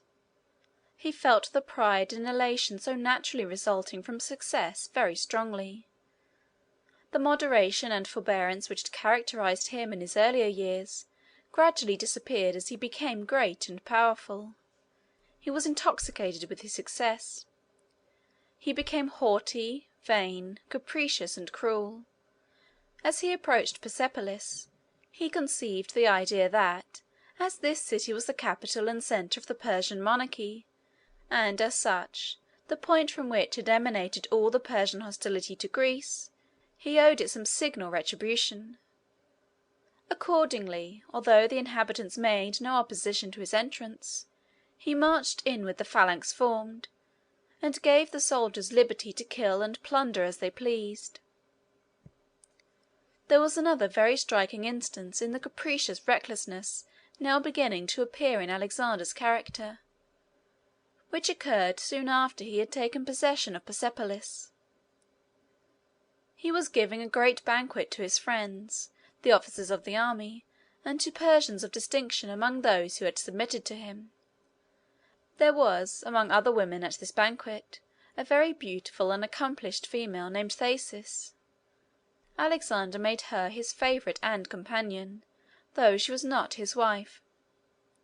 Thais did all in her power to captivate and please Alexander during the feast by her vivacity, her wit, her adroit attentions to him, and the display of her charms; and at length, when he himself, as well as the other guests, were excited with wine, she asked him to allow her to have the pleasure of going herself and setting fire, with her own hands, to the great palace of the Persian kings in the city. Thais was a native of Attica in Greece, a kingdom of which Athens was the capital. Xerxes, who had built the great palace of Persepolis, had formerly invaded Greece and had burned Athens, and now Thais desired to burn his palace in Persepolis to gratify her revenge by making, of its conflagration, an evening spectacle to entertain the Macedonian party after their supper. Alexander agreed to the proposal, and the whole company moved forward. Taking the torches from the banqueting hall, they sallied forth, alarming the city with their shouts, and with the flashing of the lights they bore. The plan of Thais was carried fully into effect, every half-intoxicated guest assisting, by putting fire to the immense pile wherever they could get access to it.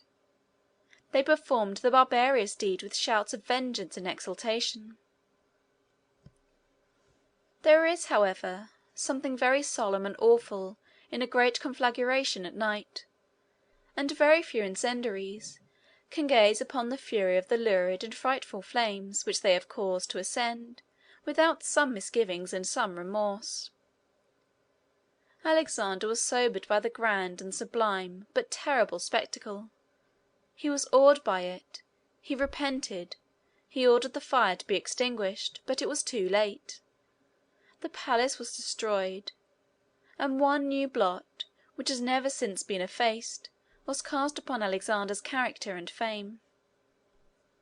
And yet, notwithstanding these increasing proofs of pride and cruelty which were beginning to be developed, Alexander still preserved some of the early traits of character which had made him so great a favourite in the commencement of his career. He loved his mother, and lent her presents continually from the treasures which were falling all the time into his possession. She was a woman of a proud, imperious, and ungovernable character, and she made Antipater, whom Alexander had left in command in Macedon, infinite trouble. She wanted to exercise the powers of government herself, and was continually urging this. Alexander would not comply with these wishes, but he paid her personally every attention in his power, and bore all her invectives and reproaches with great patience and good humour. At one time he received a long letter from Antipater, full of complaint against her, but Alexander, after reading it, said that they were heavy charges, it was true, but that a single one of his mother's tears would outweigh 10,000 such accusations. Olympias used to write very frequently to Alexander, and in these letters she would criticize and discuss his proceedings, and make comments upon the characters and actions of his generals. Alexander kept these letters very secret, never showing them to anyone. One day, however, when he was reading one of these letters, Hephaestion, the personal friend and companion who has been already several times mentioned, came up half playfully, and began to look over his shoulder. Alexander went on, allowing him to read, and then, when the letter was finished, he took the signet ring from his finger and pressed it upon Hephaestion's lips, a signal for silence and secrecy. Alexander was very kind to Sysigambis, the mother of Darius, and also to Darius's children. He would not give these unhappy captives their liberty, but in every other respect he treated them with the greatest possible kindness and consideration. He called to Singambi's mother, loaded her with presents, it is true, which he had plundered from her son, but to which it was considered in those days that he had acquired a just and perfect title. When he reached Susa he established Singambis and the children there in great state. This had been their usual residence in most seasons of the year, when not in Persepolis, so that here they were, as it were, at home. Ecbatana was, as has already been mentioned, further north, among the mountains. After the battle of Arbela, while Alexander marched to Babylon and to Susa, Darius had fled to Ecbatana, and was now there, his family being thus at one of the royal palaces under the command of the conqueror, and he himself independent but insecure in the other. He had with him about 40,000 men, who still remained faithful to his fallen fortunes. Among these were several thousand Greeks, whom he had collected in Asia Minor and other Grecian countries, and whom he had attached to his service by means of pay. He called the officers of his army together, and explained to them the determination that he had come to in respect to his future movements. "A large party of those," said he, "who formerly served as officers of my government, have abandoned me in my adversity, and gone over to Alexander's side. They have surrendered to him the towns, and citadels, and provinces which I entrusted to their fidelity. You alone remain faithful and true. As for myself, I might yield to the conqueror, and have him assign to me some province or kingdom to govern as his subordinate, but I will never submit to such a degradation. I can die in the struggle, but never will I yield. I will wear no crown which another puts upon my brow, nor give up my rights to reign over the empire of my ancestors till I give up my life. If you agree with me in this determination, let us act energetically upon it. We have it in our power to terminate the injuries we are suffering, or else to avenge them." The army responded most cordially to this appeal. They were ready, they said, to follow him wherever he should lead. All this apparent enthusiasm, however, was very delusive and unsubstantial. A general named Bessus, combining with some other officers in the army, conceived the plan of seizing Darius and making him a prisoner, and then taking command of the army himself. If Alexander should pursue him, and be likely to overtake and conquer him, he then thought that, by giving up Darius as a prisoner, he could stipulate for liberty and safety, and perhaps great rewards, both for himself and for those who acted with him. If, on the other hand, they should succeed in increasing their own forces, so as to make head against Alexander, and finally to drive him away, then Bessus was to usurp the throne, and dispose of Darius by assassinating him, or imprisoning him for life in some remote and solitary castle. Bessus communicated his plans, very cautiously at first, to the leading officers of the army. The Greek soldiers were not included in the plot. They, however, heard and saw enough to lead them to suspect what was in preparation. They warned Darius, and urged him to rely upon them more than he had done, to make them his bodyguard, and to pitch his tent in their part of the encampment. But Darius declined these proposals. He would not, he said, distrust and abandon his countrymen, who were his natural protectors, and put himself in the hands of strangers.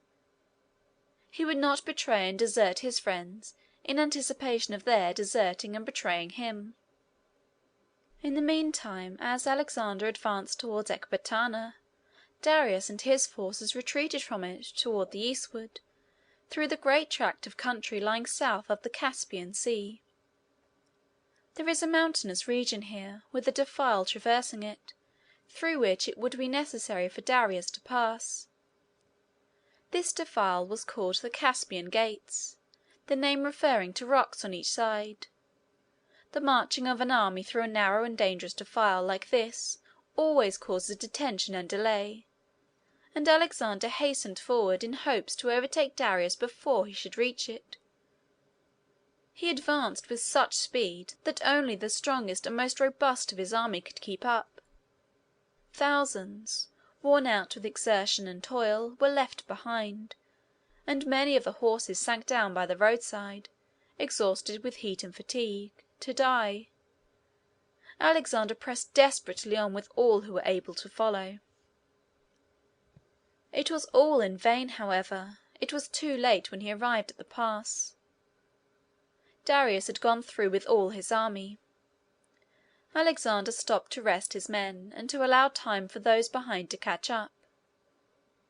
He then went on for a couple of days, when he encamped, in order to send out foraging parties, that is to say, small detachments, dispatched to explore the surrounding country, in search of grain and other food for the horses. Food for the horses of an army being too bulky to be transported far, has to be collected day by day from the neighborhood of the line of march. While halting for these foraging parties to return, a Persian nobleman came into the camp, and informed Alexander that Darius and the forces accompanying him were encamped about 2 days' march in advance, but that Bessus was in command, the conspiracy having been successful, and Darius having been deposed and made a prisoner. The Greeks, who had adhered to their fidelity, finding that all the army were combined against them, and that they were not strong enough to resist, had abandoned the Persian camp, and had returned to the mountains, where they were awaiting the result. Alexander determined to set forward immediately in pursuit of Bessus and his prisoner. He did not wait for the return of the foraging parties. He selected the ablest and most active, both of foot soldiers and horsemen, ordered them to take 2 days' provisions, and then set forth with them that very evening. The party pressed on all that night, and the next day till noon. They halted till evening, and then set forth again. Very early the next morning they arrived at the encampment which the Persian nobleman had described. They found the remains of the campfires, and all the marks usually left upon a spot which has been used as the bivouac of an army. The army itself, however, was gone. The pursuers were now too much fatigued to go on any further without rest. Alexander remained here, accordingly, through the day, to give his men and his horses refreshment and repose. That night they set forward again, and the next day at noon they arrived at another encampment of the Persians, which they had left scarcely 24 hours before. The officers of Alexander's army were excited and animated in the highest degree, as they found themselves thus drawing so near to the great object of their pursuit. Any privation and fatigue, any measures, however extraordinary, to accomplish their end. They were ready for any exertions. Alexander inquired of the inhabitants of the place whether there were not some shorter road than the one along which the enemy were moving. There was one cross-road, but it led through a desolate and desert tract of land, destitute of water. In the march of an army, as the men are always heavily loaded with arms and provisions, and water cannot be carried, it is always considered essential to choose routes which will furnish supplies of water by the way. Alexander, however, disregarded this consideration here, and prepared at once to push into the cross-road with a small detachment. He had been now 2 years advancing from Macedon into the heart of Asia, always in quest of Darius, as his great opponent and enemy. He had conquered his armies, taken his cities, plundered his palaces, and made himself master of his whole realm. Still, so long as Darius himself remained at liberty and in the field, no victories could be considered as complete. To capture Darius himself would be the last and crowning act of his conquest. He had now been pursuing him for 1800 miles, advancing slowly from province to province, and from kingdom to kingdom. During all this time the strength of his flying foe had been wasting away, his armies had been broken up, his courage and hope had gradually failed, while the animation and hope of the pursuer had been gathering fresh and increasing strength from his successes, and were excited to wild enthusiasm now, as the hour for his final consummation of all his desires seemed to be drawing nigh. Guides were ordered to be furnished by the inhabitants, to show the detachment the way across the solitary and desert country. The detachment was to consist of horsemen entirely, that they might advance with the utmost celerity. To get as sufficient a corps as possible, Alexander dismounted 500 of the cavalry, and gave their horses to 500 men, officers and others, selected for their strength and courage from among the foot soldiers. All were ambitious of being designated for this service. Besides the honor of being so selected, there was an intense excitement, as usual toward the close of a chase, to arrive at the end. This body of horsemen were ready to set out in the evening. Alexander took the command, and, following the guides, they trotted off in the direction which the guides indicated. They travelled all night.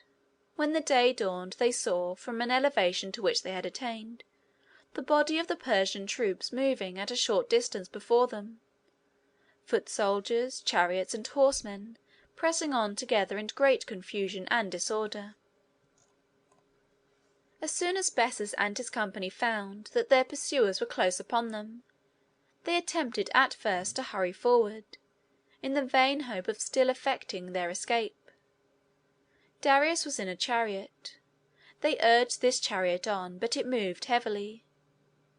Then they concluded to abandon it, and they called upon Darius to mount a horse and ride off with them, leaving the rest of the army and the baggage to its fate. But Darius refused. He said he would rather trust himself in the hands of Alexander than in those of such traitors as they. Rendered desperate by their situation, and exasperated by this reply, Bessus and his confederates thrust their spears into Darius's body as he sat in his chariot, and then galloped away. They divided into different parties, each taking a different road. Their object in doing this was to increase their chances of escape by confusing Alexander in his plans for pursuing them. Alexander pressed on toward the ground which the enemy were abandoning, and sent off separate detachments after the various divisions of the flying army. In the meantime, Darius remained in his chariot wounded and bleeding. He was worn out and exhausted, both in body and mind, by his complicated sufferings and sorrows. His kingdom lost, his family in captivity, his beloved wife in the grave, where the sorrows and sufferings of separation from her husband had borne her, his cities sacked, his palaces and treasures plundered, and now he himself, in the last hour of his extremity, abandoned and betrayed by all in whom he had placed his confidence and trust. His heart sunk within him in despair. At such a time the soul turns from traitorous friends to an open foe with something like a feeling of confidence and attachment. Darius' exasperation against Bessus was so intense that his hostility to Alexander became a species of friendship in comparison. He felt that Alexander was a sovereign like himself, and would have some sympathy and fellow feeling for a sovereign's misfortunes. He thought, too, of his mother, his wife, and his children, and the kindness with which Alexander had treated them went to his heart. He lay there accordingly, faint and bleeding in his chariot, and looking for the coming of Alexander as for that of a protector and friend, the only one to whom he could now look for any relief in the extremity of his distress. The Macedonians searched about in various places, thinking it possible that in the sudden dispersion of the enemy, Darius might have been left behind. At last the chariot in which he was lying was found. Darius was in it, pierced with spears, The floor of the chariot was covered with blood. They raised him a little, and he spoke. He called for water. Men wounded and dying on the field of battle are tormented always with an insatiable and intolerable thirst, the manifestations of which constitute one of the greatest horrors of the scene. They cry piteously to all who pass to bring them water, or else to kill them. They crawl along the ground to get at the canteens of their dead companions, in hopes to find, remaining in them, some drops to drink. And if there is a little brook meandering through the battlefield, its bed gets filled and choked up with the bodies of those who crawled there, in their agony, to quench their horrible thirst and die. Darius was suffering this thirst. It bore down and silenced, for the time, every other suffering, so that his first cry, when his enemies came around him with shouts of exultation, was not for his life, not for mercy, not for relief from the pain and anguish of his wounds. He begged them to give him some water. He spoke through an interpreter. The interpreter was a Persian prisoner whom the Macedonian army had taken some time before, and who had learned the Greek language in the Macedonian camp. Anticipating some occasion for his services, they had brought him with them now, and it was through him that Darius called for water. A Macedonian soldier went immediately to get some. Others hurried away in search of Alexander, to bring him to the spot where the great object of his hostility and of his long and protracted pursuit was dying. Darius received the drink. He then said that he was extremely glad that they had an interpreter with them, who could understand him, and bear his message to Alexander. He had been afraid that he should have had to die without being able to communicate what he had to say. "Tell Alexander," said he then, "that I feel under the strongest obligations to him, which I can now never repay, for his kindness to my wife, my mother, and my children. He not only spared their lives, but treated them with the greatest consideration and care, and did all in his power to make them happy. The last feeling in my heart is gratitude to him for these favours. I hope now that he will go on prosperously, and finish his conquests as triumphantly as he has begun them." He would have made one last request, he added, if he had thought it necessary, and that was, that Alexander would pursue the traitor Bessus, and avenge the murder he had committed. But he was sure that Alexander would do this of his own accord, as the punishment of such treachery was an object of common interest for every king. Darius then took Polystratus, the Macedonian who had brought in the water, by the hand, saying, "Give Alexander thy hand, as I now give thee mine. It is the pledge of my gratitude and affection." Darius was too weak to say much more. They gathered around him, endeavouring to sustain his strength until Alexander should arrive, but it was all in vain. He sank gradually, and soon ceased to breathe. Alexander came up a few minutes after all was over. He was at first shocked at the spectacle before him, and then overwhelmed with grief. He wept bitterly. Some compunctions of conscience may have visited his heart at seeing thus before him the ruin he had made. Darius had never injured him or done him any wrong, and yet here he lay, hunted to death by a persevering and relentless hostility, for which his conqueror had no excuse but his innate love of dominion over his fellow men. Alexander spread his own military cloak over the dead body.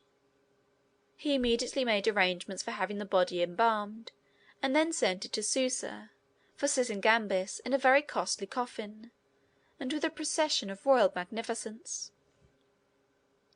He sent it to her that she might have the satisfaction of seeing it deposited in the tombs of the Persian kings. What a present! The killer of a son sending the dead body, in a splendid coffin, to the mother, as a token of respectful regard. Alexander pressed on to the northward and eastward in pursuit of Bessus. who had soon collected the scattered remains of his army, and was doing his utmost to get into a posture of defence.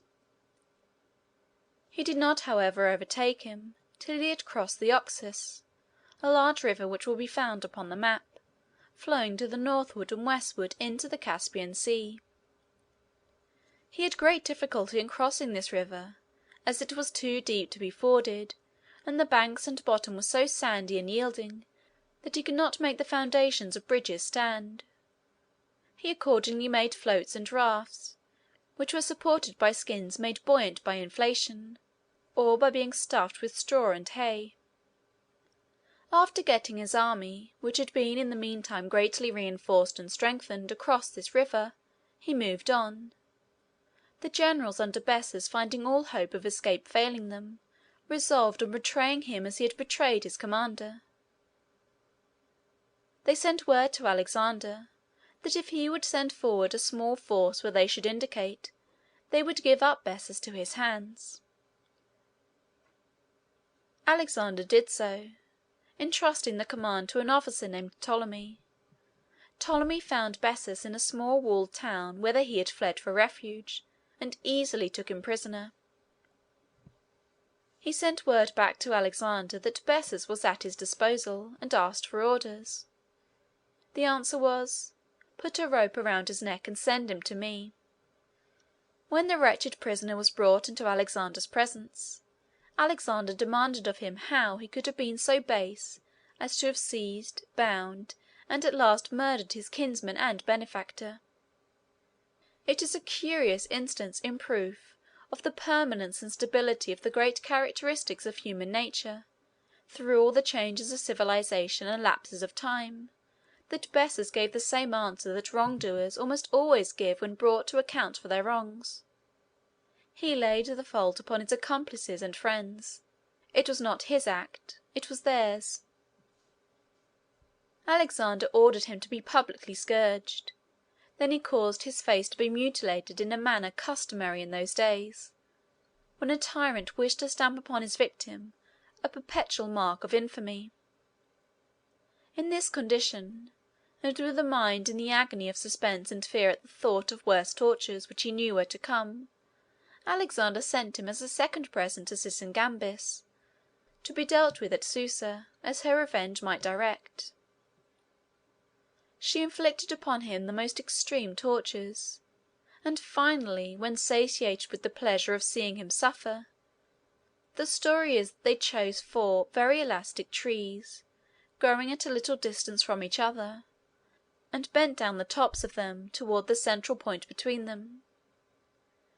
They fastened the exhausted and dying Bessus to these trees, one limb of his body to each, and then, releasing the stems from their confinement, they flew upward, tearing the body asunder, each holding its own dissevered portion, as if in triumph, far over the heads of the multitude assembled to witness the spectacle.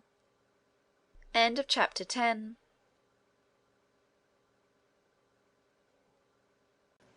Alexander the Great by Jacob Abbott. Section 11. Deterioration of Character. Alexander was now 26 years of age. He had accomplished fully the great objects which had been the aim of his ambition. Darius was dead, and he was himself the undisputed master of all Western Asia. His wealth was almost boundless. His power was supreme over what was, in his view, the whole known world. But during the process of rising to this ascendancy, his character was sadly changed. He lost the simplicity, the temperance, the moderation, and the sense of justice which characterized his early years. He adopted the dress and the luxurious manners of the Persians. He lived in the palaces of the Persian kings, imitating all their state and splendor. He became very fond of convivial entertainments and of wine, and often drank to excess. He provided himself with a seraglio of 360 young females, in whose company he spent his time, giving himself up to every form of effeminacy and dissipation. In a word, he was no longer the same man. The decision, the energy of character, the steady pursuit of great ends by prudence, forethought, patient effort, and self-denial, all disappeared. Nothing now seemed to interest him but banquets, carousals, parties of pleasure, and whole days and nights spent in dissipation and vice. This state of things was a great cause of mortification and chagrin to the officers of his army. Many of them were older than himself, and better able to resist these temptations to luxury, effeminacy, and vice. They therefore remained firm in their original simplicity and integrity, and after some respectful but ineffectual remonstrances, they stood aloof, alienated from their commander in heart, and condemning very strongly among themselves his wickedness and folly. On the other hand, many of the younger officers followed Alexander's example, and became as vain, as irregular, and as fond of vicious indulgence as he. But then, though they joined him in his pleasures, there was no strong bond of union between him and them. The tie which binds mere companions in pleasure together is always very slight and frail. Thus Alexander gradually lost the confidence and affection of his old friends, and gained no new ones. His officers either disapproved his conduct, and were distant and cold, or else joined him in his dissipation and vice, without feeling any real respect for his character, or being bound to him by any principle of fidelity. Parmenio and his son Philotas were, respectively, striking examples of these two kinds of character. Parmenio was an old general, now considerably advanced in life.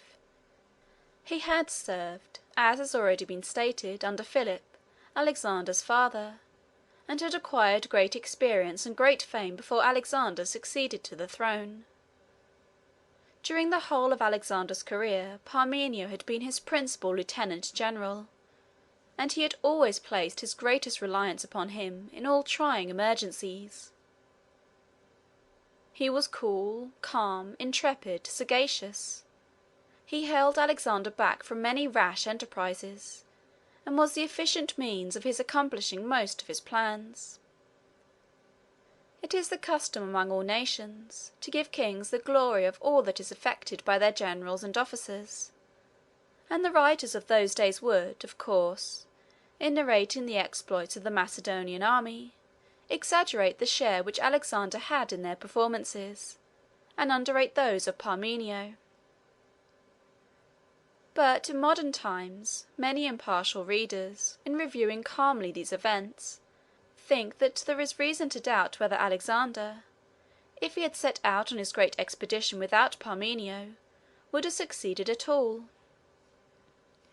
Philotas was the son of Parmenio, but he was of a very different character. The difference was one which is very often, in all ages of the world, to be observed between those who inherit greatness and those who acquire it for themselves. We see the same analogy reigning at the present day, when the sons of the wealthy who are born to fortune substitute pride and arrogance and vicious self-indulgence and waste for the modesty and prudence and virtue of their sires, by means of which the fortune was acquired. Philotas was proud, boastful, extravagant, and addicted, like Alexander his master, to every species of indulgence and dissipation. He was universally hated. His father, out of patience with his haughty airs, his boastings, and his pomp and parade, advised him one day to make himself less. But Parmenio's prudent advice to his son was thrown away. Philotas spoke of himself as Alexander's great reliance. "What would Philip have been or have done," said he, "without my father Parmenio? And what would Alexander have been or have done without me?" These things were reported to Alexander, and thus the mind of each was filled with suspicion, fear, and hatred toward the other. Courts and camps are always the scenes of conspiracy and treason, and Alexander was continually hearing of conspiracies and plots formed against him. The strong sentiment of love and devotion with which he inspired all around him at the commencement of his career was now gone, and his generals and officers were continually planning schemes to depose him from the power which he seemed no longer to have the energy to wield. Or at least, Alexander was continually suspecting that such plans were formed, and he was kept in a continual state of uneasiness and anxiety in discovering and punishing them. At last a conspiracy occurred in which Philotas was implicated.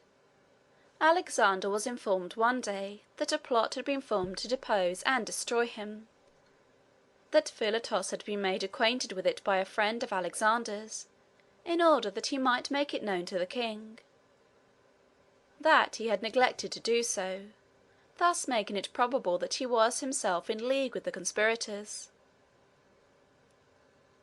Alexander was informed that the leader and originator of this conspiracy was one of his generals named Dymnus. He immediately sent an officer to Dymnus to summon him into his presence. Dymnus appeared to be struck with consternation at this summons. Instead of obeying it, he drew his sword, thrust it into his own heart, and fell dead upon the ground.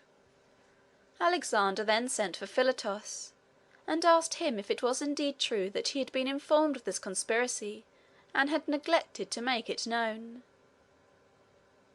Philotas replied that he had been told that such a plot was formed, but that he did not believe it, that such stories were continually invented by the malice of evil-disposed men, and that he had not considered the report which came to his ears as worthy of any attention.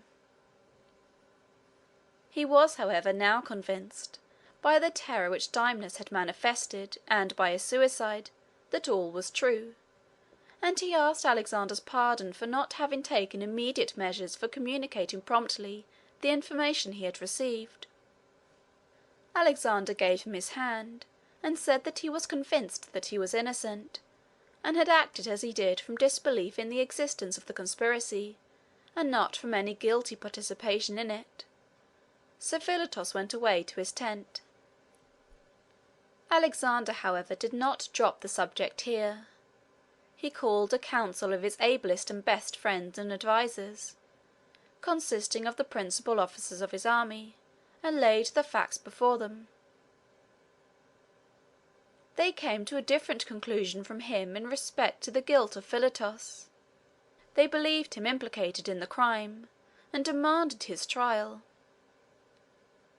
Trial in such a case, in those days, meant putting the accused to the torture, with a view of forcing him to confess his guilt. Alexander yielded to this proposal. Perhaps he had secretly instigated it. The advisers of kings and conquerors, in such circumstances as this, generally have the sagacity to discover what advice will be agreeable. At all events, Alexander followed the advice of his counsellors, and made arrangements for arresting Philotas on that very evening. These circumstances occurred at a time when the army was preparing for a march, the various generals lodging in tents pitched for the purpose. Alexander placed extra guards in various parts of the encampment, as if to impress the whole army with a sense of the importance and solemnity of the occasion.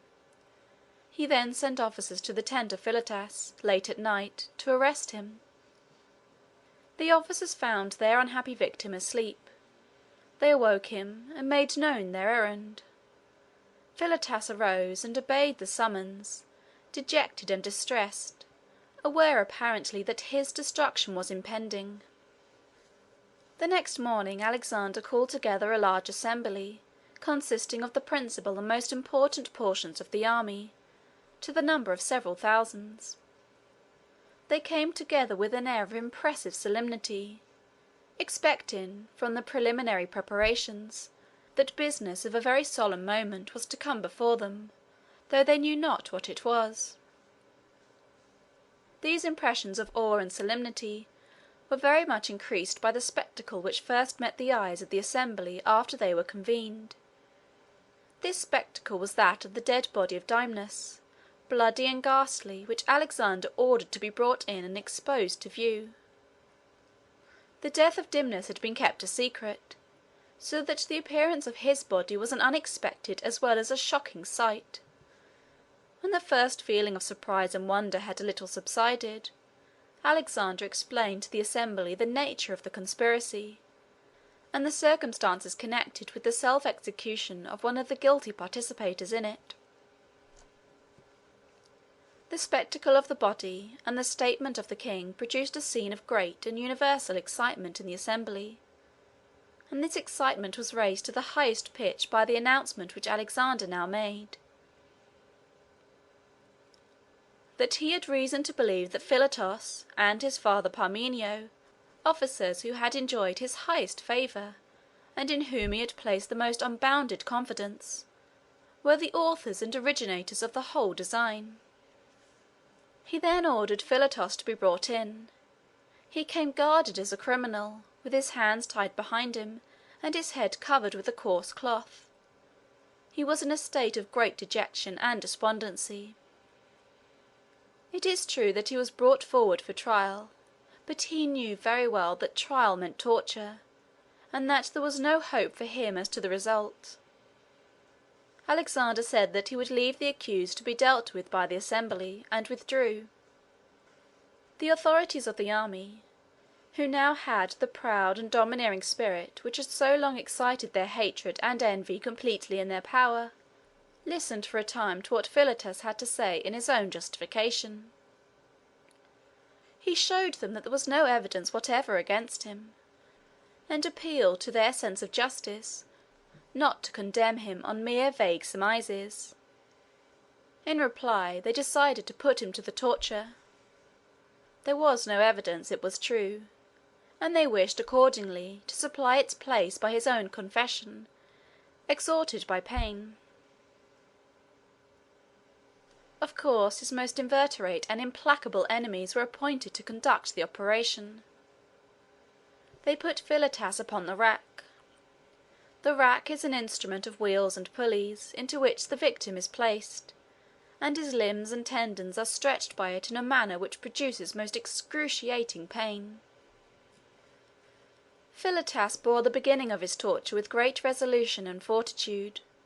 He made no complaint. He uttered no cry. This was the signal to his executioners to increase the tension and the agony. Of course, in such a trial as this, there was no question of guilt or innocence at issue. The only question was, which could stand out the longest, his enemies in witnessing horrible sufferings, or he himself in enduring them. In this contest the unhappy Philotas was vanquished at last. He begged them to release him from the rack, saying he would confess whatever they required, on condition of being allowed to die in peace. They accordingly released him, and in answer to their questions he confessed that he himself and his father were involved in the plot. He said yes to various other inquiries relating to the circumstances of the conspiracy, and the guilt of various individuals whom those that managed the torture had suspected, or who, at any rate, they wished to have condemned. The answers of Philotas to all these questions were written down, and he himself was sentenced to be stoned. The sentence was put in execution without any delay. During all this time Parmenio was in Media, in command of a very important part of Alexander's army. It was decreed that he must die, but some careful management was necessary to secure his execution while he was at so great a distance, and at the head of so great a force. The affair had to be conducted with great secrecy, as well as dispatch. The plan adopted was as follows. There was a certain man named Polydamas, who was regarded as Parmenio's particular friend. Polydamas was commissioned to go to Media and see the execution performed. He was selected because it was supposed that if any enemy or a stranger had been sent, Parmenio would have received him with suspicion, or at least with caution, and kept himself on guard. they gave Polydamas several letters to Parmenio, as if from his friends, and to one of them they attached the seal of his son Philotas, the more completely to deceive the unhappy father. Polydamas was 11 days on his journey into Media. He had letters to Cleander, the governor of the province of Media, which contained the king's warrant for Parmenio's execution. He arrived at the house of Cleander in the night. He delivered his letters, and they together concerted the plans of carrying the execution into effect. After having taken all the precautions necessary, Polydamas went, with many attendants accompanying him, to the quarters of Parmenio.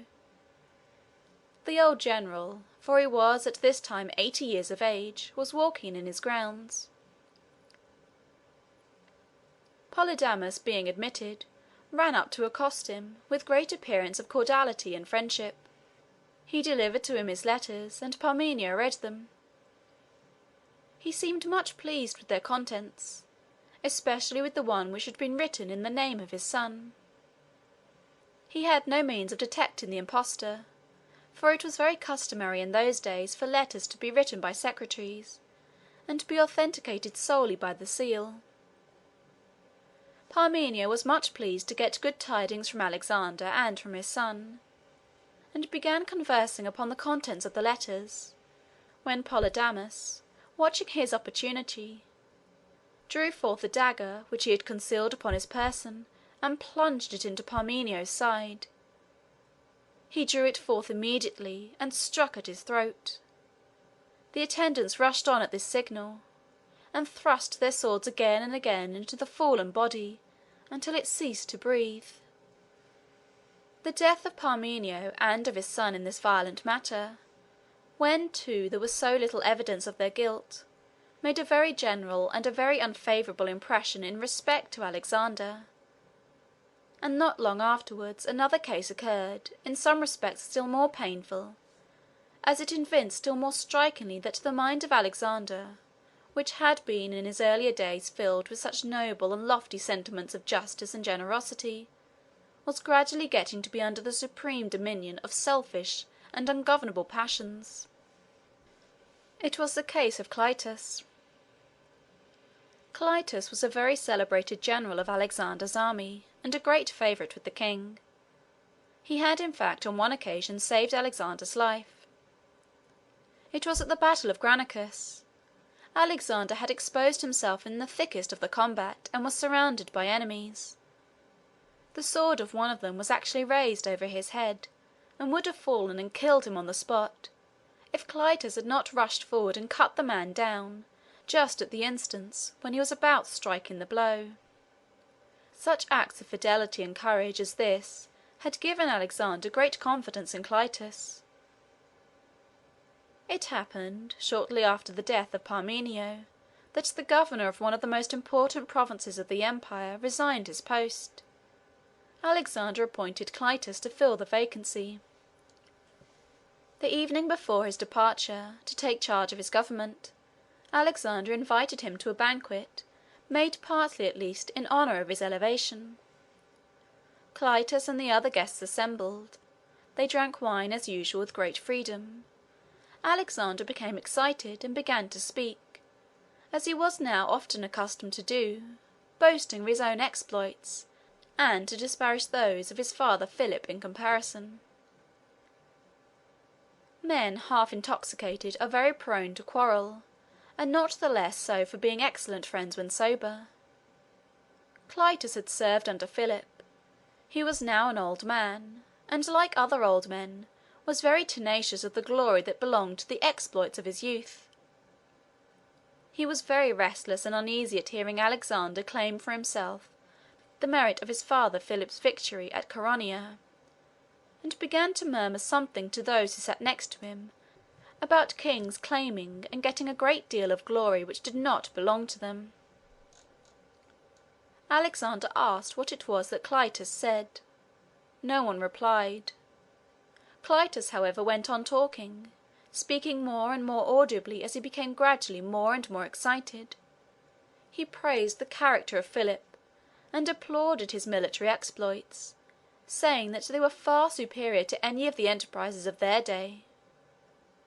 The different parties at the table took up the subject, and began to dispute, the old men taking the part of Philip in former days, and the younger defending Alexander.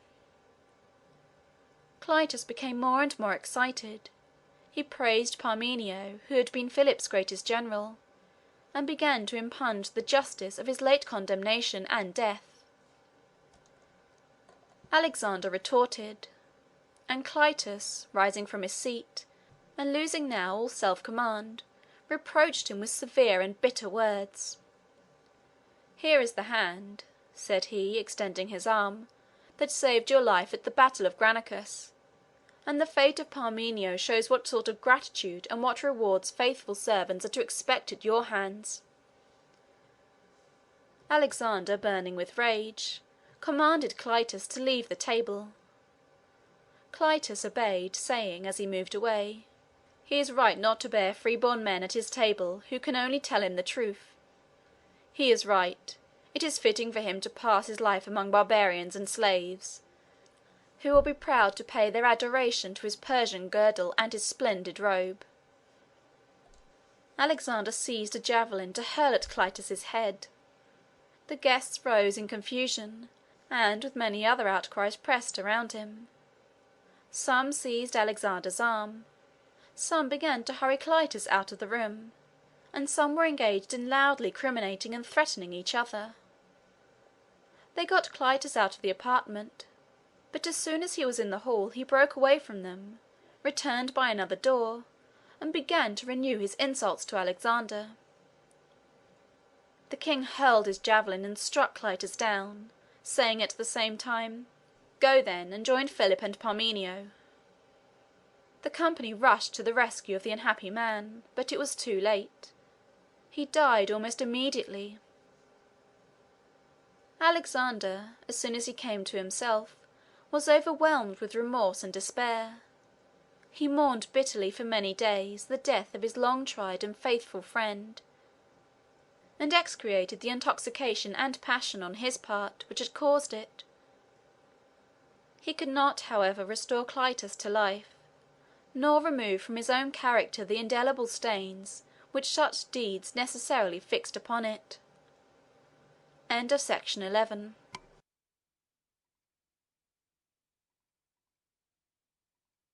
Alexander the Great by Jacob Abbott. Section 12. Alexander's End.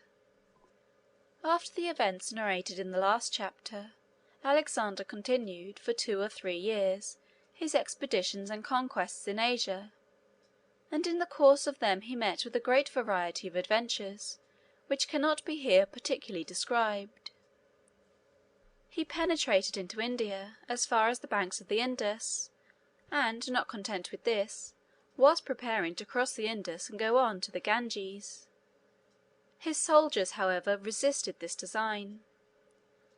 They were alarmed at the stories which they heard of the Indian armies, with elephants bearing castles upon their backs, and soldiers armed with strange and unheard-of weapons. These rumours, and the natural desire of the soldiers not to go away any further from their native land, produced almost a mutiny in the army. At length Alexander, learning how strong and how extensive the spirit of insubordination was becoming, summoned his officers to his own tent, and then ordering the whole army to gather round, he went out to meet them.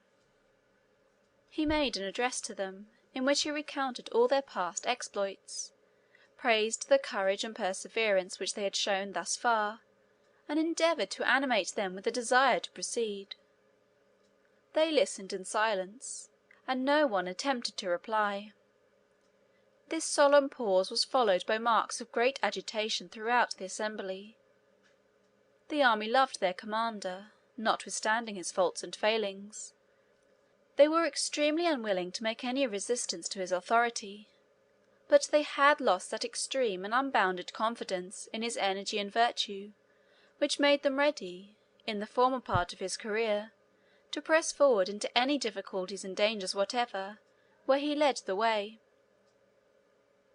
At last one of the army approached the king, and addressed him somewhat as follows: "We are not changed, sir, in our affection for you. We still have, and shall always retain, the same zeal and the same fidelity. We are ready to follow you at the hazard of our lives, and to march wherever you may lead us. Still we must ask you, most respectfully, to consider the circumstances in which we are placed. We have done all for you that it was possible for man to do. We have crossed seas and land.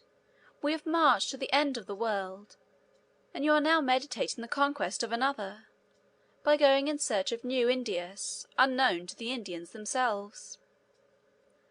Such a thought might be worthy of your courage and resolution, but it surpasses ours, and our strength still more. Look at these ghastly faces, and these bodies covered with wounds and scars. Remember how numerous we were when first we set out with you, and see how few of us remain. The few who have escaped so many toils and dangers have neither courage nor strength to follow you any further. They all long to revisit their country and their homes, and to enjoy, for the remainder of their lives, the fruits of all their toils. Forgive them these desires so natural to man." The expression of these sentiments confirmed and strengthened them in the minds of all the soldiers. Alexander was greatly troubled and distressed.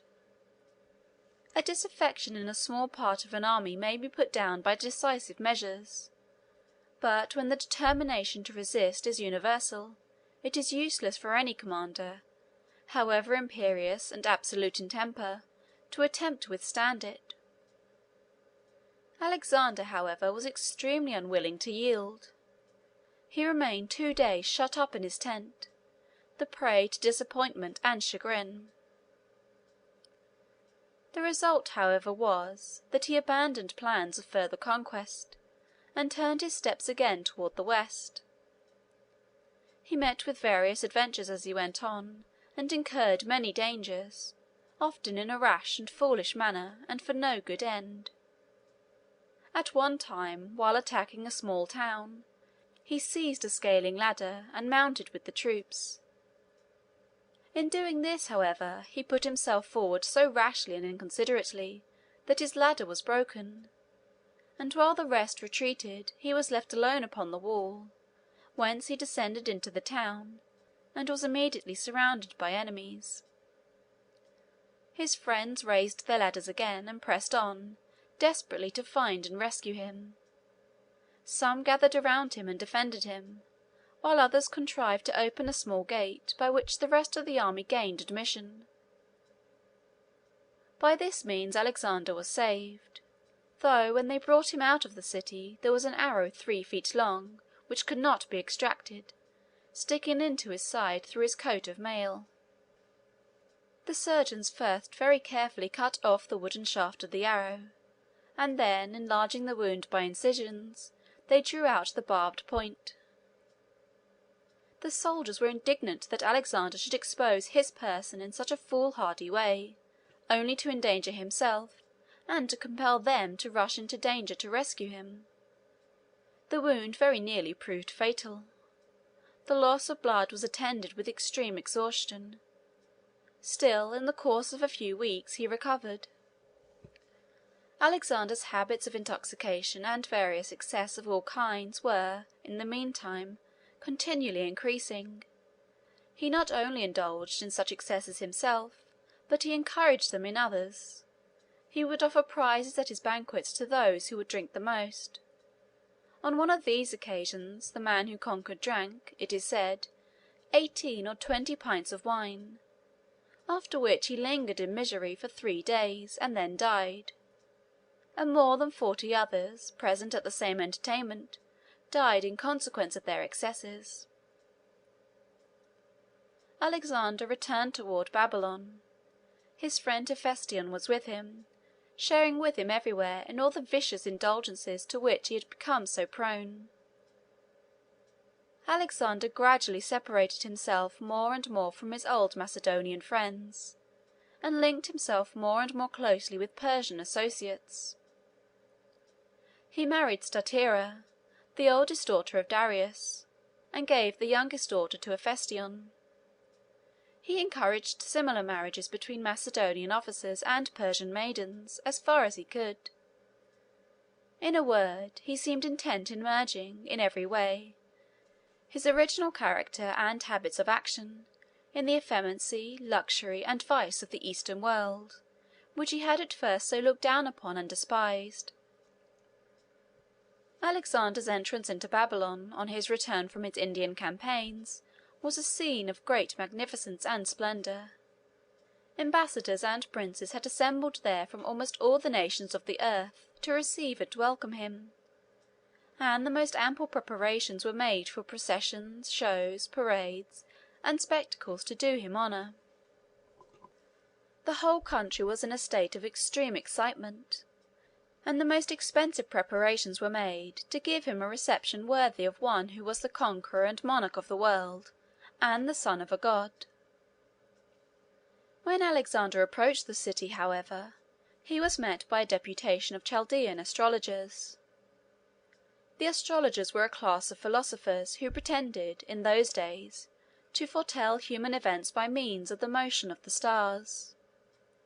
The motions of the stars were studied very closely in early times, and in those eastern countries by the shepherds, who had often to remain in the open air through the summer nights to watch their flocks. These shepherds observed that nearly all the stars were fixed in relation to each other; that is, although they rose successively in the east, and, passing over, set in the west, they did not change in relation to each other. There were, however, a few that wandered about among the rest in an irregular and unaccountable manner. They called these stars the wanderers, that is, in their language, the planets, and they watched their mysterious movements with great interest and awe. They naturally imagined that these changes had some connection with human affairs, and they endeavored to prognosticate from them the events, whether prosperous or adverse, which were to befall mankind. Whenever a comet or an eclipse appeared, they thought it portended some terrible calamity. The study of the motions and appearances of the stars, with a view to foretell the course of human affairs, was the science of astrology. The astrologers came, in a very solemn and imposing procession, to meet Alexander on his march. They informed him that they had found indubitable evidence in the stars that, if he came into Babylon, he would hazard his life. They accordingly begged him not to approach any nearer, but to choose some other city for his capital. Alexander was very much perplexed by this announcement. His mind, weakened by effeminacy and dissipation, was very susceptible to suspicious fears. It was not merely by the deliberating influence of vicious indulgences on the nervous constitution that this effect was produced. It was, in part, the moral influence of conscious guilt. Guilt makes men afraid. It not only increases the power of real dangers, but predisposes the mind to all sorts of imaginary fears. Alexander was very much troubled at this announcement of the astrologers. He suspended his march, and began anxiously to consider what to do. At length the Greek philosophers came to him and reasoned with him on the subject, persuading him that the science of astrology was not worthy of any belief. The Greeks had no faith in astrology. They foretold future events by the flight of birds, or by the appearances presented in the dissection of beasts offered in sacrifice.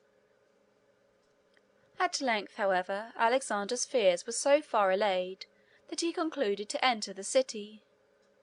He advanced accordingly with his whole army, and made his entry under circumstances of the greatest possible parade and splendor. As soon, however, as the excitement of the first few days had passed away, his mind relapsed again, and he became anxious, troubled, and unhappy. Hephaestion, his great personal friend and companion, had died while he was on the march toward Babylon. He was brought to the grave by diseases produced by dissipation and vice. Alexander was very much moved by his death. It threw him at once into a fit of despondency and gloom. It was some time before he could at all overcome the melancholy reflections and forebodings which this event produced. He determined that, as soon as he arrived in Babylon, he would do all possible honour to Hephaestion's memory by a magnificent funeral. He accordingly sent new orders to all the other cities and kingdoms around, and collected a vast sum for this purpose. He had a part of the city wall pulled down to furnish a site for a monumental edifice. This edifice was constructed of an enormous size and most elaborate architecture. It was ornamented with long rows of prows of ships, taken by Alexander in his victories, and by statues and columns and sculptures and gilded ornaments of every kind. There were images of sirens on the entablatures near the roof, which, by means of a mechanism concealed within, were made to sing dirges and mournful songs. The expense of this edifice, and of the games, shows, and spectacles connected with its consecration, is said by historians of the day to have been a sum which, on calculation, is found equal to about $10 millions. There were, however, some limits still to Alexander's extravagance and folly. There was a mountain in Greece, Mount Athos, which a certain projector said could be carved and fashioned in the form of a man, probably in a recumbent posture. There was a city on one of the declivities of the mountain, and a small river issuing from springs in the ground came down on the other side. The artist who conceived this prodigious piece of sculpture said that he would so shape the figure that the city should be in one of its hands, and the river should flow out from the other. Alexander listened to this proposal. The name Mount Athos recalled to his mind the attempt of Xerxes, a former Persian king, who had attempted to cut a road through the rocks upon a part of Mount Athos in the invasion of Greece. He did not succeed, but left the unfinished work a lasting memorial both of the attempt and the failure. Alexander concluded at length that he would not attempt such a sculpture. "Mount Athos," said he, "is already the monument of one king's folly. I will not make it that of another." As soon as the excitement connected with the funeral obsequies of Hephaestion were over, Alexander's mind relapsed again into a state of gloomy melancholy. This depression, caused as it was by previous dissipation and vice, seemed to admit of no remedy or relief but in new excesses. The traces, however, of his former energy so far remained that he began to form magnificent plans for the improvement of Babylon. He commenced the execution of some of these plans. His time was spent, in short, in strange alternations: resolution and energy in forming vast plans one day, and utter abandonment to all the excesses of dissipation and vice the next. It was a mournful spectacle to see his former greatness of soul still struggling on, though more and more faintly, as it became gradually overborne by the resistless inroads of intemperance and sin. This scene was at length suddenly terminated in the following manner. On one occasion, after he had spent a whole night in drinking and carousing, the guests, when the usual time arrived for separating, proposed that, instead of this, they should begin anew, and commence a second banquet at the end of the first. Alexander, half intoxicated already, entered warmly into this proposal. They assembled accordingly in a very short time. There were 20 present at this new feast. Alexander, to show how far he was from having exhausted his powers of drinking, began to pledge each one of the company individually. Then he drank to them all together. There was a very large cup called the Bowl of Hercules, which he now called for, and after having filled it to the brim, he drank it off to the health of one of the company present, a Macedonian named Proteus. This feat being received by the company with great applause, he ordered the great bowl to be filled again, and drank it off as before. The work now done, his faculties and his strength soon failed him, and he sank down to the floor. They bore him away to his palace.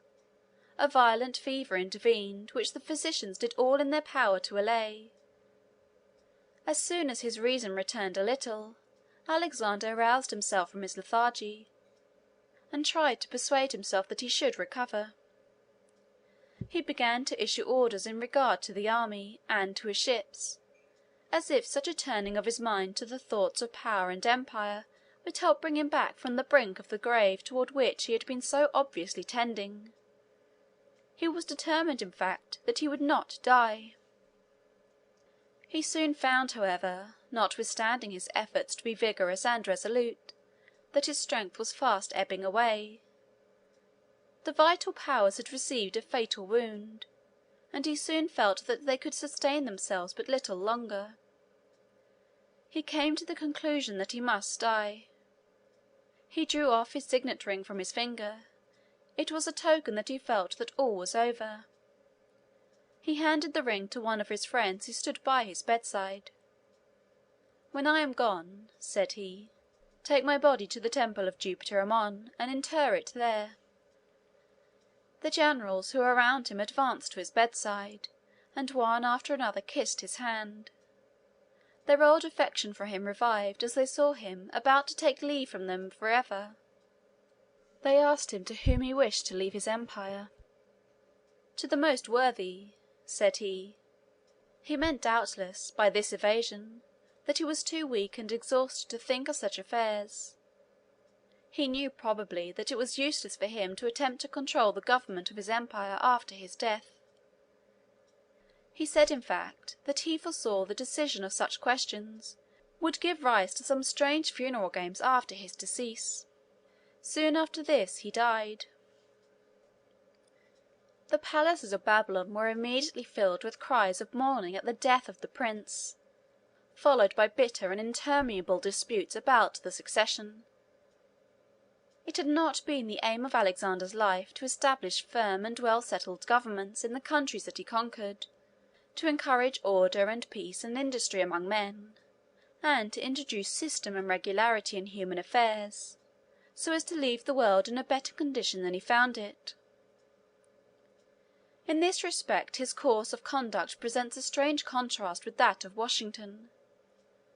It was Washington's aim to mature and perfect organizations which would move on prosperously of themselves without him, and he was continually withdrawing his hand from action and control in public affairs, taking a higher pleasure in the independent working of the institutions which he had formed and protected, than in exercising himself a high personal power.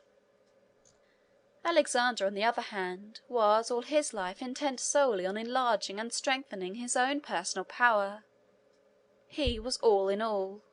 He wished to make himself so. He never thought of the welfare of the countries which he had subjected to his sway, or did anything to guard against the anarchy and civil wars which he knew full well would break out at once over all his vast dominions as soon as his power came to an end. The result was, as might have been foreseen, the whole vast field of his conquest became, for many long and weary years after Alexander's death, the prey to the most ferocious and protracted civil wars. Each general and governor seized the power which Alexander's death left in his hands, and endeavored to defend himself in the possession of it against the others. Thus the devastation and misery which the making of these conquests brought upon Europe and Asia were continued for many years during the slow and terrible process of their return to their original condition.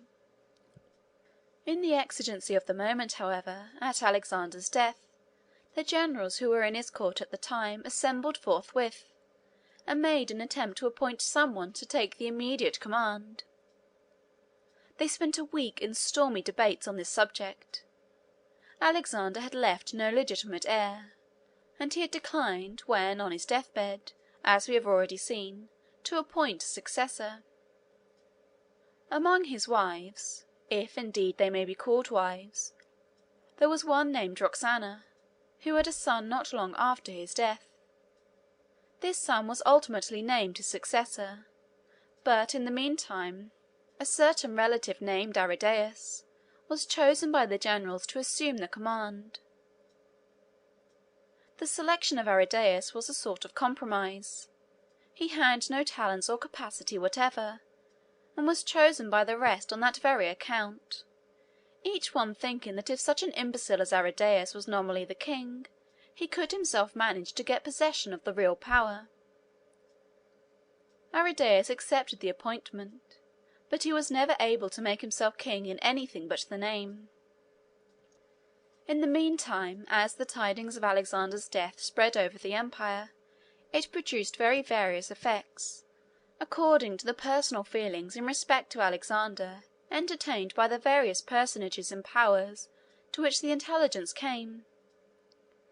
Some who had admired his greatness and the splendor of his exploits, without having themselves experienced the bitter fruits of them, mourned and lamented his death. Others, whose fortunes had been ruined, and whose friends and relatives had been destroyed, in the course or in the sequel of his victories, rejoiced that he who had been such a scourge and curse to others had himself sunk, at last, under the judgment of heaven. We should have expected that Sisygambis, the bereaved and widowed mother of Darius, would have been among those who would have exulted most highly at the conqueror's death. But history tells us that, instead of this, she mourned over it with a protracted and inconsolable grief. Alexander had been, in fact, though the implacable enemy of her son, a faithful and generous friend to her.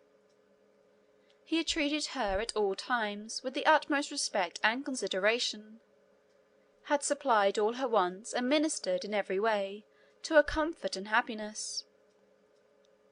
She had gradually learned to think of him and to love him as a son. He, in fact, always called her mother, and when she learned that he was gone, she felt as if her last earthly protector was gone. Her life had been one continued scene of affliction and sorrow, and this last blow brought her to her end. She pined away, perpetually restless and distressed. She lost all desire for food, and refused, like others who were suffering great mental anguish, to take the sustenance which her friends and attendants offered and urged upon her. At length she died. They said she starved herself to death, but it was probably grief and despair at being thus left, in her declining years, so hopelessly friendless and alone, and not hunger that destroyed her. In striking contrast to this mournful scene of sorrow in the palace of Sisygambis, there was an exhibition of the most wild and tumultuous joy in the streets and in all the public places of resort in the city of Athens, when the tidings of the death of the great Macedonian king arrived there. The Athenian Commonwealth, as well as all the other states of southern Greece, had submitted very reluctantly to the Macedonian supremacy. They had resisted Philip, and they had resisted Alexander.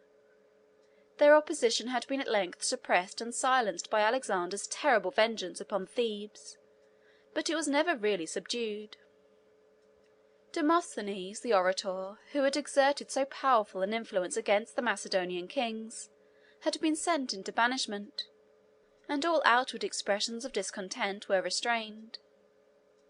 The discontent and hostility existed still, however, as inveterate as ever, and was ready to break out anew with redoubled violence, the moment that the terrible energy of Alexander himself was no longer to be feared. When therefore the rumour arrived at Athens, for at first it was mere rumour, that Alexander was dead in Babylon, the whole city was thrown into a state of the most tumultuous joy. The citizens assembled in the public places, and congratulated and harangued each other with expressions of the greatest exultation. They were for proclaiming their independence and declaring war against Macedon on the spot. Some of the older and more sagacious of their councillors were, however, more composed and calm. They recommended a little delay, in order to see whether the news was really true. Phocion, in particular, who was one of the prominent statesmen of the city, endeavoured to quiet the excitement of the people. "Do not let us be so precipitate," said he. "There is time enough. If Alexander is really dead today, he will be dead tomorrow and the next day, so that there will be time enough for us to act with deliberation and discretion." Just and true as this view of the subject was, there was too much of rebuke and satire in it to have much influence with those to whom it was addressed. The people were resolved on war. They sent commissioners into all states of the Peloponnesus to organize a league, offensive and defensive, against Macedon. They recalled Demosthenes from his banishment, and adopted all the necessary military measures for establishing and maintaining their freedom. The consequences of all this would doubtless have been very serious if the rumor of Alexander's death had proved false. But fortunately for Demosthenes and the Athenians, it was soon abundantly confirmed. The return of Demosthenes to the city was like the triumphal entry of a conqueror. At the time of his recall he was at the island of Aegina, which is about 40 miles southwest of Athens, in one of the gulfs of the Aegean Sea. They sent a public galley to receive him and to bring him to the land. It was a galley of 3 banks of oars, and was fitted up in a style to do honour to a public guest. Athens is situated some distance back from the sea, and has a small port called the Piraeus at the shore, a long straight avenue leading from the port to the city. The galley by which Demosthenes was conveyed landed at the Piraeus. All the civil and religious authorities of the city went down to the port, in a grand procession, to receive and welcome the exile on his arrival, and a large portion of the population followed in the train, to witness the spectacle, and to swell by their acclamations the general expression of joy. In the meantime the preparations for Alexander's funeral had been going on, upon a great scale of magnificence and splendour. It was 2 years before they were complete. The body had been given, first to be embalmed, according to the Egyptian and Chaldean art, and then had been placed in a sort of sarcophagus, in which it was to be conveyed to its long home. Alexander, it will be remembered, had given directions that it should be taken to the temple of Jupiter Ammon, in the Egyptian Oasis, where he had been proclaimed the son of a god.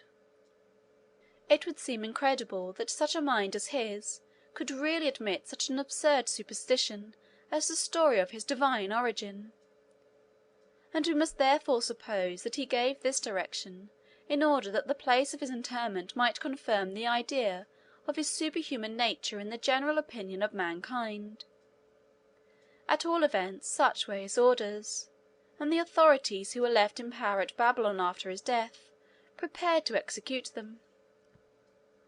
It was a long journey.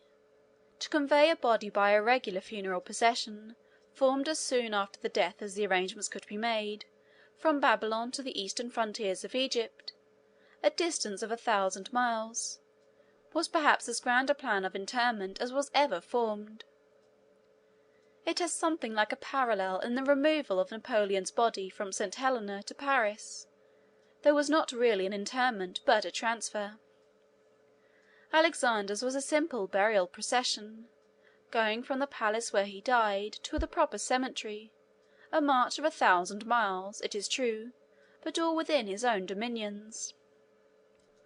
The greatness of it resulted simply from the magnitude of the scale on which everything pertaining to the mighty here was performed, for it was nothing but a simple passage from the dwelling to the burial ground in his own estates, after all. A very large and elaborately constructed carriage was built to convey the body. The accounts of the richness and splendour of this vehicle are almost incredible. The spokes and naves of the wheels were overlaid with gold, and the extremities of the axles, where they appeared outside at the centre of the wheels, were adorned with massive golden ornaments. The wheels and axle trees were so large and so far apart, that there was supported upon them a platform or floor for the carriage 12 feet wide and 18 feet long. Upon this platform there was erected a magnificent pavilion, supported by Ionic columns, and profusely ornamented, both within and without, with purple and gold. The interior constituted an apartment, more or less open at the sides, and resplendent within with gems and precious stones. The space of 12 feet by 18 forms a chamber of no inconsiderable size, and there was thus ample room for what was required within. There was a throne, raised some steps, and placed back upon the platform, profusely carved and gilded. It was empty, but crowns representing the various nations over whom Alexander had reigned were hung upon it. At the foot of the throne was the coffin, made, it is said, of solid gold, and containing besides the body a large quantity of the most costly spices and aromatic perfumes, which filled the air with their odour. The arms which Alexander wore were laid out in view, also between the coffin and the throne. On the four sides of the carriage were bas relievos, that is, sculptured figures raised from the surface, representing Alexander himself, with various military concomitants. There were Macedonian columns, and Persian squadrons, and elephants of India, and troops of horse, and various other emblems of the departed hero's greatness and power. Around the pavilion, too, there was a fringe or network of golden lace, to the pendants of which were attached bells which tolled continually, with a mournful sound as the carriage moved along. A long column of mules, 64 in number, arranged in sets of 4, drew this ponderous car. These mules were all selected for their great size and strength, and were splendidly caparisoned. They had collars and harnesses mounted with gold, and enriched with precious stones. Before the procession set out from Babylon, an army of pioneers and workmen went forward to repair the roads, strengthen the bridges, and remove the obstacles along the whole line of route over which the train was to pass. At length, when all was ready, the solemn procession began to move, and passed out through the gates of Babylon. No pen can describe the enormous throngs of spectators that assembled to witness its departure, and that gathered along the route, as it passed slowly on from city to city, in its long and weary way.